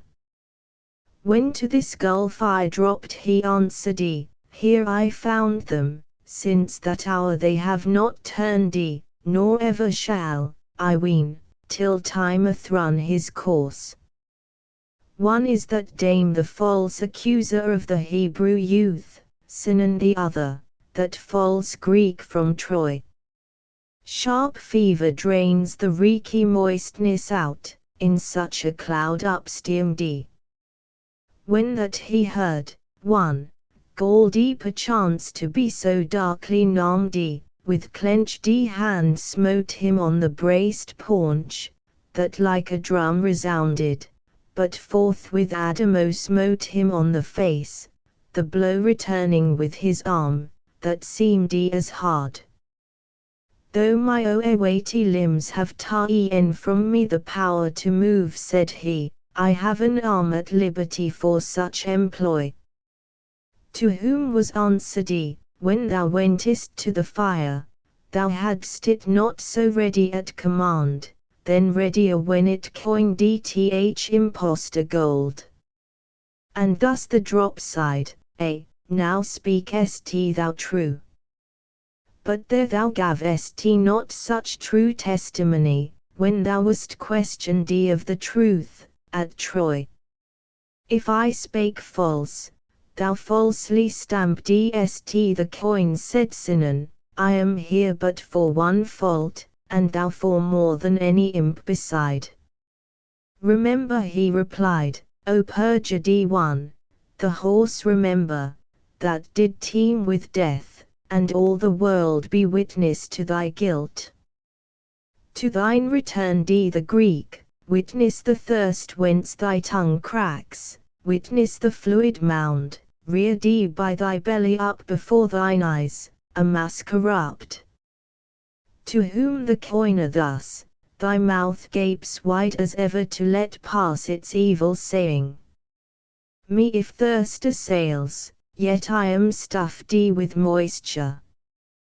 Thou art parched, pains rack thy head, no urging wouldst thou need to make thee lap Narcissus mirror up. I was all fixed to listen, when my guide admonished now beware, a little more. And I do quarrel with thee. I perceived how angrily he spake, and towards him turned with shame so poignant, as remembered yet confounds me. As a man that dreams of harm befallen him, dreaming wishes it a dream, and that which is, desires as if it were not, such then was I, who wanting power to speak wished to excuse myself, and all the while excused me, though unweeting that I did. More grievous fault than thine has been, less shame my master cried, might expiate. Therefore cast all sorrow from thy soul, and if again chance bring thee, where like conference is held, think I am ever at thy side. To hear such wrangling is a joy for vulgar minds. Canto XXXI. The very tongue, whose keen reproof before had wounded me, that I the cheek was stained, now ministered my cure. So have I heard, Achilles and his father's javelin caused pain first, and then the boon of health rested. Turning our back upon the vale of woe, crossed encircled mound in silence. There was twilight dim, that far long the gloom mine eye advanced not, but I heard a horn sounded aloud. The peal it blew had made the thunder feeble. Following its course the adverse way, my strained eyes were bent on that one spot. So terrible a blast Orlando blew not, when that dismal rout o'erthrew the host of Charlemagne, and quenched his saintly warfare. Thitherward not long my head was rayed, when many lofty towers methought I spied. Master, said I, what land is this? He answered straight, too long a space of intervening darkness has thine eye to traverse, thou hast therefore widely erred in thy imagining. Thither arrived thou well shalt see, how distance can delude the sense, a little therefore urge thee on. Then tenderly he caught me by the hand, yet no, said he, ere farther we advance, that it less strange may seem, these are not towers, but giants. In the pit they stand immesty, each from his navel downward, round the bank. As when a fog disperseth gradually, our vision traces what the mist involves condensed in air, so piercing through the gross and gloomy atmosphere, as more and more we near toward the brink, mine error fled, and fear came o'er me.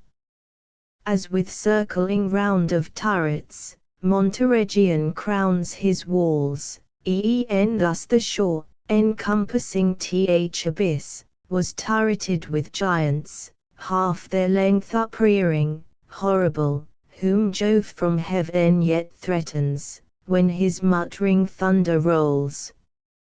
Of one already I descried the face, shoulders, and breast, and of the belly huge great part, and both arms down along his ribs. All teeming nature, when her plastic hand left framing of these monsters, did display past doubt her wisdom, taking from mad war such slaves to do his bidding, and if she repent her not of th elephant and whale, who ponders well confesses her therein wiser and more discreet. For when brute force and evil will are backed with subtlety, resistance none avails. His visage seemed in length and bulk, as doth the pine, that tops St. Peter's Roman fane, and th other bones of like proportion, so that from above the bank, which girdled him below, such height arose his stature, that 3 Frieslanders had striven in vain to reach but to his hair. Full 30 ample palms was he exposed downward, from whence a man his garments loops. Raphael by Amith say be all me, so shouted his fierce lips, which sweeter hymns became not, and my guide addressed him thus, O senseless spirit, let thy horn for thee interpret, therewith vent thy rage, if rage or other passion wring thee. Search thy neck, there shalt thou find the belt that binds it on. Wild spirit! Lo, upon thy mighty breast where hangs the baldric. Then to me he spake, he doth accuse himself. Nimrod is this, through whose ill counsel in the world no more one tongue prevails. But pass we on, nor waste our words, for so each language is to him, as his to others, understood by none. Then to the leftward turning sped we forth, and at a sling's throw found another shade far fiercer and more huge. I cannot say what master hand had girt him, but he held behind the right arm fettered, and before the other with a chain, that fastened him from the neck down, and 5 times round his form apparent met the wreathed links. This proud one would of his strength against Almighty Jove make trial, said my guide, whence he is thus requited, if ilds him they call.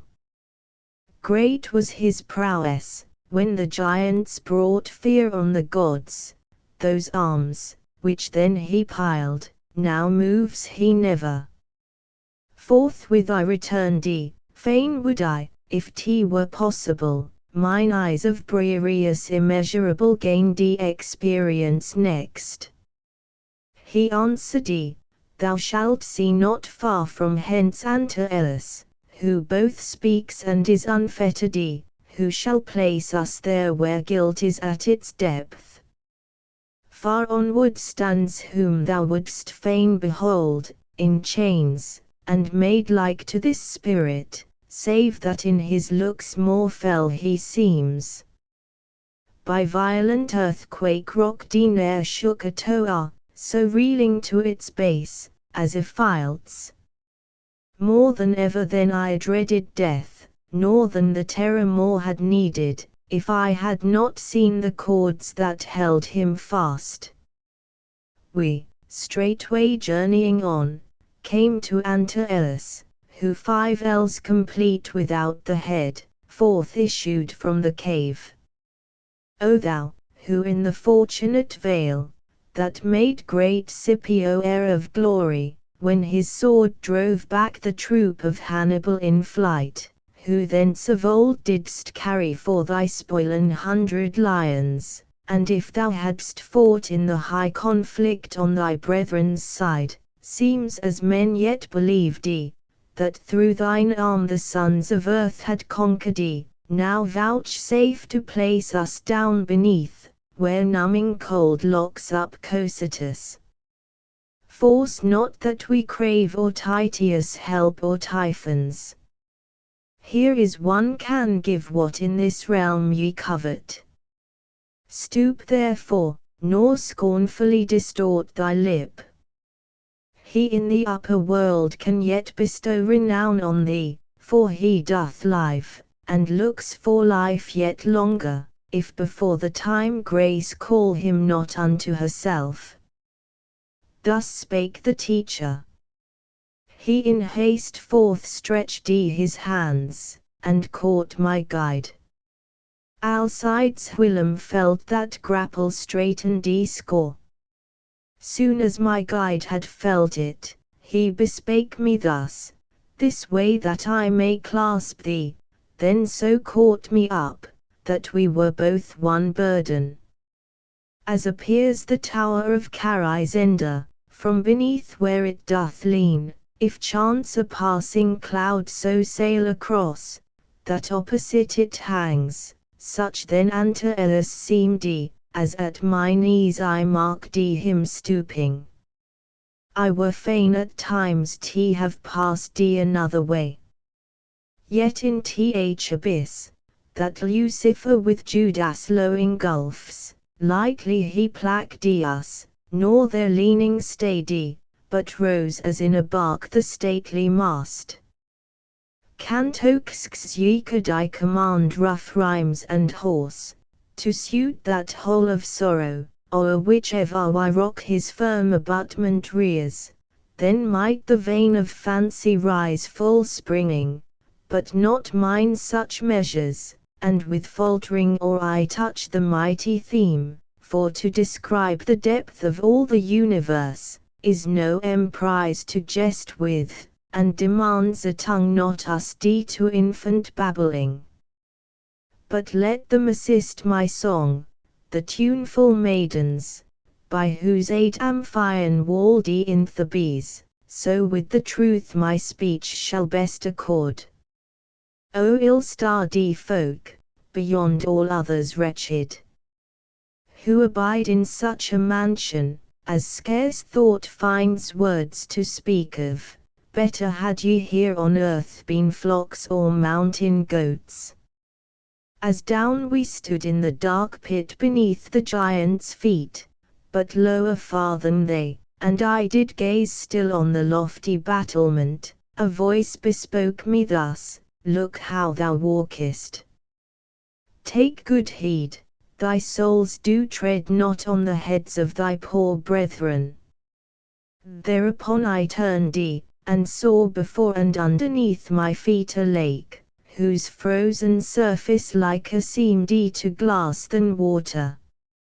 Not so thick a veil in winter earth Austrian Danube spread o'er his still course, nor Tanais far remote under the chilling sky. Rolled o'er that mass had Tabernic or Pietrapana fallen, not in its rim had creaked as peeps the frog croaking above the wave, what time in dreams the village gleaner oft pursues her toil, so, to where modest shame appears, thus low blue pinched and shrinned in ice the spirits stood, moving their teeth in shrill note like the stork. His face each downward held, their mouth the cold, their eyes expressed the dolour of their heart. A space I looked around, then at my feet saw two so strictly joined, that of their head the very hairs were mingled. Tell me ye, whose bosoms thus together press, said I, who are ye? At that sound their necks they bent, and when their looks were lifted up to me, straightway their eyes, before all moist within, distilled upon their lips, and the frost bound the tears betwixt those orbs and held them there. Plank unto planketh never cramp closed up so stoutly. Whence like two enraged goats they clashed together, them such fury seized and one, from whom the cold both ears had reft, exclaimed still looking downward, why on us dost speculate so long? If thou wouldst know who are these two, the valley, whence his wave Bisonzio slopes, did for its master own their sire Alberto, and next him themselves.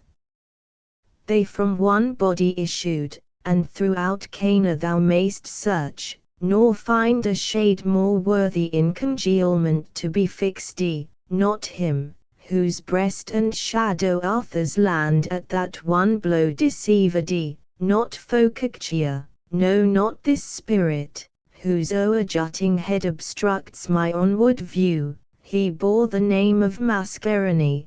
Tuscan if thou be, well knowest who he was, and to cut short all further question, in my form behold what once was commission. I await Carlino here my kinsman, whose deep guilt shall wash out mine. 1,000 visages then marked I, which the keen and eager cold had shaped into a doggish grin, whence creeps a shivering horror o'er me, at the thought of those frore or shallows.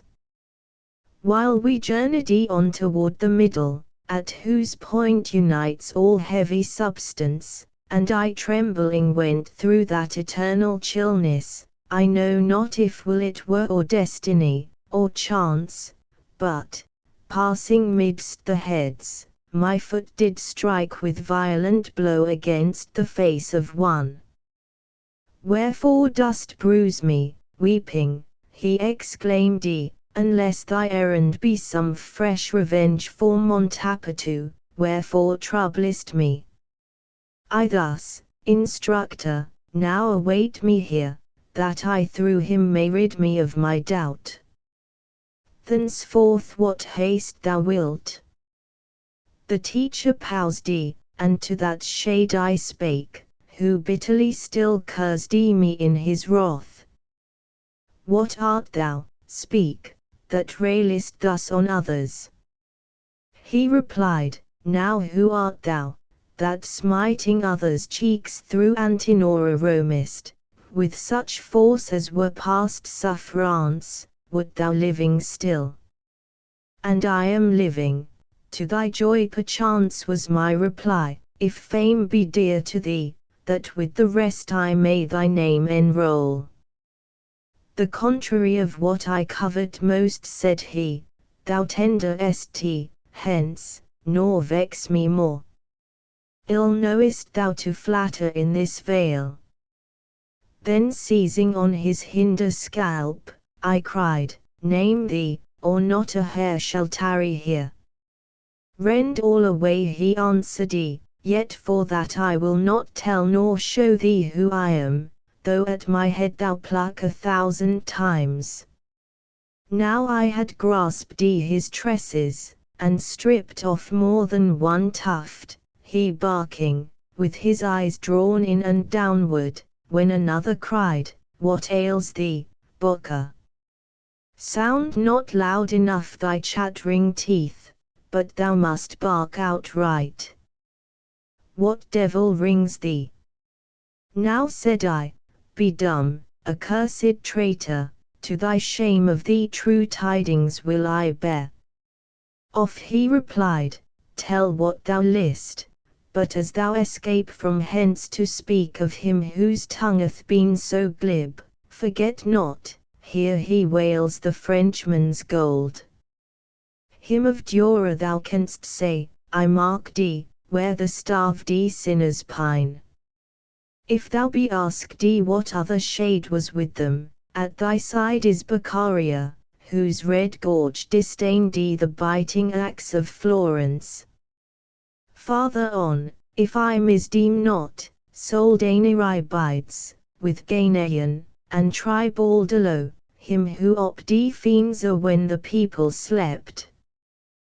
We now had left him, passing on our way, when I beheld two spirits by the ice pent in one hollow, that the head of one was cowl unto the other, and as bread is raven up through hunger, uppermost did so apply his fangs to other's brain, where the spine joins it.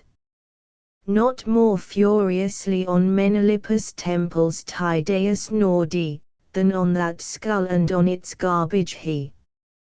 O thou who showest so beastly sign of hate gainst him thou prayest on, let me hear said I the cause, on such condition, that if right warrant thy grievance, knowing who ye are, and what the colour of his sinning was, I may repay thee in the world above, if that, wherewith I speak be moist so long. Canto XXXIII his jaws uplifting from their fell repast, that sinner whipped them on the hair's head, which he behind had mangled, then began, thy will obeying, I call up a fresh sorrow past cure, which but to think of wrings my heart, or ere I tell on But if words, that I may utter, shall prove seed to bear fruit of eternal infamy to him, the traitor whom I gnaw at, thou at once shalt see me speak and weep. Who thou mayst be I know not, nor how here below art come, but Florentine thou seemest of a truth, when I do hear thee. Know I was on earth Count Ugolino, and Archbishop he Ruggieri. Why I neighbour him so close, now list. That through effect of his ill thoughts in him my trust reposing, I was ta'en and after murdered need is not I tell. What therefore thou canst not have heard, that is, how cruel was the murder, shalt thou hear, and know if he have wronged me. A small grate within that mew, which for my Sake the name of famine bears, where others yet must pine, already through its opening several moons had shown me, when I slept the evil sleep, that from the future tore the curtain off.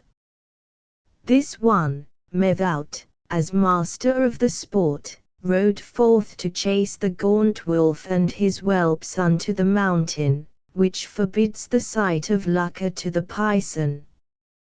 With lean brachs inquisitive and keen, before him rang Lanfranchi with Sismondi and Gualandi. After short course the father and the son seemed tardy and lagging, and methout I saw the sharp tusks gore their sides. When I awoke before the dawn, amid their sleep I heard my sons, for they were with me, weep and ask for bread. Right cruel art thou, if no pang thou feel at thinking what my heart foretold, and if not now, why use thy tears to flow? Now had they wakened and the hour drew near when they were wont to bring us food, the mind of each misgave him through his dream, and I heard, at its outlet underneath locked up the horrible tower, whence uttering not a word I looked upon the visage of my sons. I wept not, so all stone I felt within. They wept, and one, my little Anslim, cried, thou lookest so. Father, what ails thee? Yet I shed no tear, nor answered all that day nor the next night, until another sun came out upon the world. When a faint beam had to our doleful prison made its way, and in 4 countenances I descried the image of my own, on either hand through agony I bit, and they who thought I did it through desire of feeding, rose sudden, and cried, Father, we should grieve far less, if thou wouldst eat of us. Thou gavest these weeds of miserable flesh we wear, and do thou strip them off from us again.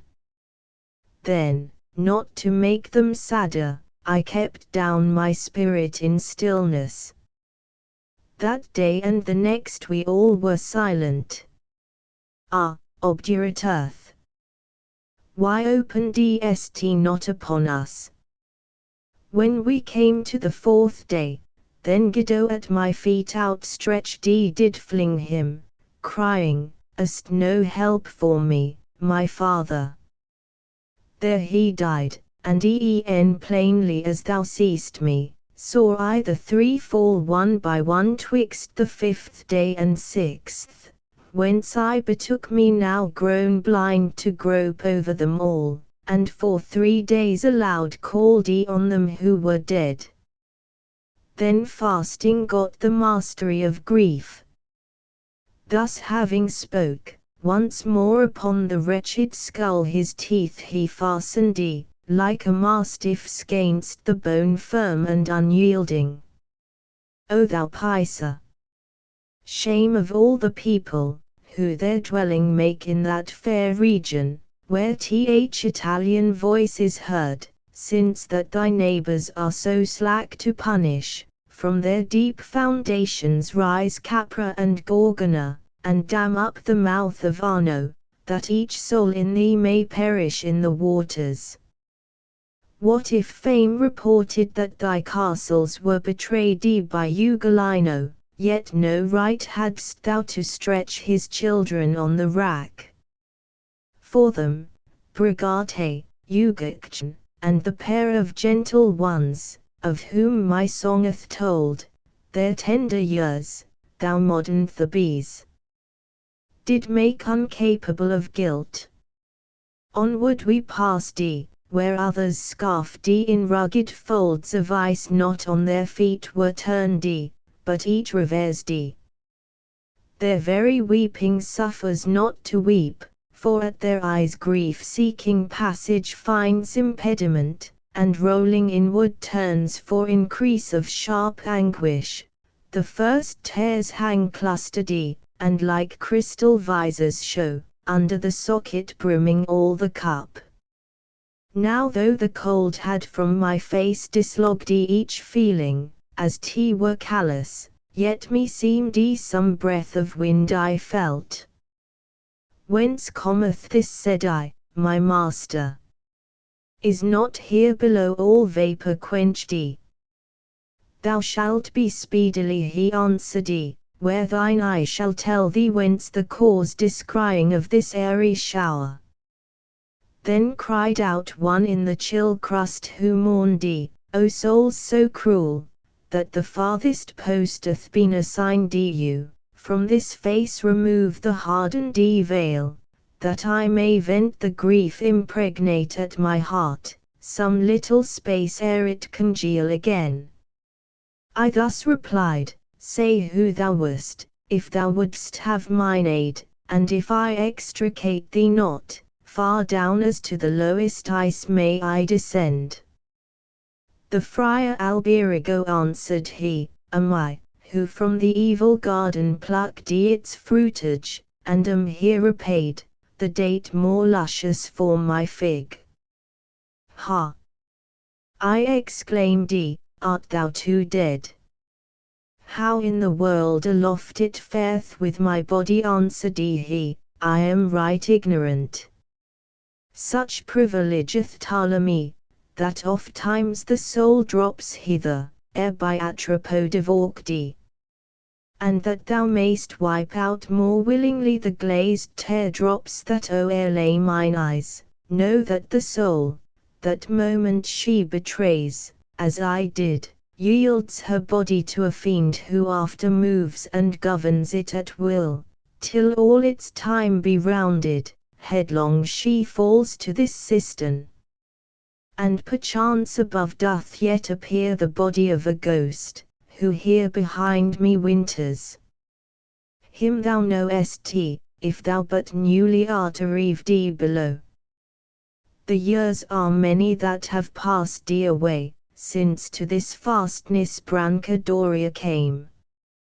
Now answered I, methinks thou mockest me, for Brancadoria never yet hath died, but doth all natural functions of a man, eats, drinks, and sleeps, and putteth aiment on.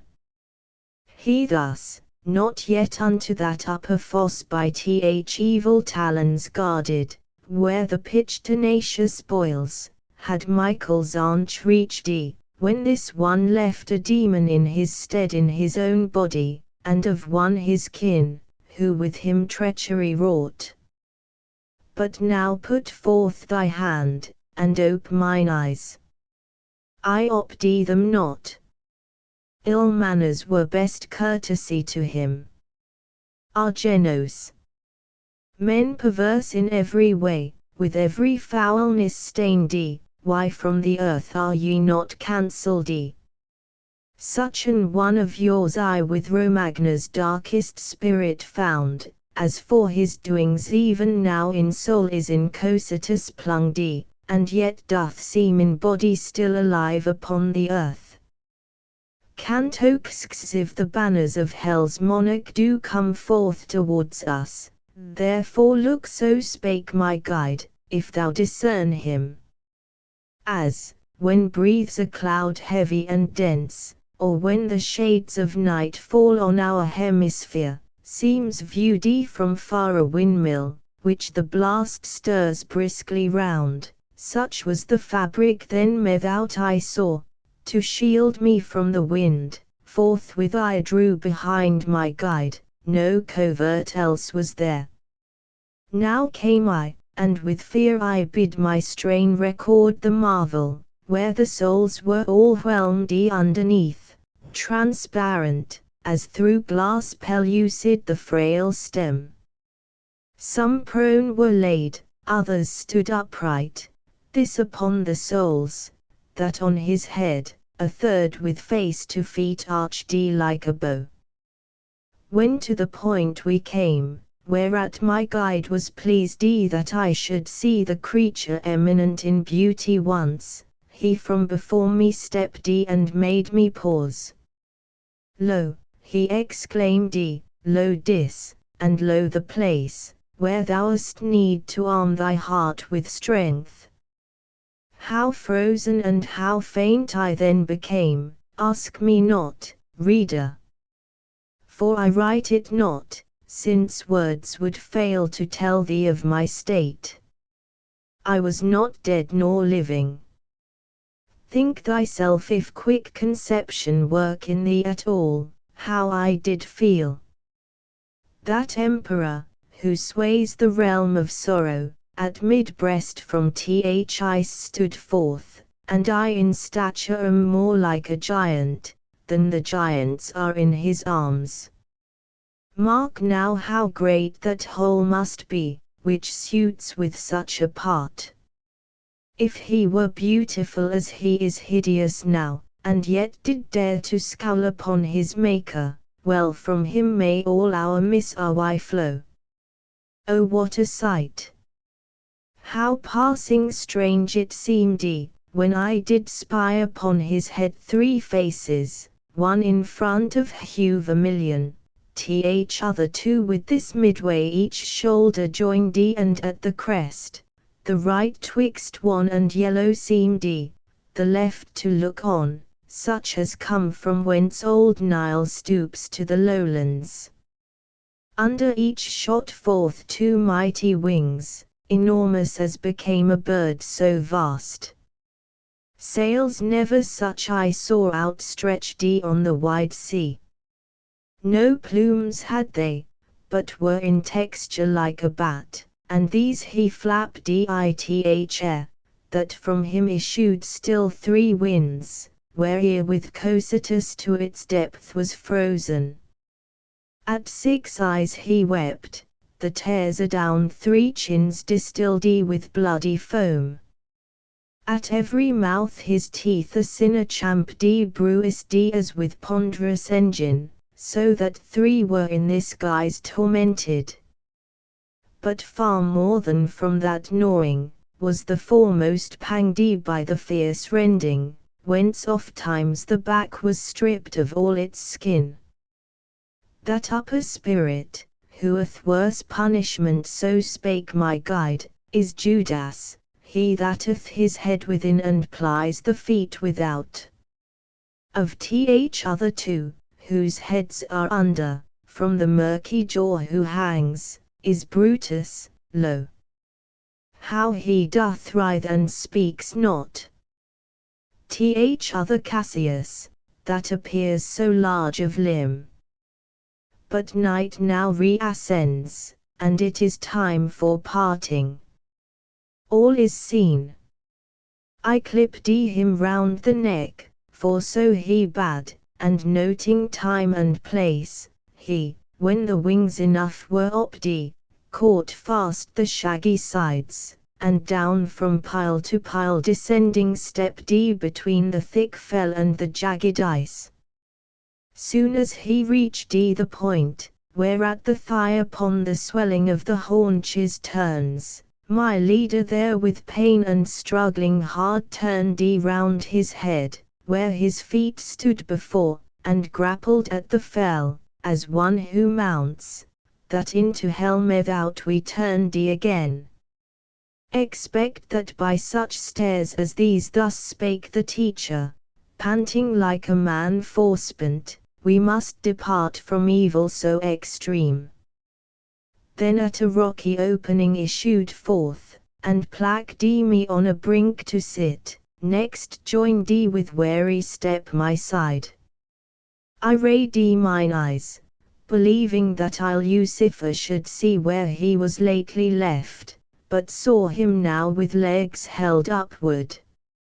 Let the grosser sort, who see not what the point was I had passed bethink them if sore toil oppressed me then. Arise, my master cried, upon thy feet. The way is long, and much uncouth the road, and now within 1 hour and half of noon the sun returns.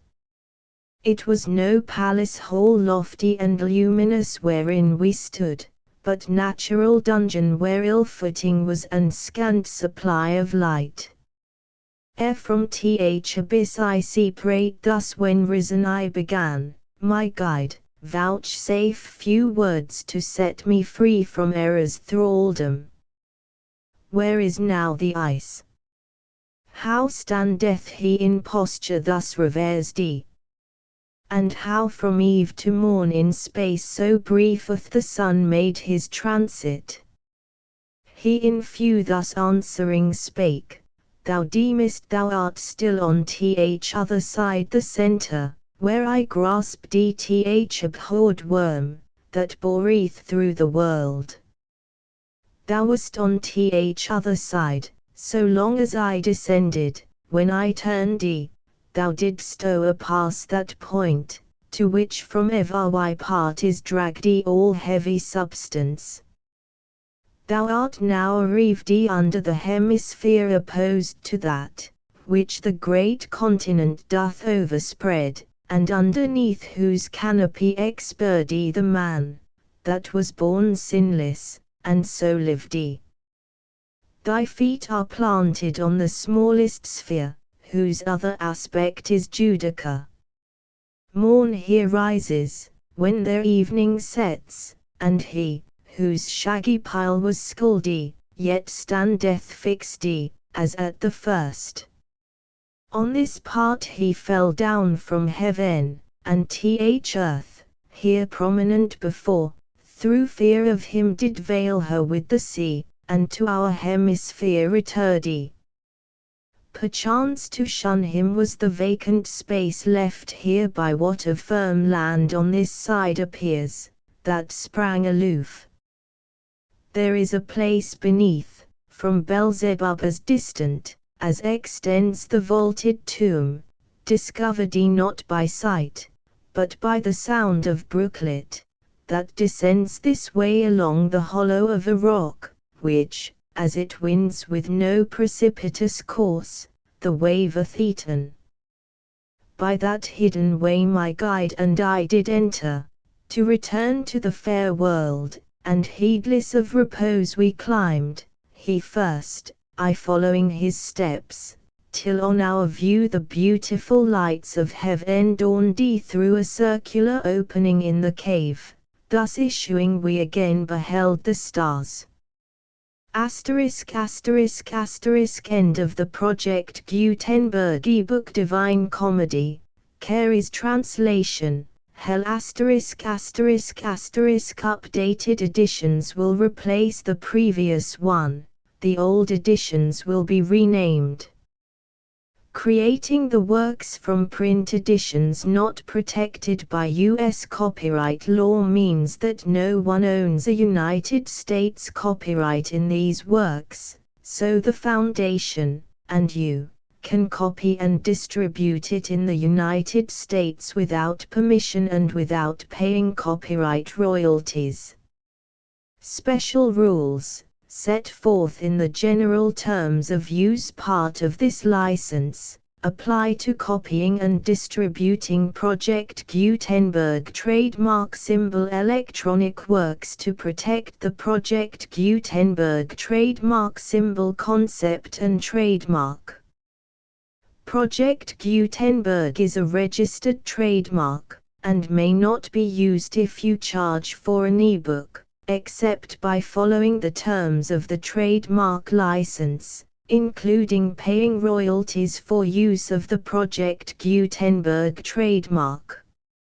If you do not charge anything for copies of this ebook, complying with the trademark license is very easy.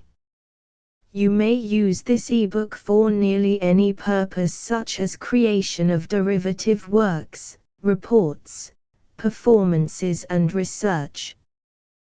Project Gutenberg ebooks may be modified and printed and given away. You may do practically anything in the United States with ebooks not protected by U.S. copyright law. Redistribution is subject to the trademark license, especially commercial redistribution.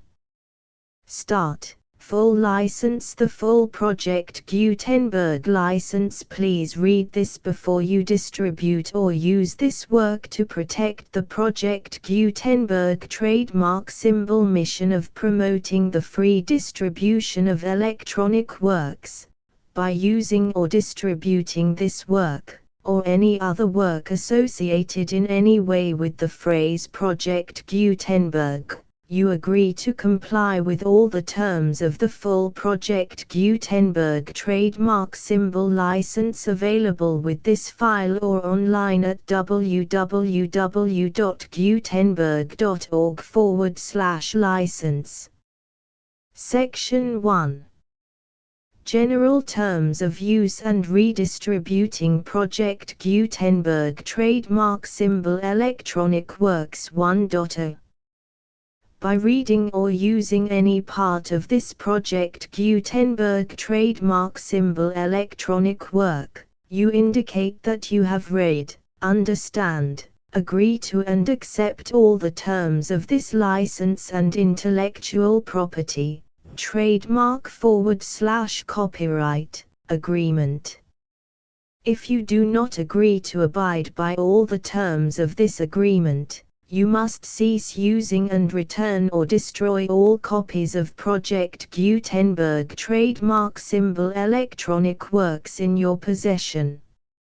If you paid a fee for obtaining a copy of or access to a Project Gutenberg trademark symbol electronic work and you do not agree to be bound by the terms of this agreement, you may obtain a refund from the person or entity to whom you paid the fee as set forth in paragraph 1.e.8. 1.b Project Gutenberg is a registered trademark.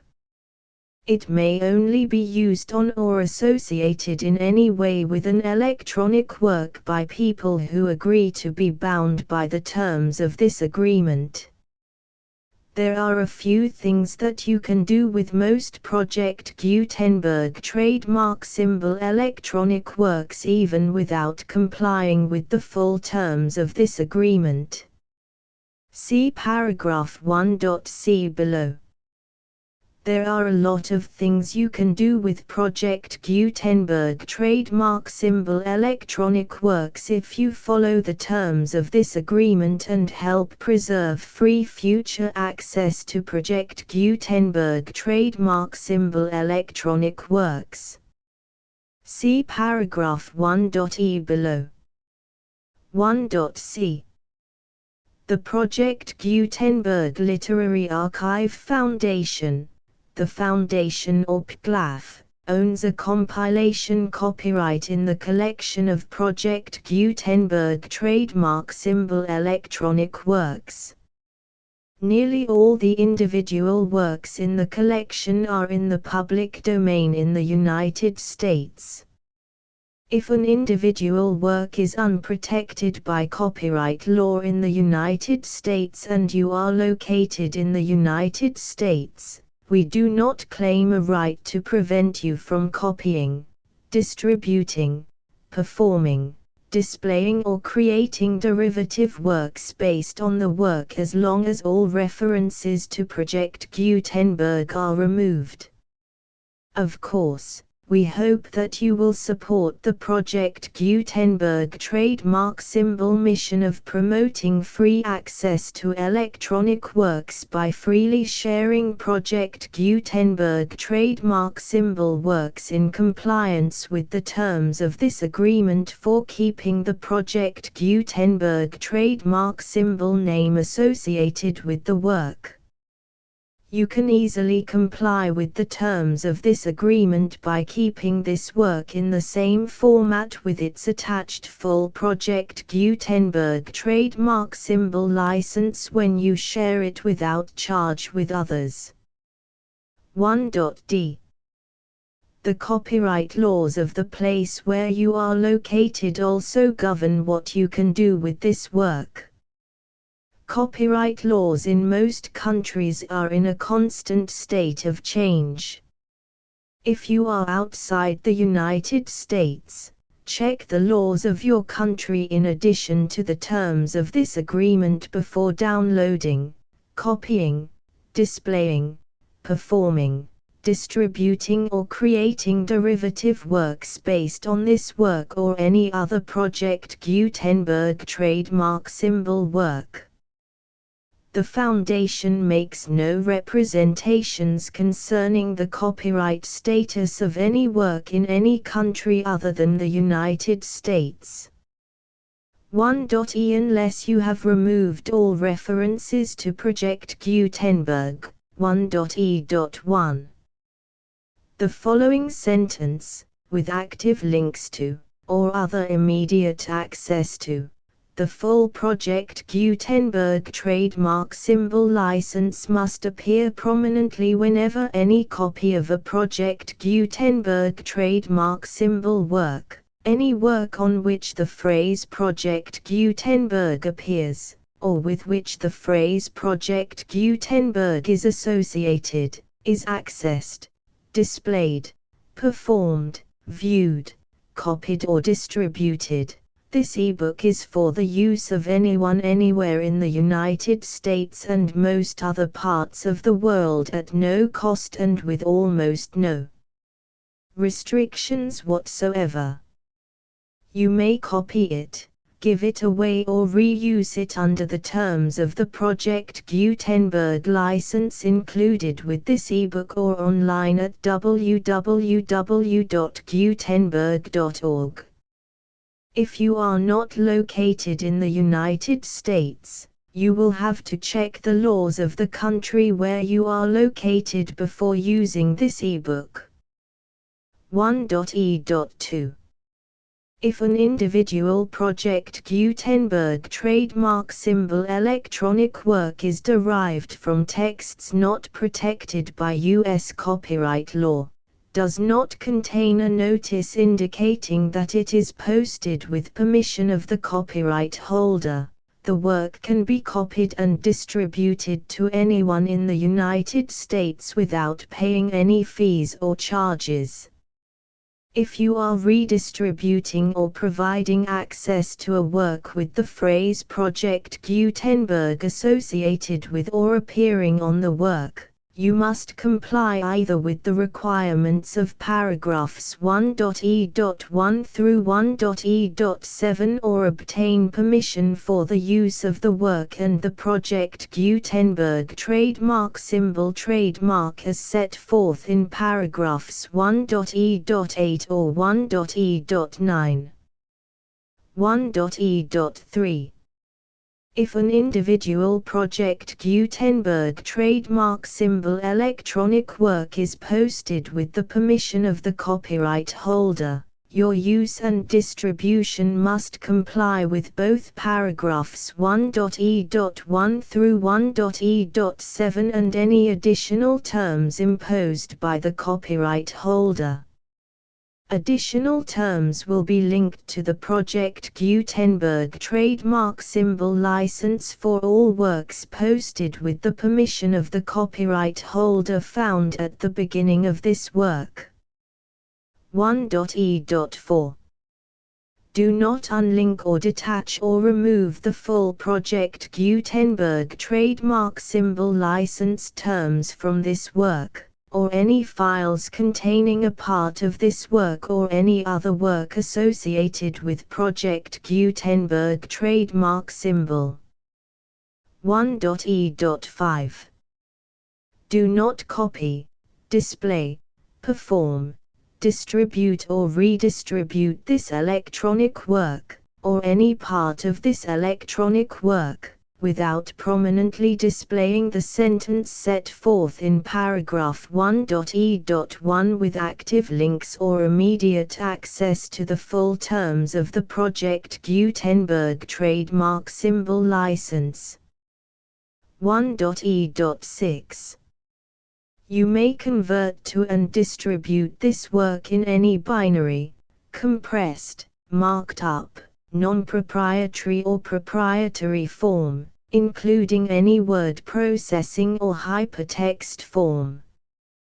However, if you provide access to or distribute copies of a Project Gutenberg trademark symbol work in a format other than plain vanilla ASCII or other format used in the official version posted on the official Project Gutenberg trademark symbol website, www.gutenberg.org, you must, at no additional cost, fee or expense to the user, provide a copy, a means of exporting a copy, or a means of obtaining a copy upon request, of the work in its original plain vanilla ASCII or other form. Any alternate format must include the full Project Gutenberg trademark symbol license as specified in paragraph 1.e.1. 1.e.7. Do not charge a fee for access to, viewing, displaying, performing, copying or distributing any Project Gutenberg trademark symbol works unless you comply with paragraph 1.e.8 or 1.e.9. 1.e.8. You may charge a reasonable fee for copies of or providing access to or distributing Project Gutenberg trademark symbol electronic works provided that you pay a royalty fee of 20% of the gross profits you derive from the use of Project Gutenberg trademark symbol works calculated using the method you already use to calculate your applicable taxes. The fee is owed to the owner of the Project Gutenberg trademark symbol trademark, but he has agreed to donate royalties under this paragraph to the Project Gutenberg Literary Archive Foundation. Royalty payments must be paid within 60 days following each date on which you prepare, or are legally required to prepare, your periodic tax returns. Royalty payments should be clearly marked as such and sent to the Project Gutenberg Literary Archive Foundation at the address specified in Section 4. Information about donations to the Project Gutenberg Literary Archive Foundation. You provide a full refund of any money paid by a user who notifies you in writing, or by email, within 30 days of receipt that he does not agree to the terms of the full Project Gutenberg trademark symbol license.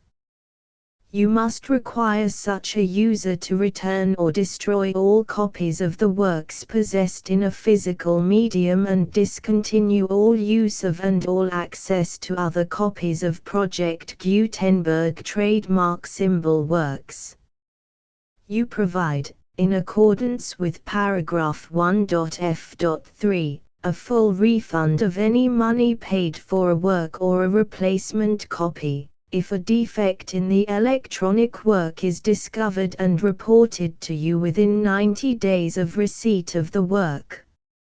You comply with all other terms of this agreement for free distribution of Project Gutenberg trademark symbol works. 1.e.9. If you wish to charge a fee or distribute a Project Gutenberg trademark symbol electronic work or group of works on different terms than are set forth in this agreement, you must obtain permission in writing from the Project Gutenberg Literary Archive Foundation, the manager of the Project Gutenberg trademark symbol trademark. Contact the Foundation as set forth in Section 3 below. 1.f1.f.1. Project Gutenberg volunteers and employees expend considerable effort to identify, do copyright research on, transcribe and proofread works not protected by U.S. copyright law in creating the Project Gutenberg trademark symbol collection. Despite these efforts, Project Gutenberg trademark symbol electronic works, and the medium on which they may be stored, may contain defects such as, but not limited to, incomplete, inaccurate or corrupt data, transcription errors, a copyright or other intellectual property infringement, a defective or damaged disk or other medium, a computer virus, or computer codes that damage or cannot be read by your equipment. 1.f.2. Limited warranty, disclaimer of damages, except for the right of replacement or refund described in paragraph 1.f.3, the Project Gutenberg Literary Archive Foundation, the owner of the Project Gutenberg trademark symbol trademark, and any other party distributing a Project Gutenberg trademark symbol electronic work under this agreement, disclaim all liability to you for damages, costs and expenses, including legal fees. You agree that you have no remedies for negligence, strict liability, breach of warranty or breach of contract except those provided in paragraph 1.f.3. You agree that the Foundation, the trademark owner, and any distributor under this agreement will not be liable to you for actual, direct, indirect, consequential, punitive or incidental damages even if you give notice of the possibility of such damage. 1.f.3. Limited right of replacement or refund, If you discover a defect in this electronic work within 90 days of receiving it, you can receive a refund of the money, if any, you paid for it by sending a written explanation to the person you received the work from. If you received the work on a physical medium, you must return the medium with your written explanation. The person or entity that provided you with the defective work may elect to provide a replacement copy in lieu of a refund. If you received the work electronically, the person or entity providing it to you may choose to give you a second opportunity to receive the work electronically in lieu of a refund. If the second copy is also defective, you may demand a refund in writing without further opportunities to fix the problem. 1.f.4 Except for the limited right of replacement or refund set forth in paragraph 1.f.3, this work is provided to you as is, with no other warranties of any kind, express or implied, including but not limited to warranties of merchantability or fitness for any purpose.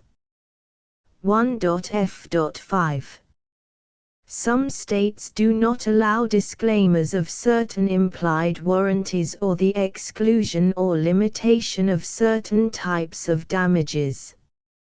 If any disclaimer or limitation set forth in this agreement violates the law of the state applicable to this agreement, the agreement shall be interpreted to make the maximum disclaimer or limitation permitted by the applicable state law.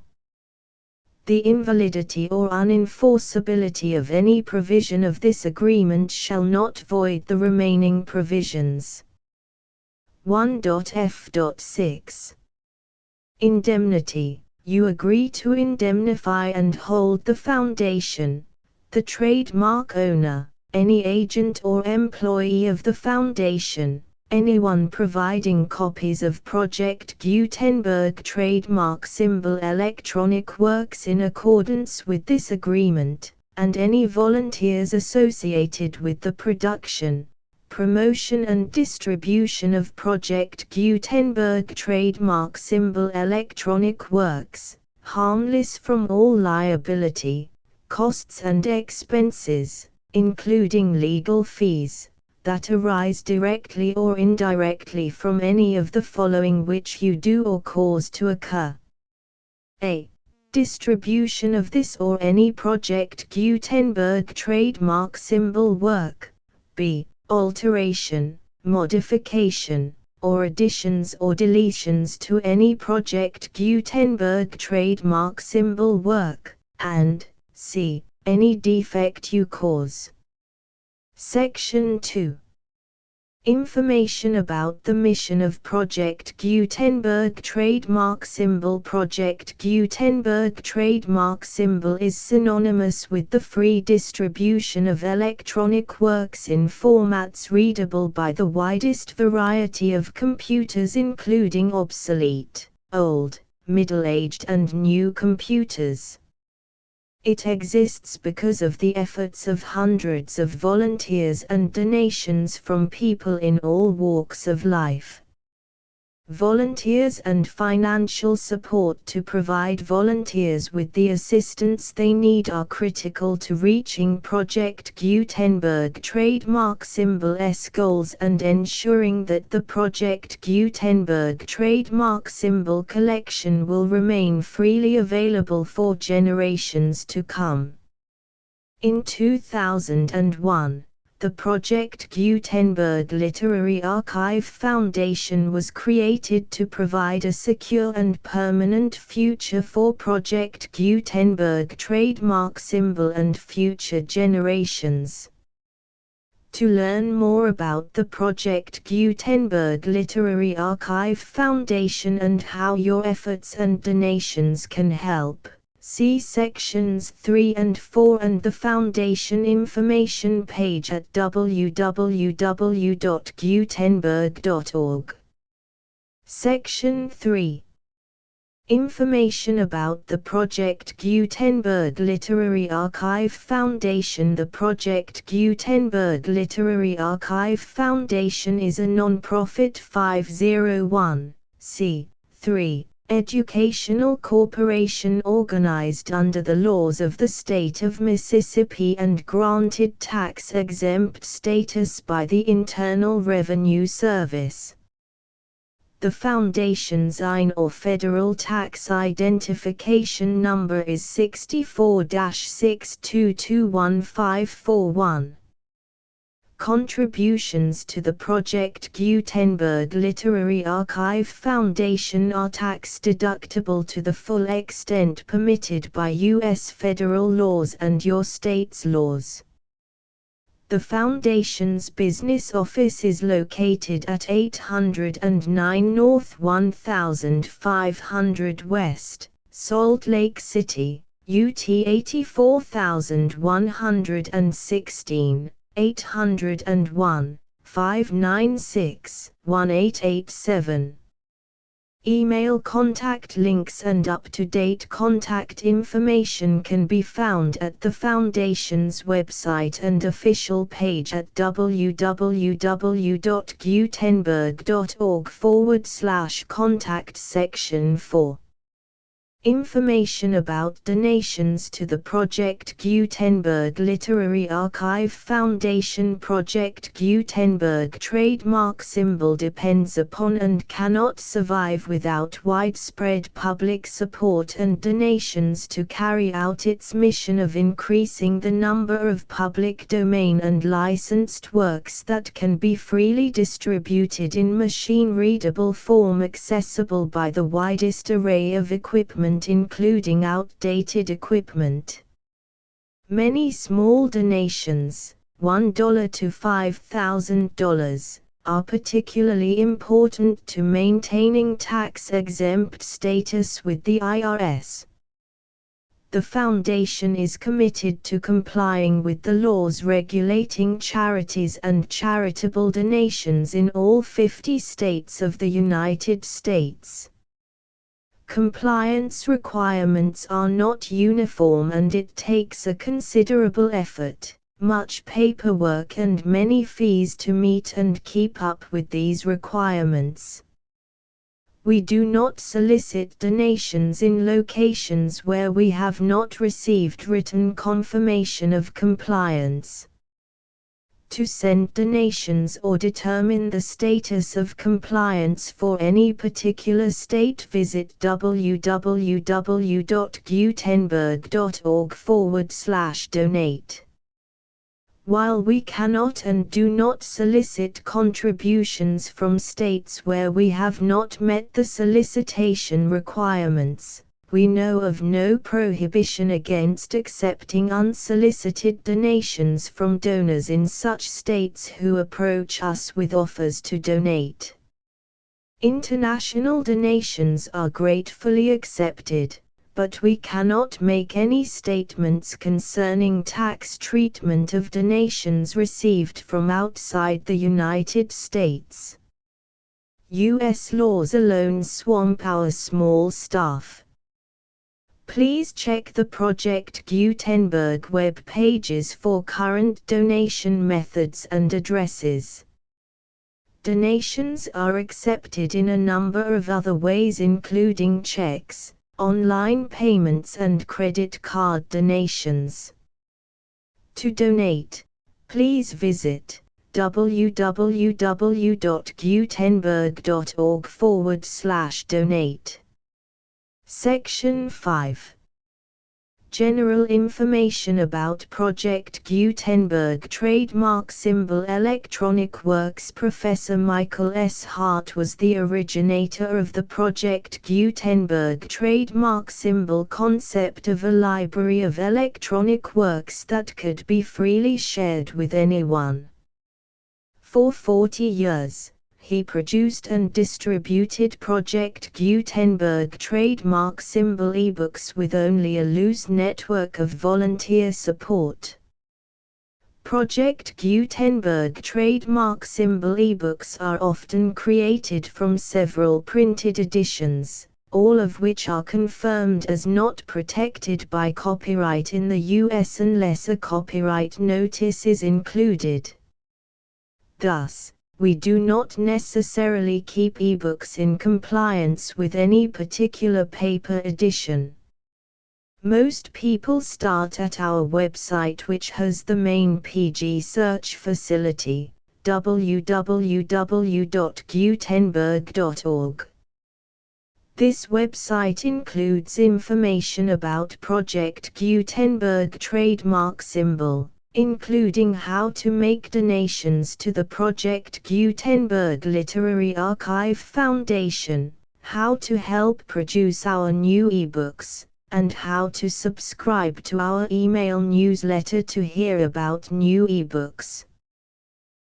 Dante Alighieri, translated by the Rev. H. F. Cary. MA Contents: Canto I, Canto II, Canto III, Canto IV, Canto V, Canto VI, Canto VII, Canto VIII, Canto IX, Canto X, Canto XI, Canto XII, Canto XIII, Canto XIV, Canto XV, Canto XVI, Canto XVII, Canto XVIII, Canto XIX, Canto XX, Canto XXI, Canto XXII, Canto 23, Canto XIV, Canto XXV, Canto XXVI, Canto 17, Canto X8, Canto X6, Canto XXX, Canto XXXI, Canto XY, Canto XXXII, Canto XIV. The full Project Gutenberg license.